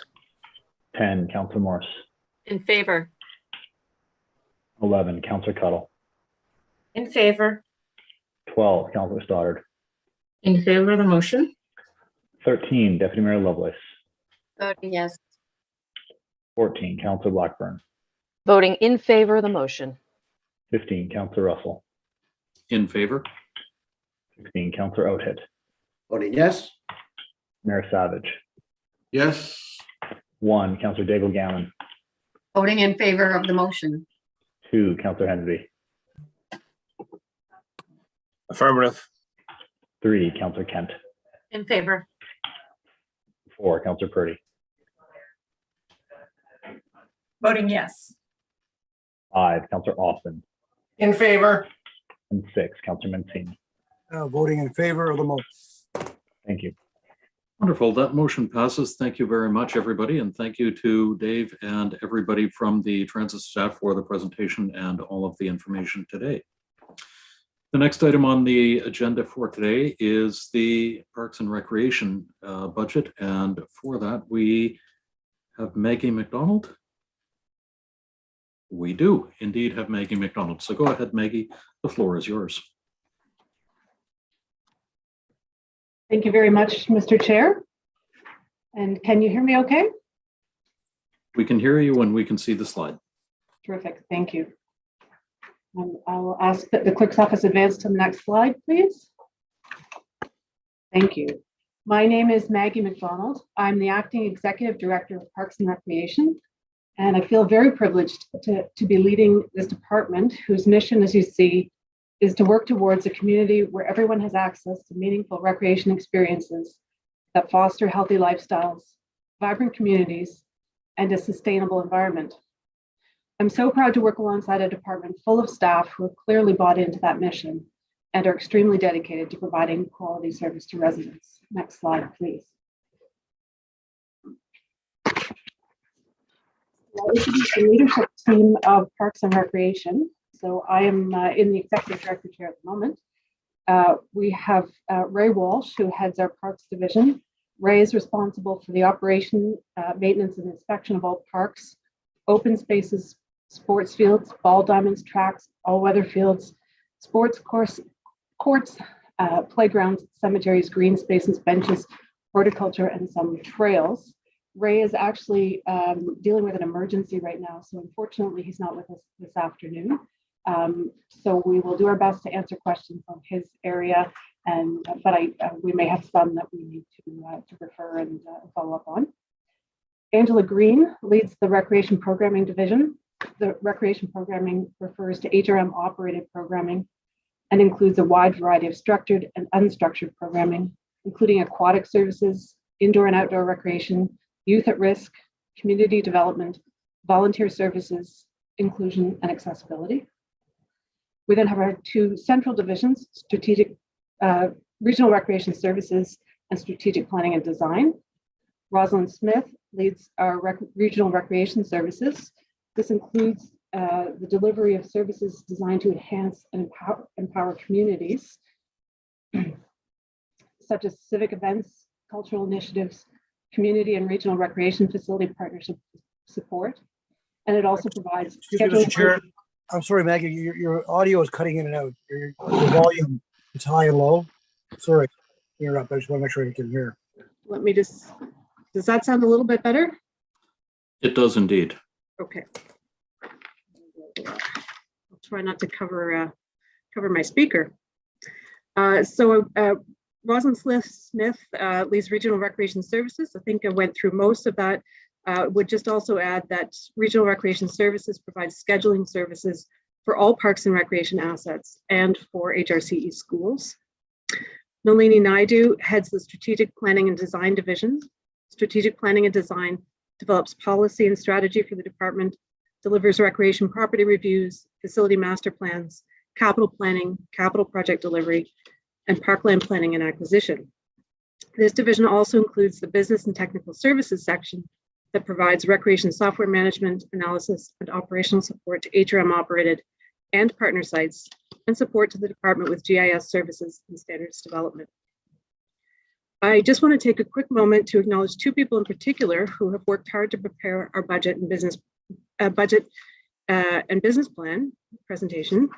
Monique Fader, our administrative assistant, and most especially John Speckens, our coordinator, who has done great service, pulling a lot of threads together to create a coherent whole. Next slide, please. So this slide provides some numbers that I think tell some interesting parts of the Parks and Recreation story, and particularly show the breadth and volume of activity of our department. We'll get to key performance indicators later in the presentation, but these numbers are illustrative, I think, of the scope of our department. We've had almost 7,000 green cart requests in the last year. This is replacement or repair of green bins, a service provided by our Youth Live group. Over 7,000 recreation programs were offered. This represents programs at both HRM operated and multi-district facilities for the calendar year of 2021, representing 4 seasons of programming. And this number, I think, is particularly impressive given it was a pandemic year. As a side note on the numbers and on these numbers, and other programming and rental numbers, one of the benefits of our still relatively new software system is that we'll have better data with which to make decisions. With our last major facility added to Legend in November of 2020, that was the Canada Game Centre, we're now working with much better and more complete recreation data than we've ever had. The only hiccup, I would say, is that the last 2 years of programming maybe don't make the best baseline due to the pandemic. We saw well over 800,000 drop-ins, including over 70,000 of them for the extremely popular Mara Oval. We have 59 parks capital projects on the books for this year, and currently they are over 90% tendered. We maintain over 6 million square meters of grass, largely as a contracted service, and over 100,000 trash can servicings. I think this is a particularly interesting number. We're working towards getting better numbers on the use of parks, but to me, this one serves as a bit of a proxy. We don't yet have data going back very far, but even over 2020, a year that we believe already saw a big increase in parks use, we see a 4% increase. We know that parks have become even more important to people over the pandemic. In a survey by the charity group Canadian Park People, 2/3 of people surveyed in April 2021 said their appreciation of parks had increased during the pandemic. We maintain over 19 square meters of horticulture beds. And as a point of interest, last year, we had roughly 84,000 plants from our greenhouses. We had almost $3 million in cultural spending, including a range of direct spending, for example, on public art and care of our artifact collection, and indirect through grants such as our professional arts grants program, museum grants, management agreements, and so on. And between 20 and 30,000 transactions a week go through our Legend software program. It's quite usual for us to have thousands of transactions within minutes of opening registration for recreation sessions. Next slide, please. I won't go into so much detail on each of the items in this slide, and they're generally a lot more static than the numbers on the previous slide. But I think this slide is important because, again, it shows the great volume and extent of parks and recreation assets we have across the municipality. Again, according to the 2021 Canadian City Parks Report by Canadian Park People, of the cities surveyed, Halifax was above average when it comes to the amount of parkland relative to population, with 12.7 hectares per 1,000 people, while at the same time it was among the lowest of cities of the surveyed cities when it came to parks operating budget per capita. Next slide, please. Another significant component of our delivery of recreation services to the public is provided by our partner facilities. We highlight on this slide our multi-district facilities. These are large facilities that serve not only their neighborhoods, but also, given their size and scope, a more regional audience as well. They are run by community volunteer boards and provide a majority of our recreation offering. I'll get into it a bit more further along, but the impact of COVID-19 and related restrictions on these facilities was very substantial. Next slide, please. So we wanted to take the chance to highlight some of our successes from this past year. These are a few that we selected, but there are certainly many, large and small, that we could celebrate. We offered our traditional outdoor recreation/Adventure Earth Center programming virtually this year. While of course everyone missed being together in person, when gathering sizes were reduced in April 2021, the Adventure Earth Center staff shifted to offer the program virtually and connected with 50 elementary schools, 136 classrooms, and over 4,000 students. We ran a Dartmouth Sunshine series at Ferry Terminal Park and Grand Oasis Stage at Grand Parade over 9 weeks through midsummer, as gathering limits eased and allowed, and into September. These programs not only helped revive and animate our downtown areas for residents and visitors, and to the benefit of local businesses, they also provided opportunities for artists who had had limited chances to do in-person performances. And very importantly, they also provided the means to celebrate and recognize important dates and peoples in our area through partnerships. We celebrated the first official Emancipation Day in the municipality alongside Senator Bernard, Game Changers 902, and the African Nova Scotia Music Association, bringing 100 different Black performers to both sides of the harbour for a celebration that attracted people from all over the province. Working with our Diversity and Inclusion Division and the Conseil Communautaire du Grand Havre we presented the first collaboration between Halifax Events and the Acadian Day annual celebration. We worked with our colleagues in Diversity and Inclusion to offer a full day of programming on Truth and Reconciliation Day and Treaty Day live at the Grand Oasis stage, with speeches and performances from our Mi'kmaq community and thousands of orange shirts filling the downtown core. And I hope many of you were able to take in the light show at City Hall and the public gardens as part of the Evergreen Festival. With respect to opportunities for youth, this is a bit of a bundle. There's certainly a significant amount of activity that happens related to youth in our department on an ongoing basis. Some of it, of course, this year was affected by the pandemic, but of particular note, Council approved the continuation of the Multi-Service Youth Centre in Lower Sackville and endorsed this model as a preferred model of service and program delivery to youth. Following a pilot program, Council approved the continuation of the Youth Advisory Committee, and staff completed the first Youth Services Plan in 2021 and started in on the second, engaging over 1,800 youth to collect data. This plan acts as a guiding document to help guide staff in the creation or modification of programs and services. We were chosen for the Parks Canada National Urban Initiative. HRM and Parks Canada have signed a statement of collaboration for a National Urban Park Initiative in Halifax, and a parks planning project for Blue Mountain Birch Cove Lakes has been initiated in partnership with Parks Canada, with background studies being initiated. We secured over $2 million in funding from other orders of government, the large majority of which came from the federal government. And we also brought forward a Parks and Recreation fee bylaw. This may not be the splashiest thing we did last year, but it was badly needed, with recreation fees having been unchanged for at least a decade and being inconsistent across and within asset types and not aligned to our cost to provide services. We brought forward a new fee policy and bylaw. These will come into effect on April 1st, and the team is well down the road of preparing these changes in our systems and communicating with the public. And just before I leave the slide, I wanted to highlight a couple of items that didn't make the slide. One is the Halifax Common Master Plan. It was working through committee and council as our presentation was being developed. So it wasn't featured on the slide, but is a significant park plan for an extremely important part of our parks and recreation offering. The other thing I would like to mention are the new interpretive panels at Africville Park, developed working with the Africville Heritage Trust and the Africville Genealogy Society, and with our colleagues in the African Nova Scotian Affairs Integration Office. The new panels are very beautiful and tell the story of Africville in a very impactful way. Next slide, please.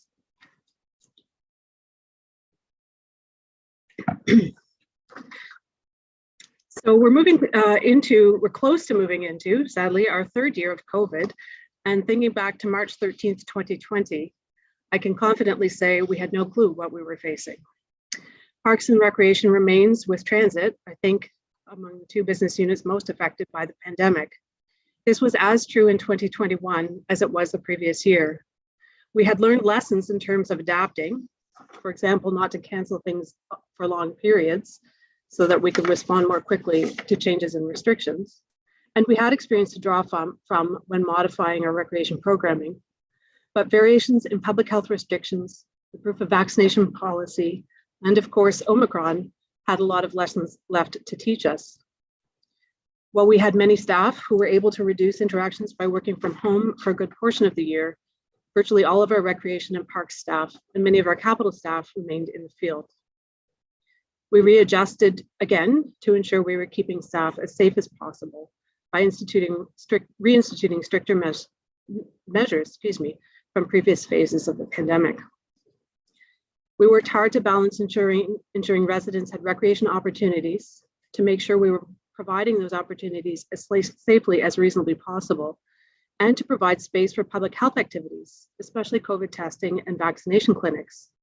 Between HRM operated facilities and partner facilities across the municipality, there were hundreds of days of public health activity in our recreation sites. We also provided recreation centers as emergency shelters for the homeless, as well as for warming centers for those affected by recent power outages. I hoped I wouldn't have to use this phrase this year, but our staff continued to do what they lovingly, maybe, termed the hokey pokey. You put the bookings in, you take the bookings out. And I think you know the rest. Each time restrictions change, staff update contracts, credits and debits, and guidelines for facility use. Staff also support our partners to ensure a consistent understanding and application of public health restrictions and their effects on our facilities. To give you a sense of the order of magnitude, HRM and our partners canceled over 160,000 hours of rentals this past year.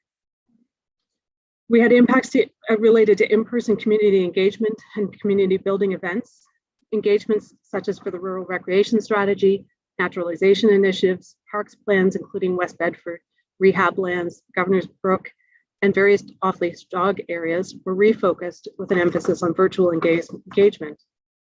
And there were also positive outcomes, including a range of virtual recreation offerings that we continue to offer this year, and unique rural recreation programming in the summer that married non-traditional programming from 2020 with some of our more traditional programming, including backyard play box loans, guided nature walks, and pop-up programming, to name a few. Next slide, please. So we're now moving into our current and planned activities, and we'll start where we left off with the pandemic. So our slides at this point are grouped according to Council's priority areas, and this one speaks to safe communities. I will say pandemic response looks a little lonely on this slide. And of course, it is an area where we expect ongoing activity that may be above and beyond our normal operational activity. But I would also like to mention, in relation to safe communities, two other areas. They don't elevate to the level of strategic activity, but are nonetheless extremely important for safe communities. These are the routine design, operational, and maintenance activities that we do that has an impact on safe communities, and the regular recreation programming that we do. So firstly, with respect to the pandemic, we will continue to adapt to public health restrictions and offer programs and services as safely as we reasonably can. Event activity is also expected to play an important role in the municipality's economic recovery and community well-being. And animation is another important way to help support public safety by bringing more people into outdoor spaces. Second, we routinely use design, maintenance, and improvements to improve safety, such as through beautification or lighting. An example of this is a range of actions we took at Finley Park in the last year. Thirdly, we also contribute to public safety from a long-term point of view with the range of recreation programming and activities that we offer directly and through partners. So things like youth development, some of those areas I've already talked about, community capacity building, for example, through volunteer support and recognition, and really the wide range of activities we provide that help build skills and capacity in community and help with public safety from a long-term perspective. Next slide, please.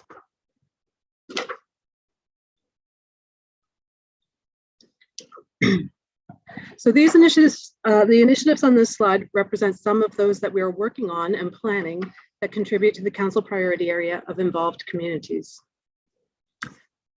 In terms of cultural plans, we've completed the first phase of the museum strategy. We have the completed report from the consultant, and the staff report is making its way through our processes. Once council has had the opportunity to review, and if council approves the direction, we would begin implementation of the deliverables coming from that strategy. As the Cogswell redevelopment progresses, we'll build on previous planning and engagements to develop a commemoration program. And staff will initiate the development of a framework for cultural spaces in alignment with the Culture and Heritage Priorities Plan as that is completed. We will be undertaking a beach analysis for the purpose of which is to ensure that supervised beaches are in alignment with the criteria identified in the long-term aquatic strategy and that there's adequate access to supervised beaches.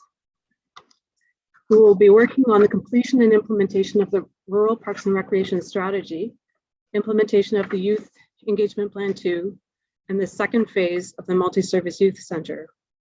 With respect to the Rural Parks and Recreation Strategy, we have a What We Heard document from the strategy that we will be bringing forward to Community Planning and Economic Development Committee. And then we plan following that to bring the strategy forward for approval in the first half of the year and to start with implementation following that. Our planning cycles are such that this timing allows us to start building into future business plans, the direction coming from that report. Staff will continue to implement the hub and spoke model, a more connected and integrated model of recreation delivery by working with Canada Game Centre and the John W. Lindsay YMCA to streamline the distribution of recreation programs. Next slide, please. In the area of prosperous economy, we will continue to lead the municipality's support for Discover Halifax's implementation of the Tourism Master Plan to guide tourism growth and build better communities for visitors and residents. We have a report coming on one aspect of the tourism master plan that I'll elaborate on later in the presentation. Part of our role in recovery is also to help animate the municipality to encourage residents and visitors to get out and enjoy what we have to offer and to patronize local businesses. Included in our budget is a program of free events for 12 weeks over the summer in downtown Halifax and Dartmouth. The team is working on enhancements to last year's programming that we hope will be supported with funding from other orders of government and would really serve to amplify what we did last year. One of the anecdotal things we heard from 2020 when the Atlantic bubble opened was that visitors came to Halifax but cut short their visits because of a lack of things to do. We definitely did not hear that last year. We anticipate strong visitor numbers this coming summer, and we want to be ready to receive and entertain those visitors. Next slide, please. With respect to protecting the environment, we will continue to focus on achieving regional plan parkland objectives, as well as regional council's direction to acquire specific parkland. Our priority will be on park master planning and development of both wilderness parks and bare parkland received through development and acquisition. With respect to parks and open space plans, this is the process by which we, in a methodical way, create plans for parks so that as assets need replacement and as capital budget resources allow, we have a well-considered plan developed with input from the community to realize. The challenge of the parks and open space, one of the challenges of the parks and open space planning process is that our capacity to do plans is constrained. If you consider that we have over 900 parks and average 2 to 3 park plans per year, I probably don't need to finish that math. To be fair, not all parks are likely to need a plan, but there is another issue in that even if we completed plans at a faster rate, we are constrained by budget and capacity to implement the plans we already have, let alone more plans. This said, park plans are extremely important, and even more so in the context of our growing population and increased interest in and use of parks. This year, we have a lot of work to do associated with the National Urban Parks Initiative with Parks Canada, with a number of background studies being developed for Blue Mountain Birch Cove Lakes. We're also initiating a new park plan for Peace and Friendship Park. We have planned consultation for the Indigo Shores Park Plan and for the District 11 Community Integration Fund. We'll also implement the initial phases of the Halifax Common Master Plan, West Bedford Park Plan, and Rehab Lands Park Plan. I'll speak more to Halifax on a separate slide. And finally, we'll be bringing forward a report to Council on a program to support naturalization of parks in support of the Halifax goals. This would develop approaches using the potential sites identified through a pilot, examining staffing needs, establish processes for engagement, and identify baseline project costs for naturalization efforts. Next slide, please.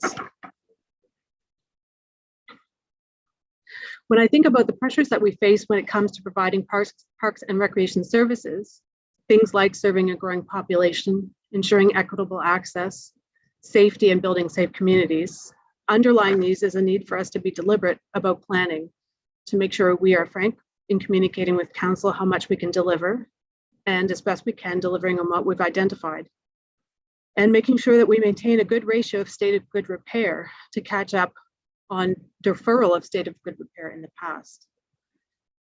And also to make sure that at the same time as we're being good stewards of parks and other assets, we're also good stewards of public funds now and into the future.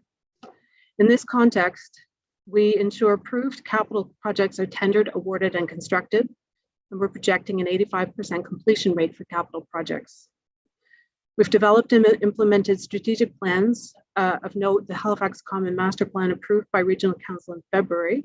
Staff will be undertaking additional public consultation and a review of the plan with a view to return to Regional Council within 18 months with results of this consultation and any recommended amendments, along with implementation plans. The playing field strategy is set out to provide recommendations and strategic directions regarding the provision of municipal ball diamonds and sport fields over the next 15 years. A draft of the strategy has been prepared and is now undergoing reviews and edits.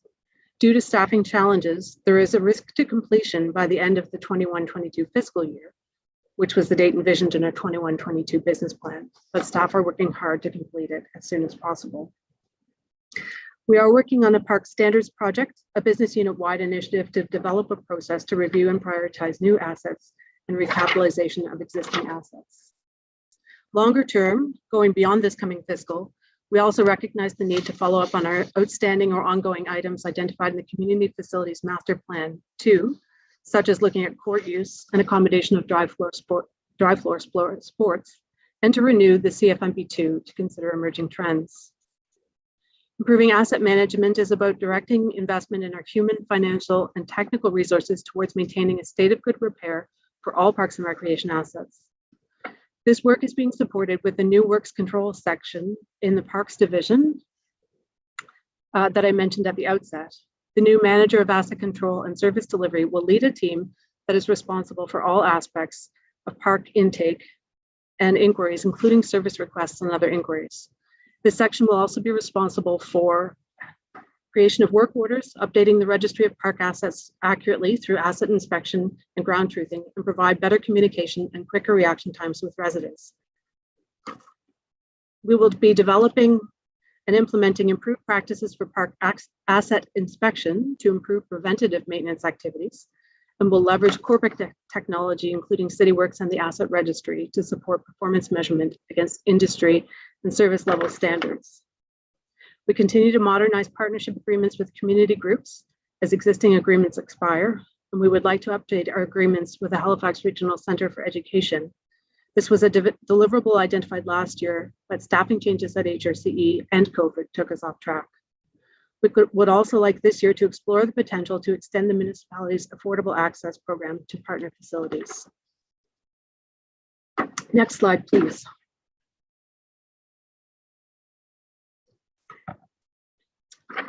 We try continuously to improve the customer experience and make communication to and from the department better. Some examples for the upcoming year include developing and implementing a communication strategy regarding all aspects of the grass cutting service, including an educational and social media campaign. Also with the grass cutting, in conjunction with this communication strategy, putting grass cutting service levels, guidelines, and mapping on the municipality's webpage. We'll also be enhancing our communications on field maintenance tasks and field closures. We're working now on expanded online functionality with respect to our recreation management software. And starting as soon as next week, we'll be rolling out the ability to book book last minute ice online at many arenas. We will move to other assets once we have piloted this with ice bookings. We'll be looking at implementing other new online functions, including targeted customer communications, customer management, and the ability to book memberships online. We're also doing the required planning and preparation for bringing additional facilities on board in 23-24. Sites identified for 23-24 include the Eastern Shore Community Center and Arena, the Spryfield Lions Arena, and Centennial Arena. Referenced briefly above, service request standards is about developing and implementing service request standards for parks assets and services. We'll establish and monitor request volume, completion percentage, closing timeline categories, and measurable response times. Next slide, please. This slide describes how Parks and Recreation supports the objectives of Halifax. I have touched on most of the initiatives in this slide already, so I'll just highlight two of them. That is community gardens and the Green Network Plan. We support 23 community gardens through an established community garden process. With respect to the Green Network Plan, Parks and Recreation is responsible for a large number of the initiatives in the plan, including community gardens, engagement for the planning and stewardship of parks, undertaking the naturalization pilot project, and incorporating various things into our parks planning process, such as year-round infrastructure, focus on versatile and flexible space, and cultural and educational components, to name just a few. Next slide, please.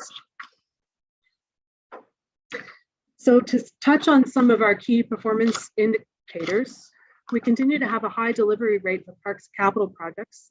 This year, we're projecting a level more similar to prior years. Last year was unusually high at 93%.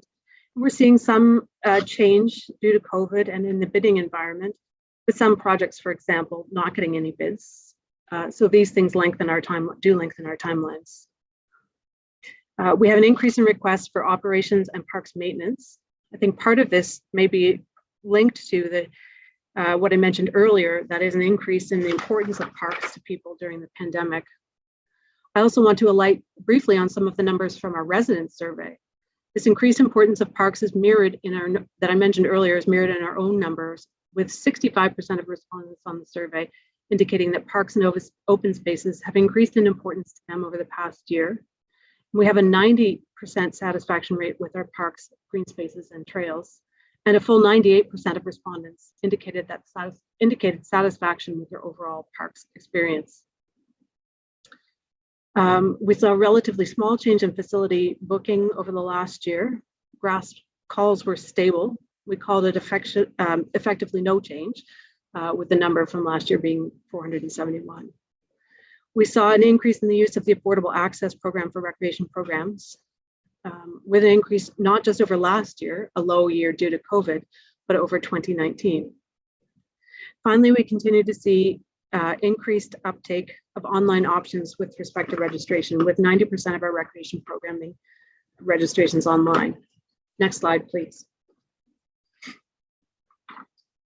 So this shows our budget compared to budget last year and compared to our actual spend and projections last year.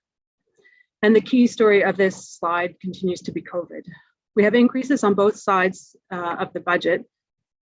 This proposed budget represents a return to higher level of activity and staff consistent with expectation for a full return to full capacity. This shows up as increased expenditures, but associated with that, we are projecting a return to pre-COVID levels of revenues, as well as some increases associated with the fee changes to take effect April 1st.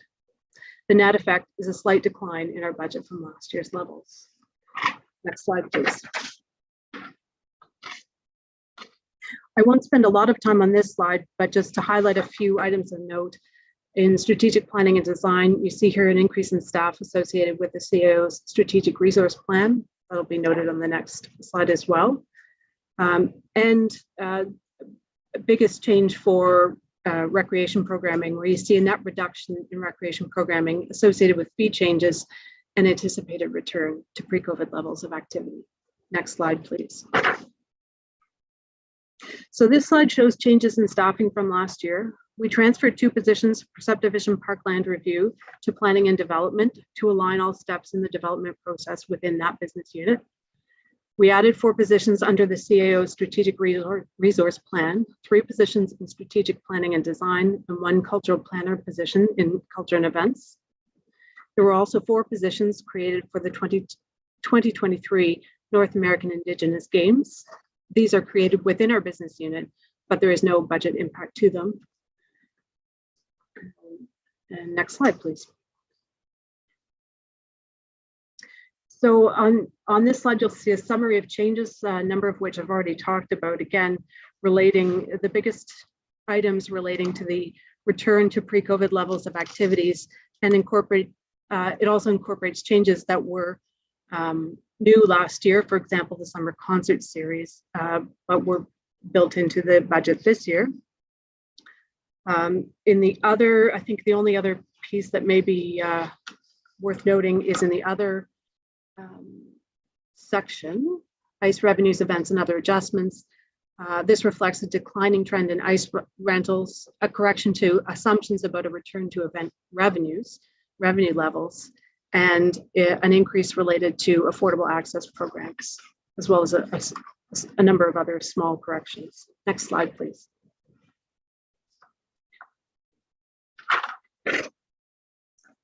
So now we're getting into options over and under budget.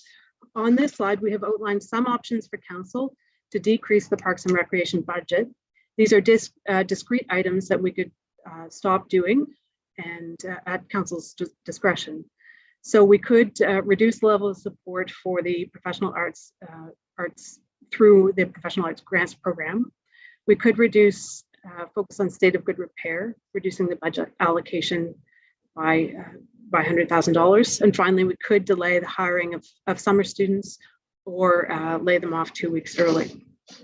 Next slide, please. This slide includes items for which an increase to the Parks and Recreation budget would be required in order for us to deliver. The first speaks to a program developed to modernize the existing recreation wage model so that it remains current relative to changes to the minimum wage, standardizes our approach to wage classifications, and better reflects the current job market. The second item represents, which has been, I think, discussed in relation to a couple of other business units already, but this represents a series of additional things that could help support recovery from COVID, particularly in areas especially hard hit by COVID restrictions, where there was a loss of foot traffic from offices and a loss of visitors, but with components that would be available across HRM. This includes the extension of the $150,000 COVID recovery grant program for events to help support event organizers. This would be available to event organizers across HRM. There is a component for staffing for events that would support what we were doing with the summer events program and give some additional capacity to look at some additional programming, such as a small number of pop-ups to allow for some event activity outside the Grand Parade and Ferry Terminal stages, which are fixed assets for the season. It also provides some funding for innovative programs. A couple of ideas include a picnic promotion, working with local businesses to develop a program where residents might register, receive a branded item like a picnic blanket, and get discounts at local businesses. Or an experience passport, where taking advantage of a local experiences earns you stamps and a passport and entitles you to be registered to win a prize. We would also anticipate allocating some funds to additional benches, chairs, and tables to encourage use of public spaces. These also capitalize on the strong interest in our parks and open spaces. With funding for, and the next one, with funding for additional seasonal maintenance, we would hire students to focus on beautification, primarily painting, and additional seasonal staff for litter control. This also includes some funding for horticultural materials. Multi-district facilities have continued to experience the same COVID pressures as has a municipality. While we are planning for a return to full capacity, there are unquestionably lingering impacts from the pandemic, and this is showing especially true for facilities with gyms. Membership numbers have not rebounded as hoped, and gyms missed the typical lift they get with New Year's resolution-driven increases in sales.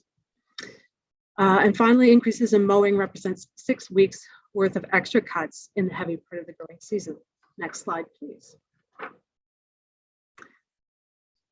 So this slide outlines items that have been directed by council or on which council direction will be sought. Staff up a report with members of the Community Planning and Economic Development Committee to be at their option considered at tomorrow's meeting or a future committee meeting.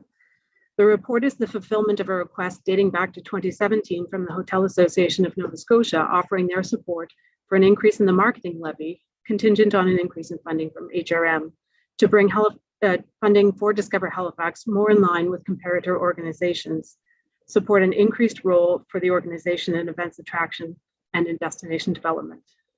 The recommendation of the report is structured so that regional council approval would move this funding forward to the ballot. In 2018, council gave direction to staff to include in future budgets funding to bring municipal support for professional arts to a benchmark level. The amount identified in this slide would continue to bring the program closer to that level, the level identified in that report. Excuse me.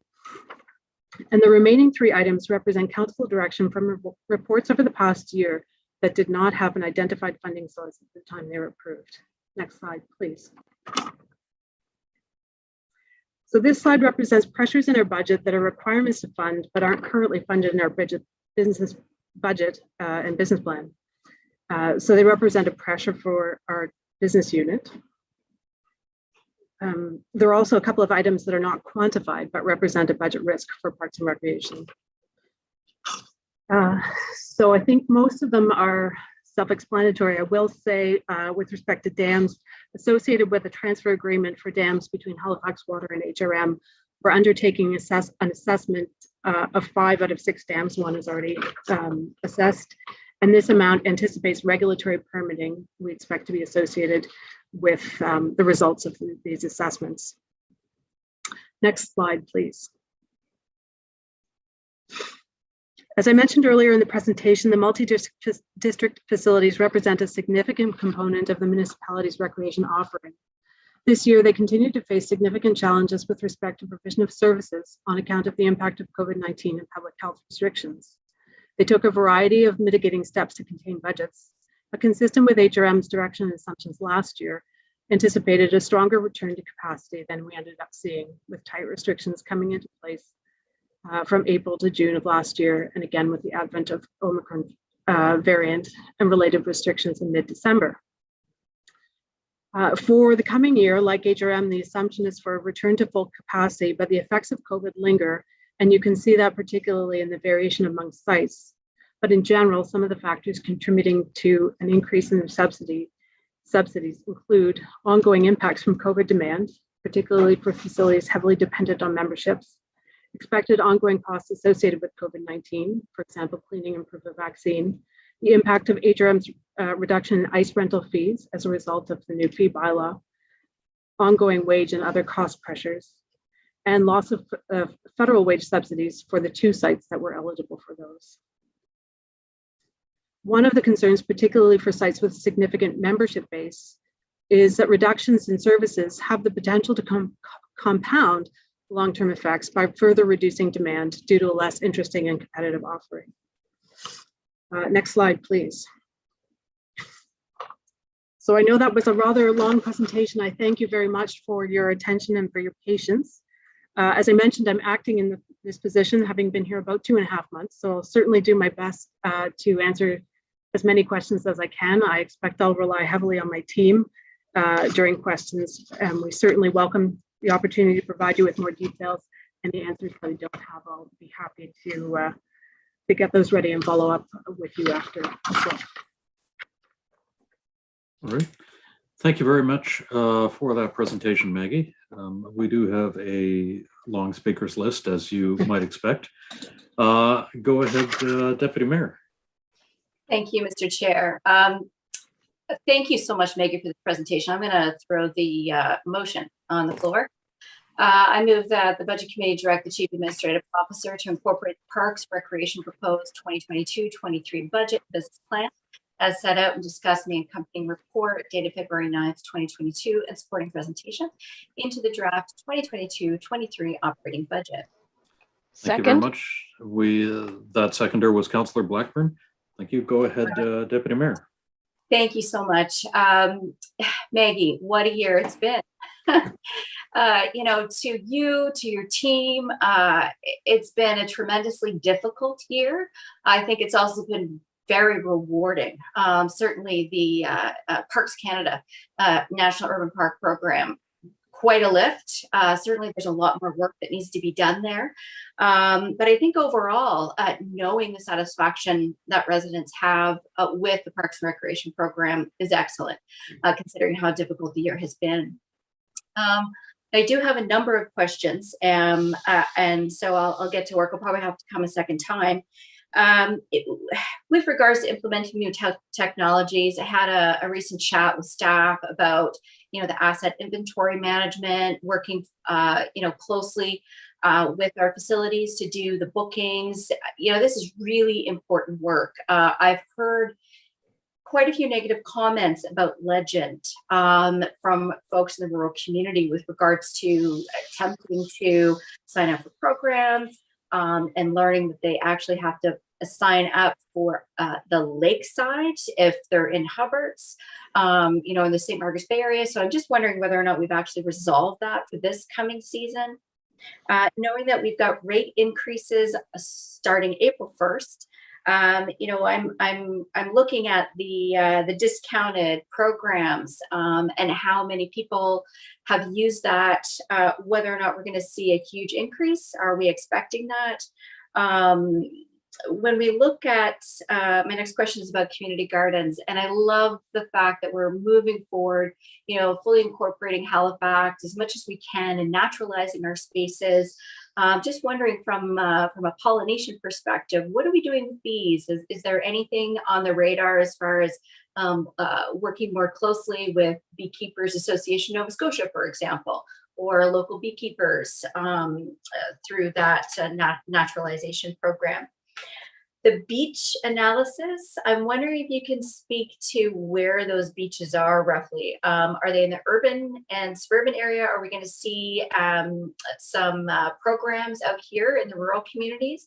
Would love to be able to do that. At this point, I think we've got the opportunity to work with our community groups to potentially have some supervised beaches and maybe some swimming lessons for the kids. Great to hear that we're going to move forward with HRCE in getting that finally that new agreement coming on board. And also just wanted to chat a little bit about the discussions with our community groups that use our fields quite often. So that's the soccer and the baseball groups. They're ready to step up and do the mowing. If we cannot mow those fields, is there an opportunity to work with them a little bit better, because they're there at the fields so much, and rather than them calling 311 and complaining about the mowing, can we work with them and potentially have an agreement in place so that they can at least mow the field and prepare the field for play? I'll leave it at that and look forward to hearing from you. Thanks, Maggie. Thank you, Councillor. I'll start on some of the questions I think I know the answer to, and call on different members of the team for others of them, and hopefully we'll make sure that we capture them all. I'll start with your last comment first. Certainly, with respect to discussions with community groups, there are opportunities, and we do take them to look at opportunities for partnering with community groups. That's a Ray Walsh question, and Ray isn't here today, but we can certainly follow up and take that offline to discuss and connect on that question, but definitely a possibility there. On the beach analysis, that really is the question is where are they? So we have a series of criteria identified in the long-term aquatic strategy that speak to what we should look at when we identify supervised beach sites. And I can ask Angela to follow up if there's a more detailed response to that. But I think that is part of the question that we're looking at is how, to take a holistic look at our supervised beaches against the criteria that were set out in that strategy, in order that we have looked at that and have those look at it in appropriate locations and where there's adequate access, subject to of course to resource constraints. Adequate access is distributed as equitably as possible across the community. With respect to rates, there's a big variation in the change in rates. The team has done a lot of work to produce communications to help the public understand what's happening to their specific rates, rates that might affect them. One of the principles of the bylaw when we brought it forward, however, or the policy when we brought it forward, was to avoid major spikes in rates. So by and large, there shouldn't be major increases for individual groups. There may be some exceptions from the point of view, for example, if there were corporate users of our facilities. The other piece that we made sure to capture in the bylaw and the policy was that corporate users, based on charter restrictions, really do need to pay the full cost. So there may be some instances where there are larger increases than others, and there are some instances where there are decreases as well. So that's the piece about rates. I know you had a question on bees and on our Legend software system, so I'll refer that. Oh, I might have some answers. We do have a beekeeper group in Dartmouth, apparently, that we work with, and certainly we'd welcome others that are interested in working with the municipality on that. On the question around Legend, I think that may relate to how the programs show up in Legend, how the programs show up in our software system. So staff are looking at that right now so that we have a better representation, so that people can find their communities more easily and the programs more easily in our system. I think that hopefully meets your list, and I know you said you're coming back, so if I missed anything, perhaps we can catch it there. Thanks, Maggie. That's great. Appreciate it.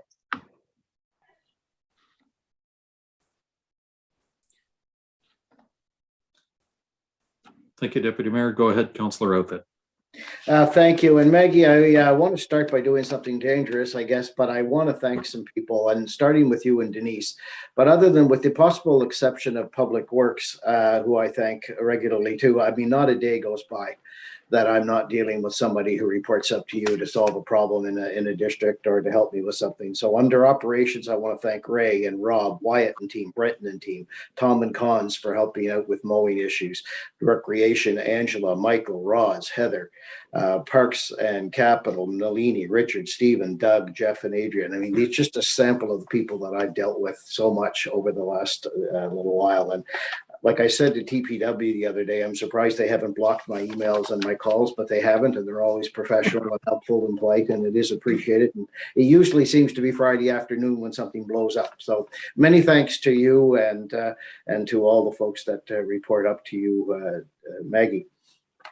The mowing we've talked about a little. I think it's gotten better, and I should say Tom and Cons and Ray are great when we have a problem. I am intrigued by Councillor or Deputy Mayor Lovelace's comments on the playing fields too, because I have heard that from some baseball and soccer folks that they want to step up and do more. I know there's some contractually some things that Rob and Ray would have to do, but I'm not sure that it's ever going to be good enough for some groups, and I'm not sure that we probably couldn't improve things by working with them. So I'll plant that seed like the deputy mayor did.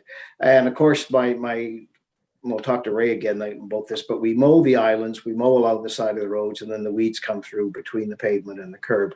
And it looks like heck, even though we've mowed the medians, it still looks like heck because of the grass growing in between the curb and the road. And we have to do a little bit better job of that. I'd like you, when you respond, Maggie, just to touch a little bit on the park acquisitions budget that Karen brought up this morning, because we're acquiring parkland quite regularly, and of course we want to acquire more, and sometimes we're able to do that through partners with others or with deals with developers. But I'd like to talk a little bit more about what's in the reserve, the budget, this sort of thing. I don't know if that would be you or Richard or Nalini. The West Bedford plan, need to understand a little bit more. You were in on a call recently, and you know that the two schools are being built there, and they're going to come with some amenities. Pam and I are going to fund a pump track, and the developer is putting in a pickleball, but we need to get going on set expectations with that survey. We've heard loudly and clearly about the amenities people need when we built a town up there, and we'll get Pam started. I'm sure if I say there's nothing enough for the youth to do in the existing districts and also in the growing district in the area. So I want to talk to you a little bit about that. Little chirping going on social media today from the unions about living wage, and that we're not paying all our rec people yet a living wage. My understanding was we passed policy that all full-time and permanent employees got a living wage. So where is the breakdown here with recreation? Are these seasonal jobs? Are these part-time jobs? In your department, who is not receiving minimum wage, living wage? And so I can get mark off my back. And the other thing is BMO naming. I believe that has to be the BMO sponsorship has come down on the Rinker Road with getting another one. And so there we go. There's some questions for you, as well as a whole lot of thanks. Okay, thank you very much, Councillor. Yes, I appreciate the thanks, and I appreciate our team so much, particularly in the position that I'm in. Certainly have relied on them an awful lot in the past couple of months. So thanks very much for that recognition. On the Parkland Reserve, the reserve account has just over $6 million available for spending. We only move those funds into the capital subsheet as required. We typically have that $500,000 that the public speaker mentioned every year. But if opportunities arise, then we could access that strategic reserve, that Parkland Reserve, as needed. Yes, certainly on the acquisition side, when it comes to transactions, it's a question of when the transaction is completed to be able to speak about it more freely. But certainly we do continue to make acquisitions in line with Council's direction, Council's strategic directions on that. With respect to the West Bedford plan, I think, yeah, certainly from my perspective, there are a few items. One is to recognize, as you note, the intense demand that's there. The other is, we don't want to miss opportunities as they arise, and there are some opportunities arising right now. The caveat I would put on that is in relation to the planning process. It's a timing question, so we want to make sure we're doing that in the best way possible, so that we don't take advantage of opportunities and after the fact wish we'd sort of thought about X or Y. Through our planning process before we did that. So trying to move those as closely together as possible and be prudent as we try and not miss those opportunities. With respect to living wage, casual employees are not captured by the living wage policy, and so those would be the employees that would not be captured under that policy. In fact, and I stand to be corrected, but I believe it was really a contractor piece that was part of our procurement policy, the living wage piece. So, and it also excluded, the living wage policy also excluded multi-district facilities. So, employees of multi-district facilities, but also our casual staff would not be captured by that policy. Certainly, if council wanted more detail on that, we could bring forward in a briefing note. And yes, with respect to the naming rights, it wasn't listed on the slide because we don't have an amount, but that's certainly a positive risk in our budget, if I could put it that way. That we'll be bringing something forward to council, hopefully. We're looking to look for new opportunities there for new naming. All right, many thanks. I think you've covered things. I might like some more information on living wage, but we'll see what others have to say about it. Thank you, Maggie. Thank you, Chair. Thank you very much, Councillor Outfit. Go ahead, Councillor Mancini. Thank you, Mr. Chair. Maggie, thank you. And I don't mean just for the presentation, as Councillor Outfit said, thank you for the work that you and your team does for us on a day-to-day basis. I was going to do the same thing as Councillor Outfit. I was going to make a list. I wanted to acknowledge some of the people that I work with on a daily basis, but the list kept getting bigger and bigger and bigger. But what I will do as a follow-up, Maggie, to today's presentation, I'm going to send you an email, and I would like to acknowledge those folks so you can tell them it is truly amazing, the team and how much they care about what the jobs they do. My colleagues should be happy to know that I don't have a whole lot of questions, but there's some things I do want to acknowledge. You talked about safe communities, and prior to the pandemic, we were looking at even some of the crime rates going down dramatically. There's a whole bunch of reasons for that, but as in our safety strategy, one of the key elements is more safe places for our youth and our families to go to. And many of my colleagues will be talking about that when they get a chance.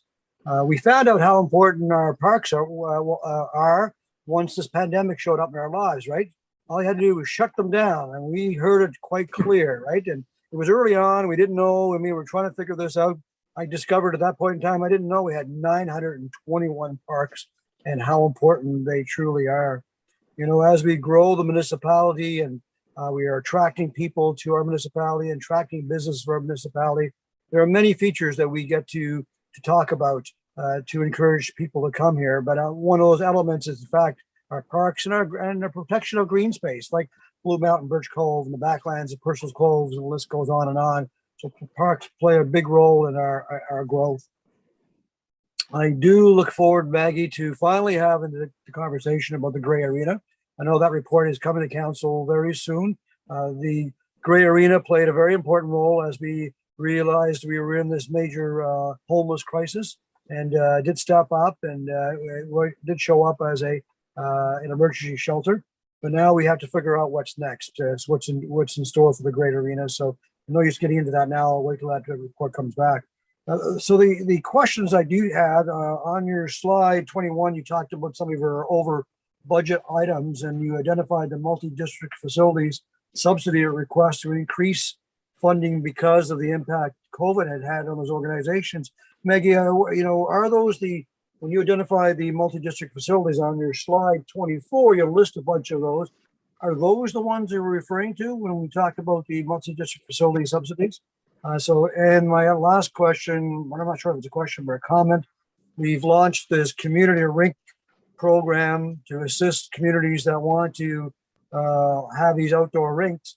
There was a group that got organized in District 6 near where the mayor and I live, and Craig Blake Park. They wanted to put a rink there. They got approved for the funding to support the insurance. What surprised me, the insurance is $6,000. $6,000. We're only going to cost us $2,000 to build the rink. So it's mind-boggling that that's what the cost. I don't know if there's a question there, but I'm just blown away by that's the amount of money that we have to do that. So those are my question. My only questions about the budget. I thank you for your team and what they do and how much they care for our municipality. Thank you, Councillor. To your question on the multi-district facilities, I seem to have lost my budget copy somehow in the last 30 seconds. But if I understood your question correctly. So the full range of the multi-district facilities budget request is on slide 21, and that's that list of sites starting with Alderney Landing, going to Zatzman Sportsplex. So it literally is A to Z. And so the full range of the request is on that slide. The increase of that request is the increase on the over slide. So that's an increase to, relative to last year's funding. And so that would bring them all to the level of what the full request for those sites is. Yeah, maybe we have to have a further conversation offline on this, but and where does the East Dartmouth Community Center fall into that equation, if at all? So it's not on that list. We have, I do have the list of funding for smaller partner facilities. And so for the East Dartmouth Community Center, we'd be looking at a funding level of approximately $75,000. So that's wrapped into our budget. Okay. Look, thank you for that. Once again, Maggie, thank you to you and your leadership. Truly appreciate it for all the work. Those are my questions, Mr. Chair. Thank you. Great. Thank you very much, Councillor Mancini. Go ahead, Councillor Blackburn. Thank you very much, Mr. Chair, and thank you so much, Maggie. It's so good to see you here today, and so good to see you in this position. I must say the big chair looks real nice on you. So I hope that this is something permanent. A couple of my questions were already asked, and I'm glad to hear that we've got about $6 million in the parkland acquisition. And because I think that is important as we move forward with trying to purchase land, thinking particularly in and around Sandy Lake. That's more important than ever with the pressures that we're facing with development there. And I know that you can't say anything about pending real estate transactions, but I do ask that the real estate staff keep an eye on some of the cottage lots that are for sale or coming up for sale around the lake, because they could be valuable land for us to purchase and add to our land base around Sandy Lake. I also had a question about the living wage, and I just want to clarify. So if I'm a 17-year-old high school kid and I am hired by HRM for the summer, am I going to be paid a living wage, or am I going to be paid the going rate? So that's my first question. Also, another question about the MDFs and the Legend software.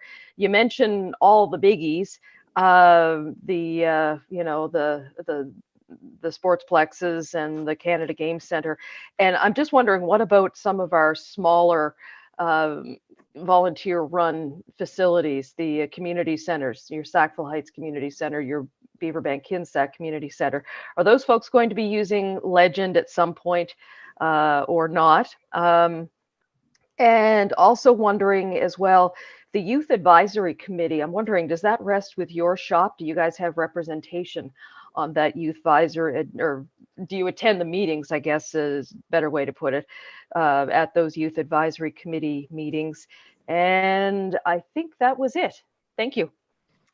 Okay, I'll start with the Legend question around community partners. So in our plan for the coming year is to lay some of the groundwork to add more community partners to that system. And I named a few in the presentation. If I can find my list, I will, of sites that we anticipate the following year. So there's some groundwork that has to be laid in terms of ICT and so on. So we do have a few sites. I know that Spryfield Lions was one of them, and Eastern Shore Arena and Centennial, I think, were the 3 sites that we had as initial sites for deployment, but certainly our hope is to get as many of our partners onto that system as we reasonably can. With respect to the living wage, so our casual staff, our student, a student who takes a job with us for the summer would be paid the going rate. So that would be a minimum wage or a minimum wage plus something amount. And the Youth Advisory Committee, I think I will refer that one to Angela Green. I know we've had involvement certainly in that committee. I know it's shared with, I think, our clerk's office and I believe diversity and inclusion involved on that one as well. But I will refer to Angela to answer that question. Good afternoon, Angela Green, Director of Recreation Programming. Through you, Mr. Chair, to the councillor. With regard to the Youth Advisory Committee, it is a joint program between the clerk's office, municipal clerk's office, and recreation programming. Okay. So through the youth programming division under the manager Lee Moore, that program is jointly run. We definitely have representation at the table. Becca Bishop is the acting community developer for youth, and she's heavily involved in that Youth Advisory Committee. Perfect. Thank you very much. And just to close out, yes, echo what Councillor Outset said and Councillor Mancini. I think I'm probably on the phone to Parks and Rec more than anybody else, and you're always on the other end of the phone when I need you. So your team is incredible, Ray Walsh and the crew. They've been helping me with some big projects out this way, so it's very much appreciated. Thank you. And Mr. Chair, if I may just quickly follow up on one of the answers I gave. So identified in the list for future priorities for adding sites to Legend is probably of particular interest, the Beaver Bank Road Community Center. So certainly in our planning. Perfect. Thank you. Wonderful. Thank you very much, Councillor Blackburn. Go ahead, Councillor Morse. Thank you, Mr. Chair, and thank you, Maggie, for the presentation. I'll just echo my colleagues' comments about your incredible team. Always upbeat, no matter how many times you pester them. So they're fantastic. My questions are around parks planning and whether you could say a little bit more about the staff who will be added in strategic planning. I'm interested in seeing more collaboration and integration to support our climate goals as well as the Green Network Plan. So perhaps you could address how that will move forward. If you're able, if you could give us sort of an update on how many hectares or acres of land we've added to parks in the last year or two, that would be really helpful. And I'm involved with the Canada Game Centre on the board there. And it feels to me that we could do an awful lot more to make that facility accessible to the community. And I understand there are long waiting lists whenever we do provide accessible passes and that sort of thing. So I'm wondering what it would take to expand the affordable access program, even if it was directed at youth or directed for the summer or something like that. Yeah, I think that's it for now. Thank you. I'll come back. Thanks, Councillor. So parkland acquisition staffing for the strategic planning and design and Canada Games Centre. So on parkland acquisition, I have the okay that we can from real estate that we can say in terms of 2021-22, we purchased over 50 acres of land in Sandy Lake as a parkland acquisition. So that's now able to be indicated publicly.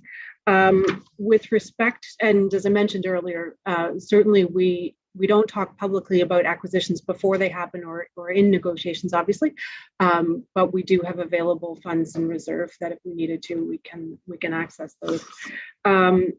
With respect to resourcing and strategic planning and design, we have 3 positions that are part of the CAO strategic resource plan that are being added to that team.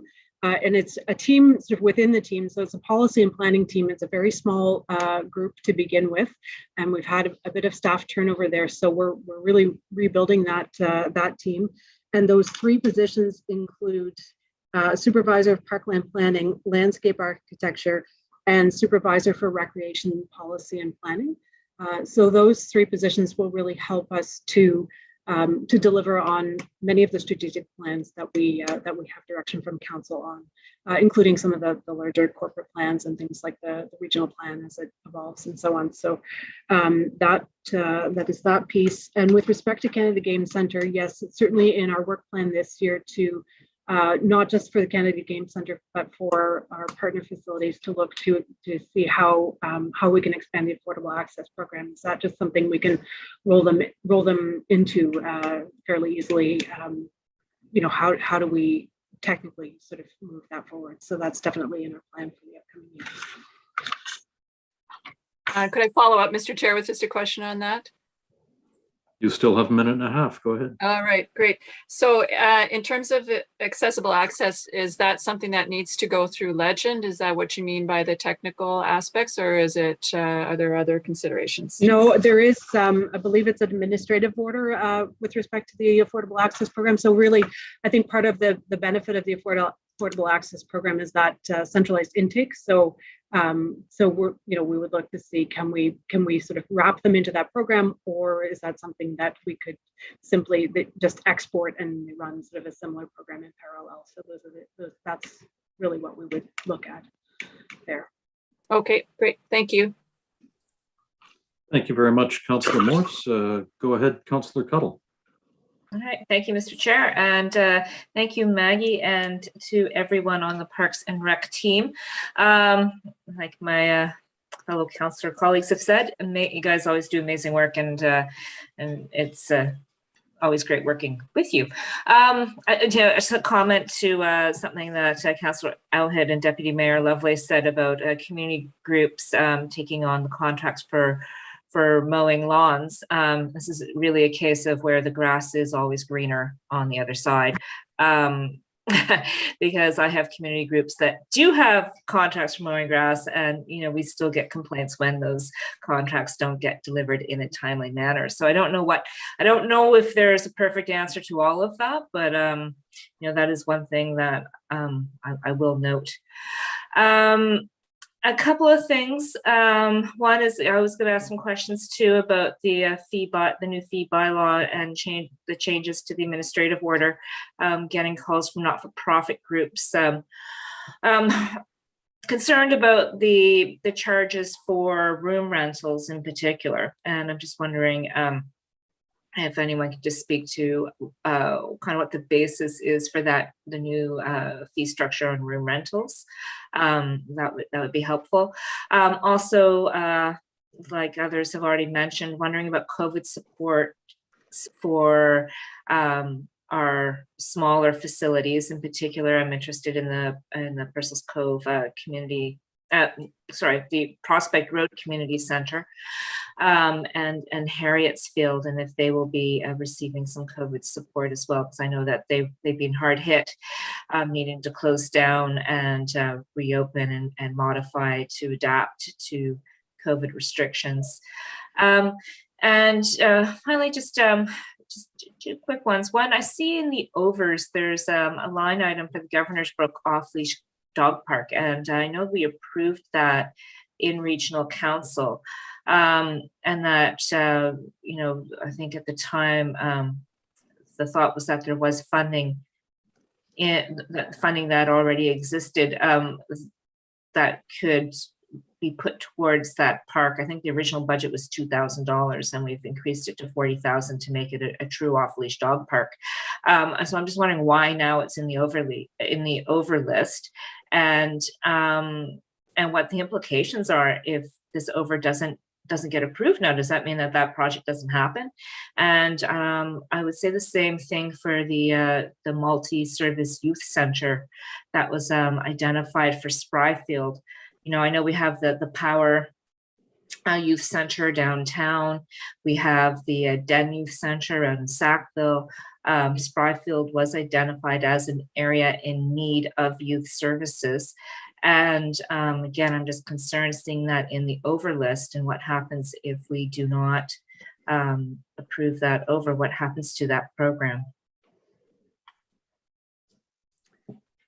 Okay, so with respect to the fee bylaw, I'll start with that one and may ask Angela Green to supplement if there's more information that she can provide on that.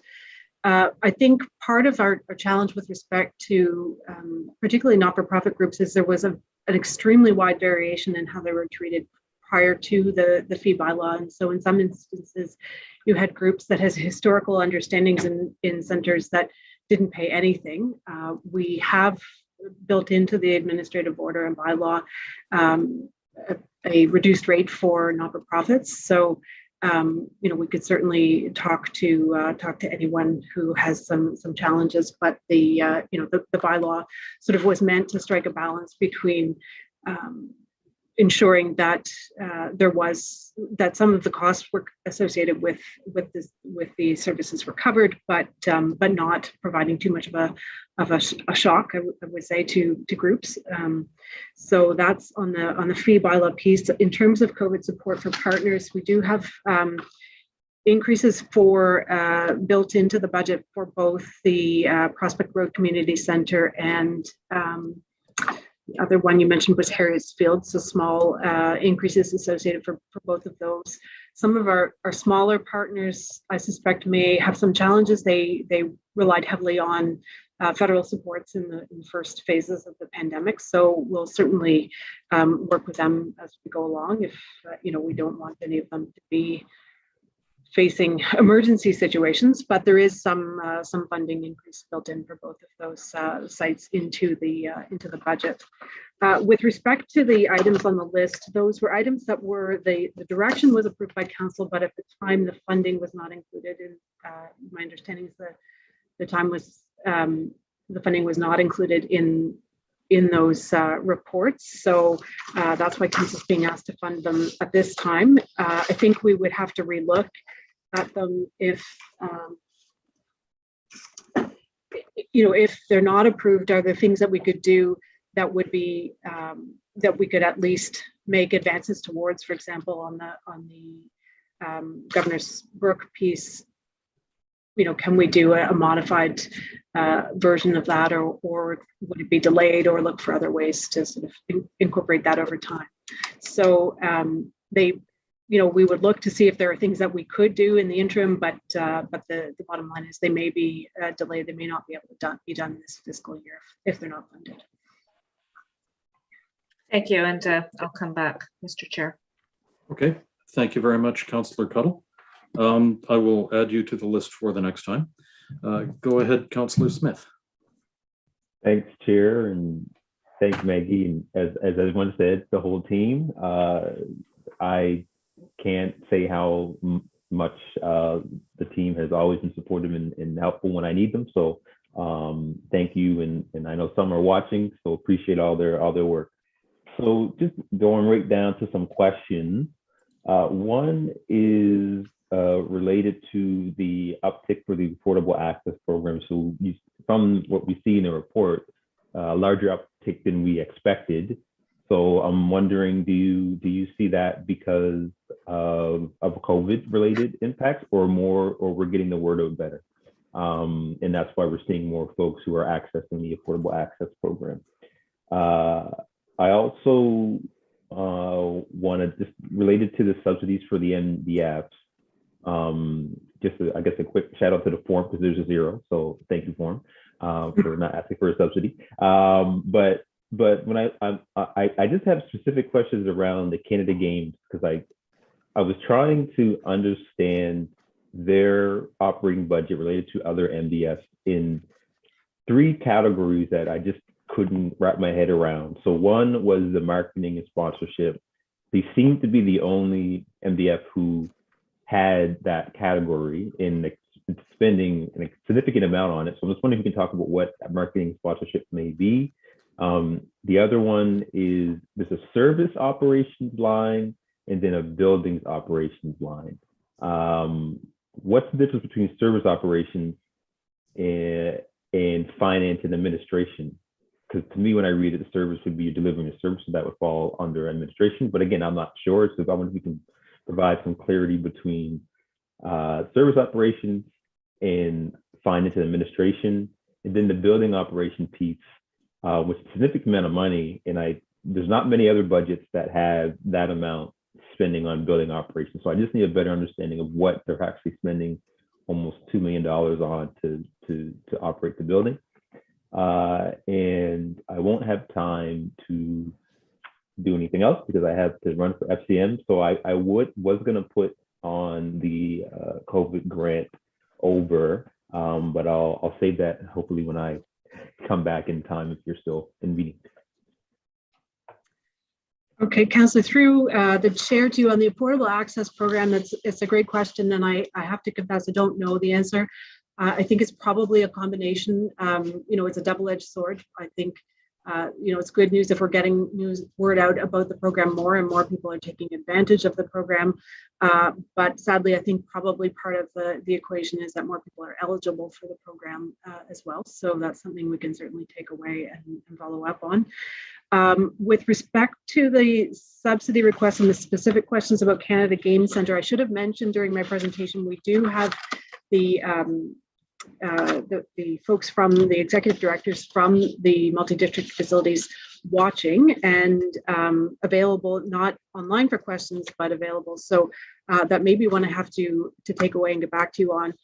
The only sort of point off the top that I would mention is certainly sites with pools have a great deal higher operating costs typically than other sites. That's not obviously on the marketing and sponsorship side, but certainly in the operations side, that's a bit of a difference potentially there to some of them. But I'll have to, and they do classify some of their budget information differently. So I'll have to get back to you on that answer. Okay, thank you. And yeah, that'd be great to get that information. And also just thinking of our other facilities who operate rinks. In what I've been told, I don't operate a rink and I don't operate a pool, that the costs are similar, a little bit more for pools because it's water and whatnot. But what I've understood, and maybe this could help clarify, that I thought rinks were similar around the type of infrastructure needed and the operation amount needed. So for me, it seems like a lot, but maybe I'm just not understanding the need for pools. So I'll come back and maybe if that information gets provided later on, that will answer my question. So thank you, Chair. Okay. Thank you very much, Councillor Smith. It is just about 3 o'clock. I have 2:57 on my clock. Let's take a 10-minute break and resume at 3:07 p.m. Thank you very much, everybody.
The time is now 3:07. We will be returning your microphones and cameras.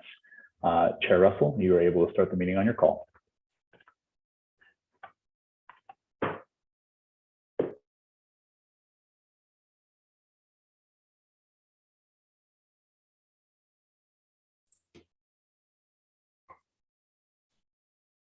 Great, thank you very much, Ian. I would just again ask the councillors to turn on your cameras for just a second to make sure that we have enough people here that we have quorum.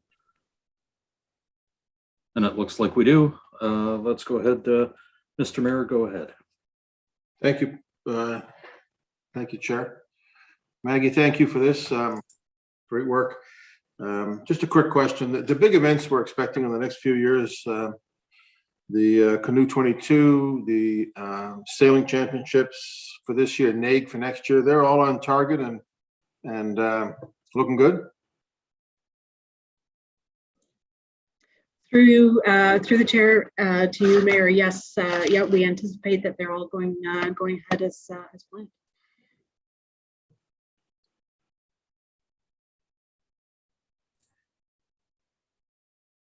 Mr. Mayor, you seem to have frozen. I did? Okay. Oh, can you hear me? No, yes, we can hear you. You're okay. No, I'm just still like a something. I thought I didn't quite hear Maggie. She seemed to go on mute, but she was about to say everything's on schedule, right? And budget. So that's cool. I want to move on over. I don't like doing this, but I'm going to do it because it's important. There's two I'm interested in. It sounds like Councillor Smith was going to do the one on the COVID recovery. So I can only do one at a time, right? I can't do two? If they're related, I don't see any reason why not. Well, the two I'm interested in are the one I think Councillor Smith was headed toward the COVID recovery activities and grants. And the other one I'm interested in is the Discover Halifax. So if I'm allowed to do both together, I'll do them, but I expect probably we need to keep them separate. So I'm going to move the Discover Halifax 250,000. Now that's got to come to committee, but this is a way to help our hospitality industry, our businesses, those who've been banged really bad through COVID. This is a pre-COVID initiative. They've been working at this with the Hotel Association and other people in the hospitality sector for a long time. We have a levy on hotels. It's 2%. It's certainly among, if not the lowest in the country. The hotels are prepared to increase, and there's a certain provincial requirement here too, but the hotels are prepared to increase the levy on themselves. When a business says, look, I'll increase the levy, and it can go towards the promotion of the overall industry. Some of it goes to MILSA, some of it goes into, which is our events funding, some of it goes into Discover Halifax, but they're asking that the city would contribute as well. This would give us a real opportunity to have a more robust marketing plan to go out and get events, promote the city.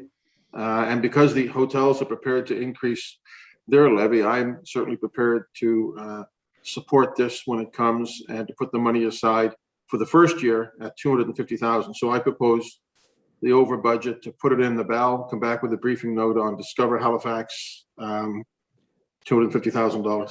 Second by Mancini. Second. So, Mr. Mayor, if you're making that motion, would you, yeah, that's great. And thank you for Councillor Mancini for seconding that. Go ahead. You've got 5 minutes if you would like to speak more on that. I think I've spoken on it. I do think it's really important to support the hospitality industry. We do a good job. Elizabeth Taylor, certainly working with Kerry Cousins and working with BIDS and Discover Nova Scotia and Tourism Nova Scotia. But I think this would really make us more robust. And my feeling is a lot of the events we get, people come to us. We should go out more, and we should develop a niche for events in the marketplace. Things like sailing and canoe kind of come to us. And then our guys do a great job of pursuing them. But I think that this would give us an opportunity to be more aggressive and to support our hospitality industry even more. Thank you, Chair. Thank you very much, Mr. Mayor. Go ahead, Councillor Hensby. Very much, Mr. Chairman. I'm in favor of this, but I also want to know, has council through the mayor's office written a formal letter requesting the province for the increase in this levy? Because I believe there there may be discussions with the province that we could possibly do this, but they need to have an indication from us that they want us to do this. Plus, I even go further, not just the hotel levy. I would think that the accommodation should be spread on all accommodations across the board, be it from B&Bs, Airbnbs, even campgrounds. I believe everyone benefits from this marketing levy to help promote events in our municipality. So I think that I support this motion, but I think we need to put a formal letter to the province suggesting, requesting that we want it to raise to 3% and perhaps consideration for across the board, even maybe across the province. Might be an opportunity for the province to have a new revenue source to help support the rural enterprise networks as well as our other local rural tourist associations. So let's go with it. Thank you. Thank you very much, Councillor Hensby. I don't see any other speakers in the chat on this. Just for the record, the motion is that the Budget Committee include $250,000 in additional funding costs associated with Discover Halifax within the proposed 2022-23 Parks and Recreation proposed budget to the budget adjustment list as an operating over budget option for consideration. There are no other speakers. Are we ready for the question? Question. The question has been called. Ian, it's over to you.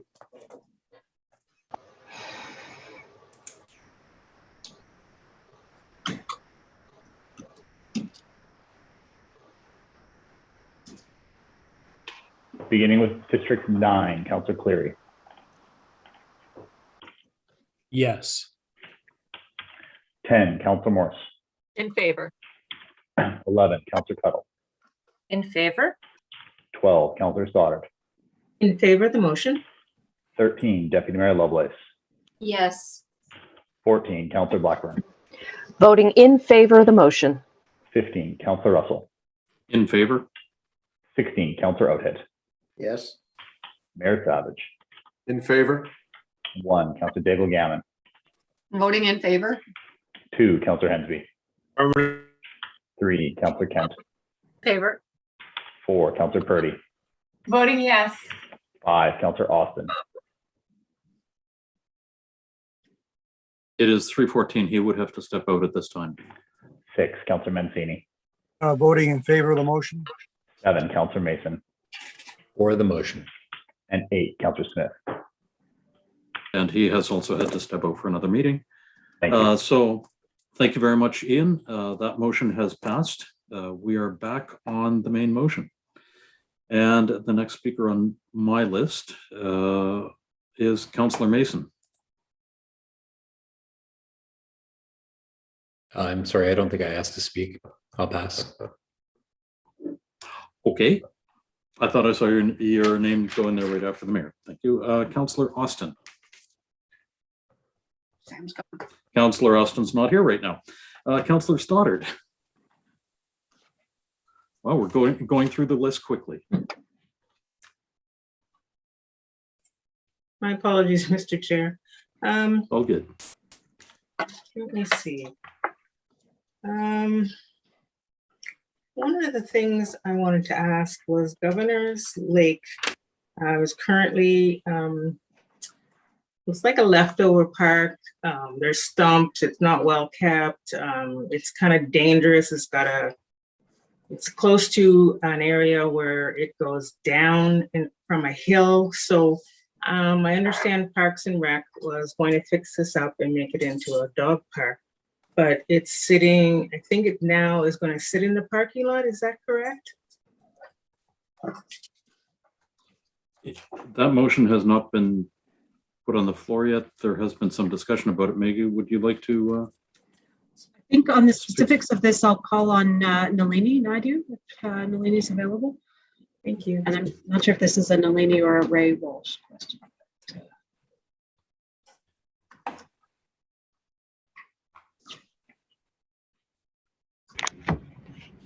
Good afternoon, Nalini Naidu, Director of Strategic Planning and Design. Through the chair to you, Councillor Stoddard, can you confirm, are you talking about the Governor's Brook off-leash dog park? I just want to make sure I'm talking about the same thing you're talking about. Okay. Yes. And can you just clarify what your question was related to this site? I understood through the conversation that Governor's Brook was currently an overage and it will be put in the parking lot. Okay, so, all right. I can explain. Two separate things. It's an over and it has not yet been put into the parking lot. Oh, okay. Is there a question there that I can answer, or is everything okay? All right, so it's going to be on the overage list as of, well, it's not really on the overage list until a motion comes through. Okay, that's correct. Thank you. That project was brought forward in a staff report to council. There were 2 off-leash dog parks spoken about at the same time. One was a capital project and one was going to be funded through operations. And in that staff report, what we identified was there was a $40,000 cost that would be added or proposed to be added to the 22-23 budget. So Okay. that's what you're seeing now in Maggie's presentation, is that $40,000, and the ask is will be in front of council for the budget. So that's a decision that still has to be made if it's going to be approved or not. We just brought it forward because it was identified in the staff report. Okay. Thank you. Okay, thank you. Mr. Chair, I'd like to put that motion on the floor, please. Okay, thank you. Not exactly sure if Ian could That's help. okay. You'd like to move that the $40,000 for the off-leash dog park at Governor's Brook would be added to the budget adjustment list. Okay. Do we have a seconder for that? I see Councillor Cuddle waving, so Councillor Cuddle seconds that. That's awesome. Councillor Stoddard, would you like to speak to it? I think I've awkwardly spoke about it already, but basically, like I said, this is an abandoned park. It's dangerous. It has stumps and parts that aren't even, and it's on the edge of well, not really on the edge of the cliff, but there is a cliff there leading to water, which is exposed. And I just think that it would be a nice area if it was flat and a little bit of grass, that it would make a nice dog park instead of being abandoned. Thank you. Okay, thank you very much. Councillor Mancini, you are on the list next for speaking to the dog park. Go ahead. Yep, thank you, Chair. I'll support this, and I'm a big fan of dog parks. However, just a reminder of my colleagues that, we'll get it on the list. The list is starting to grow. I put something on the list earlier, and the mayor just put something on, and that, when it comes time, push comes to shove, when we have these conversations, when we have to look at the whole list, some things will have to come off that list. And so for me, it's going to be what's being added to the list. It's going to have a positive impact, a major impact to our community. What's going to be added to the list that's going to help recovery because of the pandemic. Those are things that I'll be supporting that are on the list. Dog parks. Those of you know, Shuey Park is the one of the largest dog parks we have, and we have lots of issues. And so I just plant that seed that I'll support this going on the list, but I'm not sure where I will be. Unlikely I'll be able to support this when it comes time to make the final decision. So thank you, Mr. Chair. Mr. Chair, am I able to respond, or? If you would like me to add you to the list, then you can come back later on, but there are a number of people who are waiting to speak on this. Okay. Oh, thank you. Thank you. Councillor Cuddle, go ahead. Thank you, Mr. Chair. And I do think there is some confusion about this park. This park is in Spryfield, and it's on old, unused baseball field. And there was a major public consultation done with the community of Spryfield to identify locations of where a dog park would best be suited, as well as what kind of dog park would be best, most appropriate for the neighborhood and the uses that people were looking for. This is right in the heart of Governor's Brook. There's a growing community all around this dog park, and it continues to expand with developments proposed for, the other side of Herring Cove Road, which would have access to this. It is on the regional. It is kind of within this kind of regional park area. There's a community trail that actually connects all of Governor's Brook up to Roche's Pond and to new developments that are happening, as I said, across the street and in and around this park currently. And I think there is a great benefit, and it was approved at council. And so I'm a little confused about why it is on the over list and why we wouldn't have funded this with the approval of it, why it wouldn't have been funded as part of the original budget. Because there's now an expectation, and I think when you go out and you do community consultation, we come back and we say we approve something, and then we don't provide the funding for it. I makes me wonder why we did all that work in the first place. So I mean, this has been identified as a need. It has been approved in regional council, and I would ask my fellow councillor members to support this going to the overs list, please. Thank you very much for that, Councillor Cuddle. Councillor Hensby, go ahead. Thank you much, Mr. Chairman. Yeah, as Councillor Cuddle said, I thought we had discussed this previously, and I thought it was already in the capital budget list for someone elsewhere. And I'm also kind of curious how long this dog park list is, because I have one on the site in Lawrencetown and the site in Musquodoboit Harbor. We're trying to look at developing, as well as people are requesting it elsewhere in Lake Echo, Porter's Lake, Mineville. I can list them off, but the biggest thing is that there has to be a priorities list in regards to geographical, spatial separation. We can't all go to Shuby Park because of the limited capacity there. So I want to make sure that we have a leash on this particular issue, because it's going to take some time to satisfy all the demands out there, but we should have them geographically spaced. And also want to know, does this park get any assistance from district capital funds at all in regards to helping it along the way? So those are a couple of questions I had about the park. Thank you. A point of order on the dad pun. I think Councillor Outhit is offended by that. The leash piece.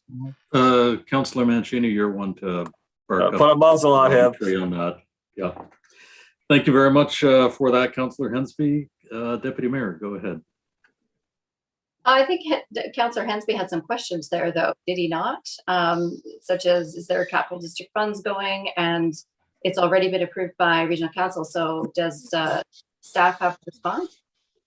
If not, I'm happy to jump in.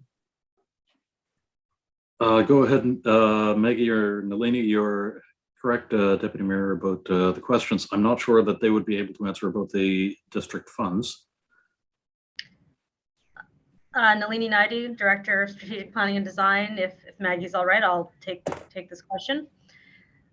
Just a bit of a reminder. So on September 28th, 2021, there were two off-leash staff reports that went forward to council. One of those staff reports resulted in a request related to the capital budget for the Eastern Passage. Now that capital item is allocated in a future year. We have identified it for 23-24, and you'll see that in the subsheet related to capital. The second off-leash area that came up at that meeting on September 28th was the one related to Governor's Brook. This is the one where operational funds were identified because of the type of project that it was. We also said in that report under the financial section that we would identify that $40,000 in the 22-23 budget. So that's what you're seeing in front of you today for Governor's Brook. And the district capital would not be identified through this initial process, but if district capital was identified through the capital subsheets, you probably see that in there. And I don't think Ray is available right now to talk about if he is aware if district capital is identified for that project, but I just wanted to clarify that there are two separate projects in two separate budgets in 2 different years. So I'm happy to answer any of those questions or provide councillors with those staff reports if they'd like to just see those details again. Thank you. Okay, thank you very much, Nalini. I can respond to the capital district question. Would you like to come back a second time, Councillor Cuddle? Okay, thank you very much. Go ahead, Deputy Mayor. Thank you. Thank you so much for that, Nalini, because it's a little bit confusing as to why we'd be using operational funds for a capital initiative. So I'm a bit confused as to why it's here in operations, and if it was approved and it was budgeted, why it's coming in as an over. So I'm sure you understand why we're a bit confused. You know, I think each of us could pull in all kinds of, you know, items. I'd love to have an off-leash dog park in my district. Wouldn't that be cool? You know, but my question is, if council has already approved this and it's sitting here as an over in the 22-23, if it's not approved, Nalini, does that mean that it's going to jump forward to a 23-24 capital budget, or is it going to remain in the operation? So if you can just respond to that, I'd appreciate it. Thank you, Mr. Chair. Thank you, Deputy Mayor. Go ahead, Nalini.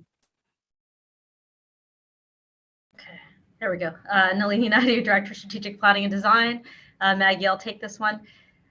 So I think what I'll do is I'll focus on the question around Governor's Brook, and the question is I'm just clarifying the question. If the overage isn't approved, Deputy Mayor Lovelace, are you asking if it would then come forward in a subsequent year? Yes, that's what I'm wondering. And does it remain as operation, or does it switch to capital, considering we're talking about fencing here, which is a capital initiative normally? The way the project was set up in our staff report, we were able to identify certain components, like some of them, if you recall, were a couple $1,000s to upgrade this park. Many of those items typically can fall under the operational budget, and therefore it was put in there under the financial implications. Now, this was a shared dog park as opposed to the Eastern Passage one. They were going to be developed differently. Now, the question is, would it come back for reconsideration? I mean, council did approve in the recommendation that this area would be identified as a shared off-leash dog area, and that we would bring forward this in the 22-23 budget, exactly like we're doing it now under operations. So I think what would have to happen is when Ray is available, we would have to reconsider what that might mean in terms of delivering this project. I think Maggie might have mentioned earlier that we could possibly have to relook at different options for satisfying that council recommendation, and maybe come back with some follow-up information for you. Okay, so what you're saying is you're not sure if it would go into the operational 23-24 budget if it's not approved here right now as an over. Yeah, I'm not too sure how that happens if council does not approve a proposed overage, if it carries forward to the following year. That would be a new question for me that I'm just not sure on, and probably don't want to provide that advice unless I know for sure. Maggie or other team members might have more experience on what happens in subsequent years on the operational budget. Oh, but I see Jerry's hand is up. Sorry, Jerry. Jerry, can help me? Go ahead, Jerry. Yeah, thank you, Mr. Chair, through you to the councillor. So, yeah, I think, you know, what Nalini is saying is basically it is in the capital plan in a future year. And if you recall, council has approved the base capital plan back in December with that project is in there, right? So, you know, on some of the other points there about, you know, using operational dollars, I mean, yeah, if it's some, you know, minor improvements to a piece of vacant land, you know, for example, fencing and some landscaping and stuff like that to make, you know, a dog park operational, that's fine. But my understanding is this is a capital project that has been approved. Now, council does have the option to certainly look at bringing that back, you know, as an over into a more current year, right? Do it in the next fiscal. So I just wanted to clear that up, but it has been approved in the base capital budget that was approved back in December. Thank you. Sorry, just to correct, the $40,000 though is an operational amount, and so that would continue to be considered under that component. I think the question is, to me, the direction from council from the recommendation stands. And so, you know, without having delved deeply into it, my expectation would be that we would bring this forward for reconsideration next year, because there's no change in that recommendation. The primary recommendation from council is that the funding hasn't been approved. Thank you, Maggie. Thank you, Councillor Lovelace. Councillor Cleary, go ahead. Thank you, Mr. Chair and colleagues. So I've mulled this over and talked with several people about this, but you know, this is one of those reasons why I think we should probably go to zero-based budgeting and basically start every year from scratch and just take all the Tetris blocks and build them up instead of letting them come down at us from staff. And we always get, as I call it, the baby seals and the puppy dogs. It's like the stuff you don't want to cut, we're going to put on the unders, and the stuff that, you know, we really, you know, should do, but they're really great, so you can't say no to them, the puppy dogs go on the overs. All I want to say on this, besides that, is for Governor's Brook, and I'll talk to Councillor Cuttle offline about this, but for Maggie and Nalini and Ray, wherever he may be, I'll throw some district capital at this. You know, this is spitting distance from District 9. Lots of my folks go over there.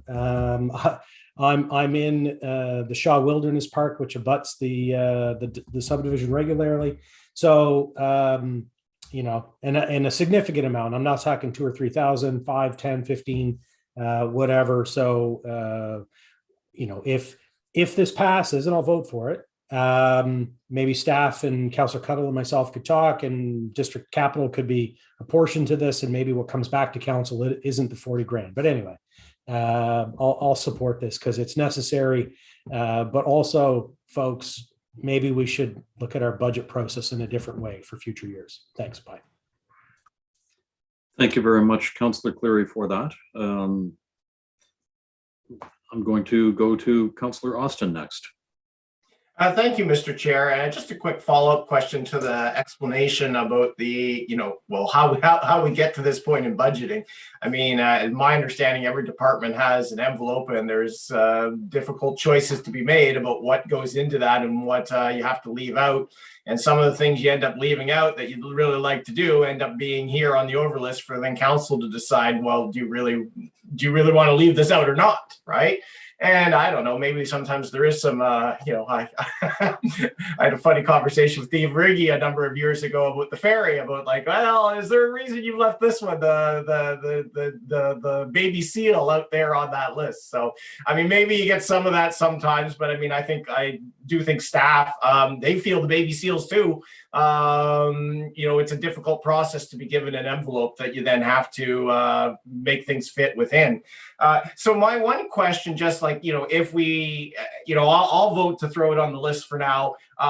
If it didn't get funded this year, isn't it not necessarily that it comes back next year and then we have the same discussion again? Isn't there the opportunity in next year's budget, you know, if it didn't end up funded, for staff to just build it into their default budget? Through you, Chair, to the councillor, that's certainly something we would look at. I think in this instance, it was specific in the staff report that it would come back. I would take any comments that Jerry had with respect to sort of the building the budget piece. We do, to your point, have an envelope that comes to us with certain items built in and not built in, and we amend that. But that's certainly something that we could look at. Yeah, thank you for that, Maggie. I mean, the point of just like, I after 5 years, I've been in this situation where you've looked and you've seen something that you wanted and it was on the over list, or not even on the over list, and then you have to circle back to it another year. It always sucks when it happens, but it is part of the dynamics that we live with. But I'll vote to put this one on the list for now. But I mean, I just wanted to really make the point that there is a third scenario here, which is if it didn't get funded, not that we have to do this Groundhog Day thing over council again, but that it could end up coming back as a funded item in a staff budget if staff felt that it was included, if they had the room and it was part of next year's default budget. Thank you. Thank you very much, Councillor Austin. Go ahead, Councillor Mason. Thank you, Mr. Chair. So I've been, I'll do the usual rounds. It's the first time I've really spoken. Parks are great, staff are great. The reason I'm not saying a lot is because I can call Chris Gould, before that Atlanta Tapper, before that Rob Mullane, and most minor issues and some medium and major issues that residents have are addressed. On this one, though, I have to say that when I look at I don't really have a horse in this race. I just know that some of the new councillors, some of the old councillors are probably feeling a little bit gaslit right now. And when you look at the financial implication section of the staff report that we passed, what it says is, just let me read down the important part. The estimated cost of improvements is $2,000 and will be funded through account W193 Trails and Open Space account. The increased annual maintenance operation cost, which would be drawn from the same account, are expected to be approximately $40,000 and will be added to the 2020-2023 proposed budget. So it's like the old Bugs Bunny cartoon, pronoun troubles or whatever, right? Like that reads to some folks as it will be added to the budget that we will have. It won't be an over. It doesn't read as, and then we have to decide if we're going to fund it. It reads as we have the capacity, to me, and I think to many people. So I think that we have the capacity to fund this and that it would be funded. So I think it's just important that we make a special note of this moment and we think about how in the future, when we're writing that financial implication system, it has to be really clear. If there's an operating cost of capital, it needs to say, black and white, we have the capacity in Parks and Rec to fund this next year without additional money, or we do not, right? So that we don't have this kind of like back and forth. I think that's part of why a lot of the councillors are engaging with this. So it's not really a blame thing, but it is an English language thing. We need to be clear with those reports about what we're approving when council approves something like that, because I think it reads to many of us that it was approved with funding at that time, or the capacity to fund. Thank you, Mr. Chair. Thank you, Councillor Mason. I appreciate that. We have no further speakers for the first time on this list. So let's go to Councillor Stoddard for the second time on this. Thank you, Mr. Chair. I think my confusion is in District 12, there's a Governor's Lake Park, and that's what I was talking about. So I think it's the fact that the name is pretty close, that why I was describing my situation in the park, and Councillor Cuttle has the same situation. So it was a name mix up. Just wondering where I go from now, Mr. Chair. We have the motion on the floor. It does sound like it has some degree of support, and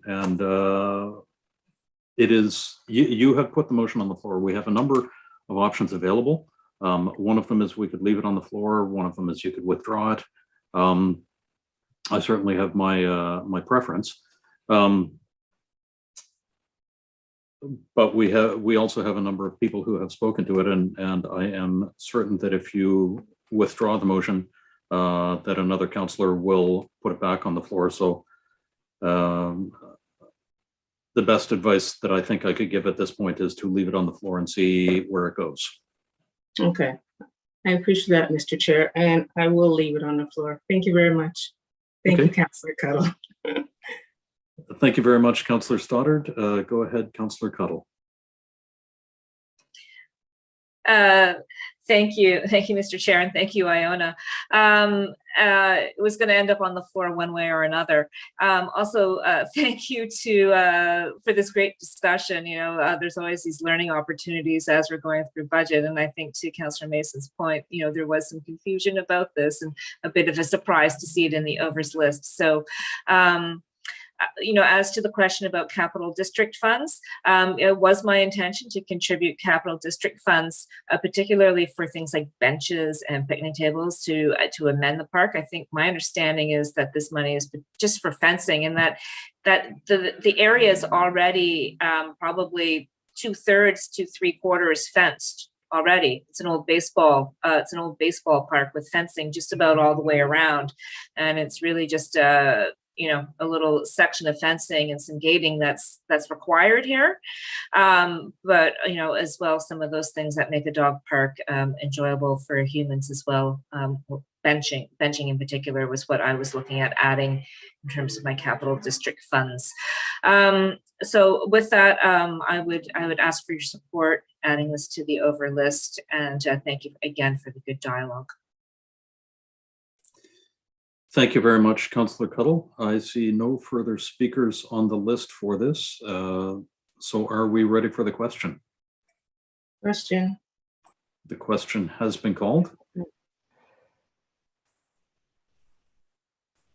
Ian, it's over to you. Beginning with District 10, Councillor Morse. In favor. 11, Councillor Cuddle. In favor. 12, Councillor Stoddard. In favor. 13, Deputy Mayor Lovelace. Yes. 14, Councillor Blackburn. Voting in favor of the motion. 15, Councillor Russell. In favor. 16, Councillor Outhead.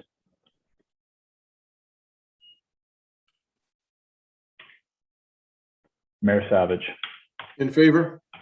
1, Councillor Daigle Gammon. Voting in favor of the motion. 2, Councillor Hensby. Affirmative. 3, Councillor Kent. In favor. 4, Councillor Purdy. Voting yes. 5, Councillor Austin. In favor. 6, Councillor Mancini. Voting in favor of the motion. 7, Councillor Mason. For the motion. 8, Councillor Smith. 4. 9, Councillor Cleary. Yes. Councillor Outhead.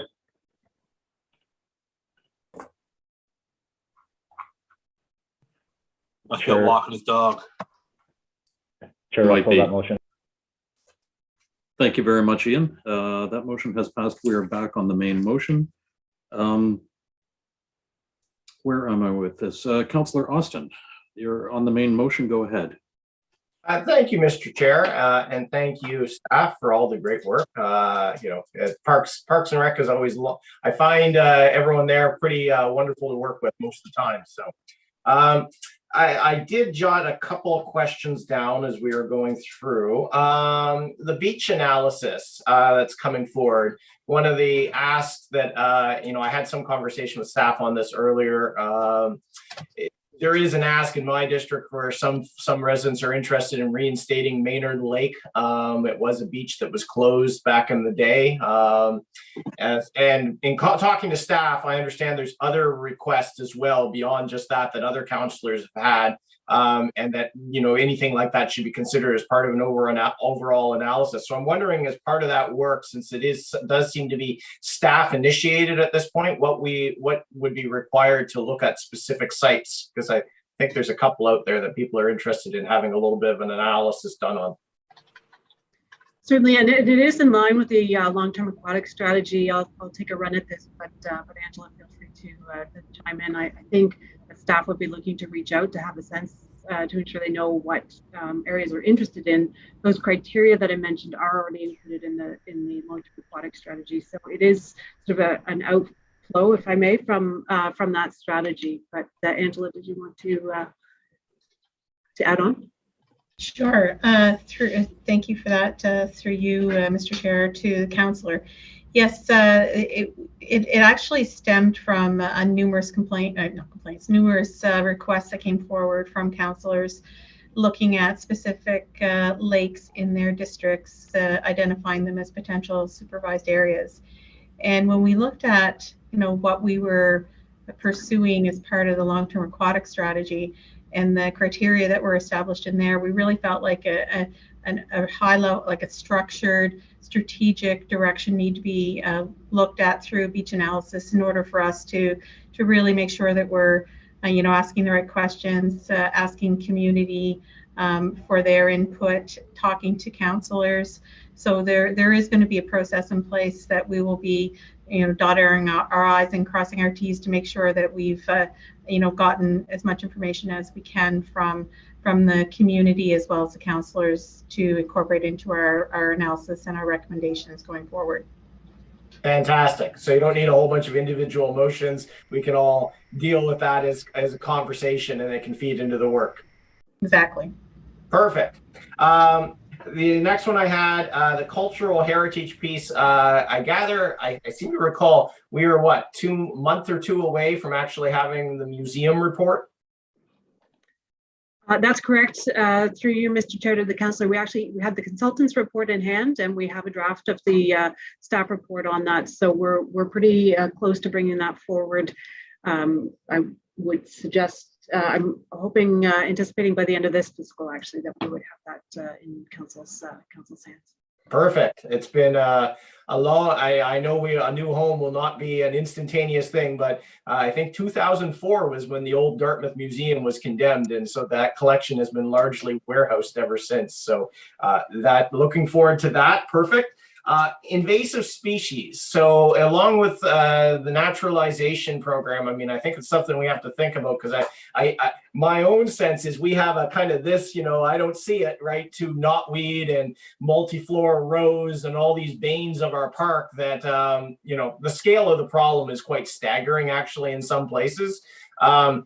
Is part of the work on naturalization, because Councillor Nicol had a pest control management piece as well, which I think this feeds into. Are we anticipating any work on invasive species? Because we got to stop pretending the problem's not there in our parks and actually start to come up with management plans for these places. And through you, Mr. Chair, to the council, that's something, councillor, I'll have to get back to you on, but I will follow up with you on that question. Okay. Thank you. The community centers, I'll talk about the MDFs when I come back a second time, but just to kind of go through my first list, the community centers that are run by like our nonprofit societies, I'm thinking like North Woodside Center in my district, but I know we've got a whole network of them across the municipality. The costs that they face and their revenues have been imploded just like everybody else. Are we providing additional support to those centers? Because I expect that some of them are probably, North Woodside is fairly healthy, but I expect some of them are probably in pretty dire straits after the years that have been. We are, councillor. There is a small increase within our budget that's distributed across those centres to account for some of those costs. It's not an enormous amount of money, but we hope that will be enough to sustain some of those increases in costs, or to help offset, I should say, some of those increases in costs that those organizations are facing. Okay. Well, I think just to conclude that thought, I would encourage any councillors that have these community centers in their district to really kind of think about that piece. Where it's a small amount of money, we might need to do better there, because we cannot replace the work and volunteer hours of all those nonprofits across our municipality. Thank you, Mr. Chair. Thank you very much, Councillor Austin. Councillor Dago-Gammon. Thank you very much, Mr. Chair. Mr. Chair, I'm watching the chat here and I see these hard stops at 4 o'clock, and so we have 10 minutes left. We have 10 minutes left. That's correct. It's a challenge to start a conversation that's not going to finish until maybe Friday. So we can hold off on you speaking at this point and change the subject completely, and bring up Ian McLean and see how we do as far as moving forward with the continuation of this meeting. At this point, we have sent out an email to everybody, to all of the councillors, with 2 contingency dates, February 22nd and 24th. Those are the, and we have had responses from all of the councillors at this point. 5 councillors on each day cannot make it. So in my mind, that's a significant number. And I'm just looking to poll council as I see them on the screen. And would you be comfortable with proceeding with a meeting with 5 councillors missing to address the remainder of the Parks and Recreation budget? No, I think we need everyone. I think 5 is too significant. Yeah.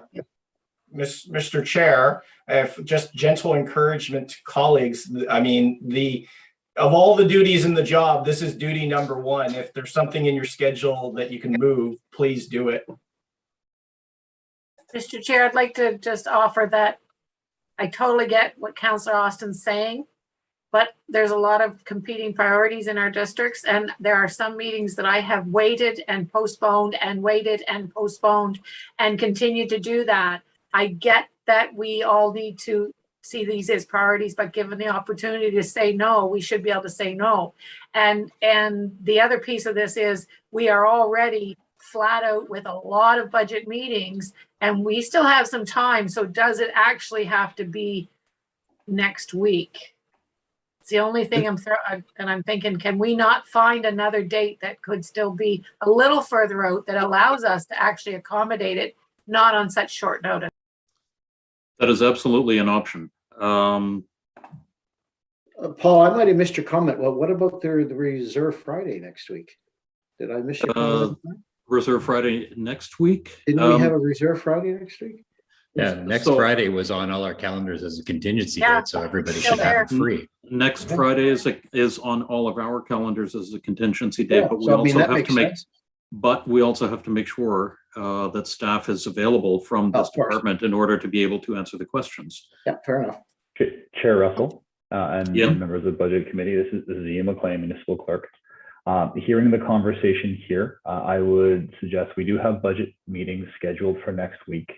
I will note the meeting schedule is for the HRP and the RCMP budget with the contingency date on Friday scheduled for that as well.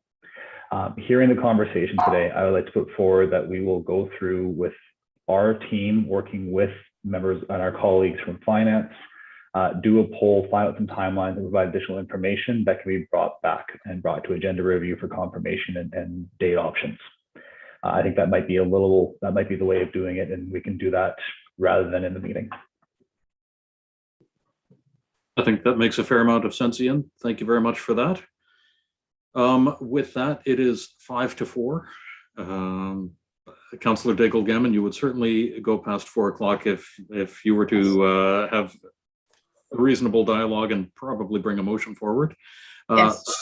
So let's break for the day. Chair, can I make a point? Mayor Savage, go ahead. The other option, colleagues, is to finish this Friday. We only have one department on Friday. And if we all put our heads to it, I'm sure we could finish this Friday and not need a contingency date. Don't need an answer, just a thought. Worth a try. We have a number of thumbs up from members of council. We will do what we can to see if staff is available on this Friday or next Friday, and we will let everybody know prior to the meeting start on Friday. I'm going to make that commitment. Prior to the meeting start on Friday, we'll let everybody know what's going on with the continuation of this meeting. Thank you very much, everybody. Thank you, Chair. Thank you, Mr. Chair. And we'll see you on budget on Friday morning. Thank you, Mr. Chair. Have a good night. Thank you.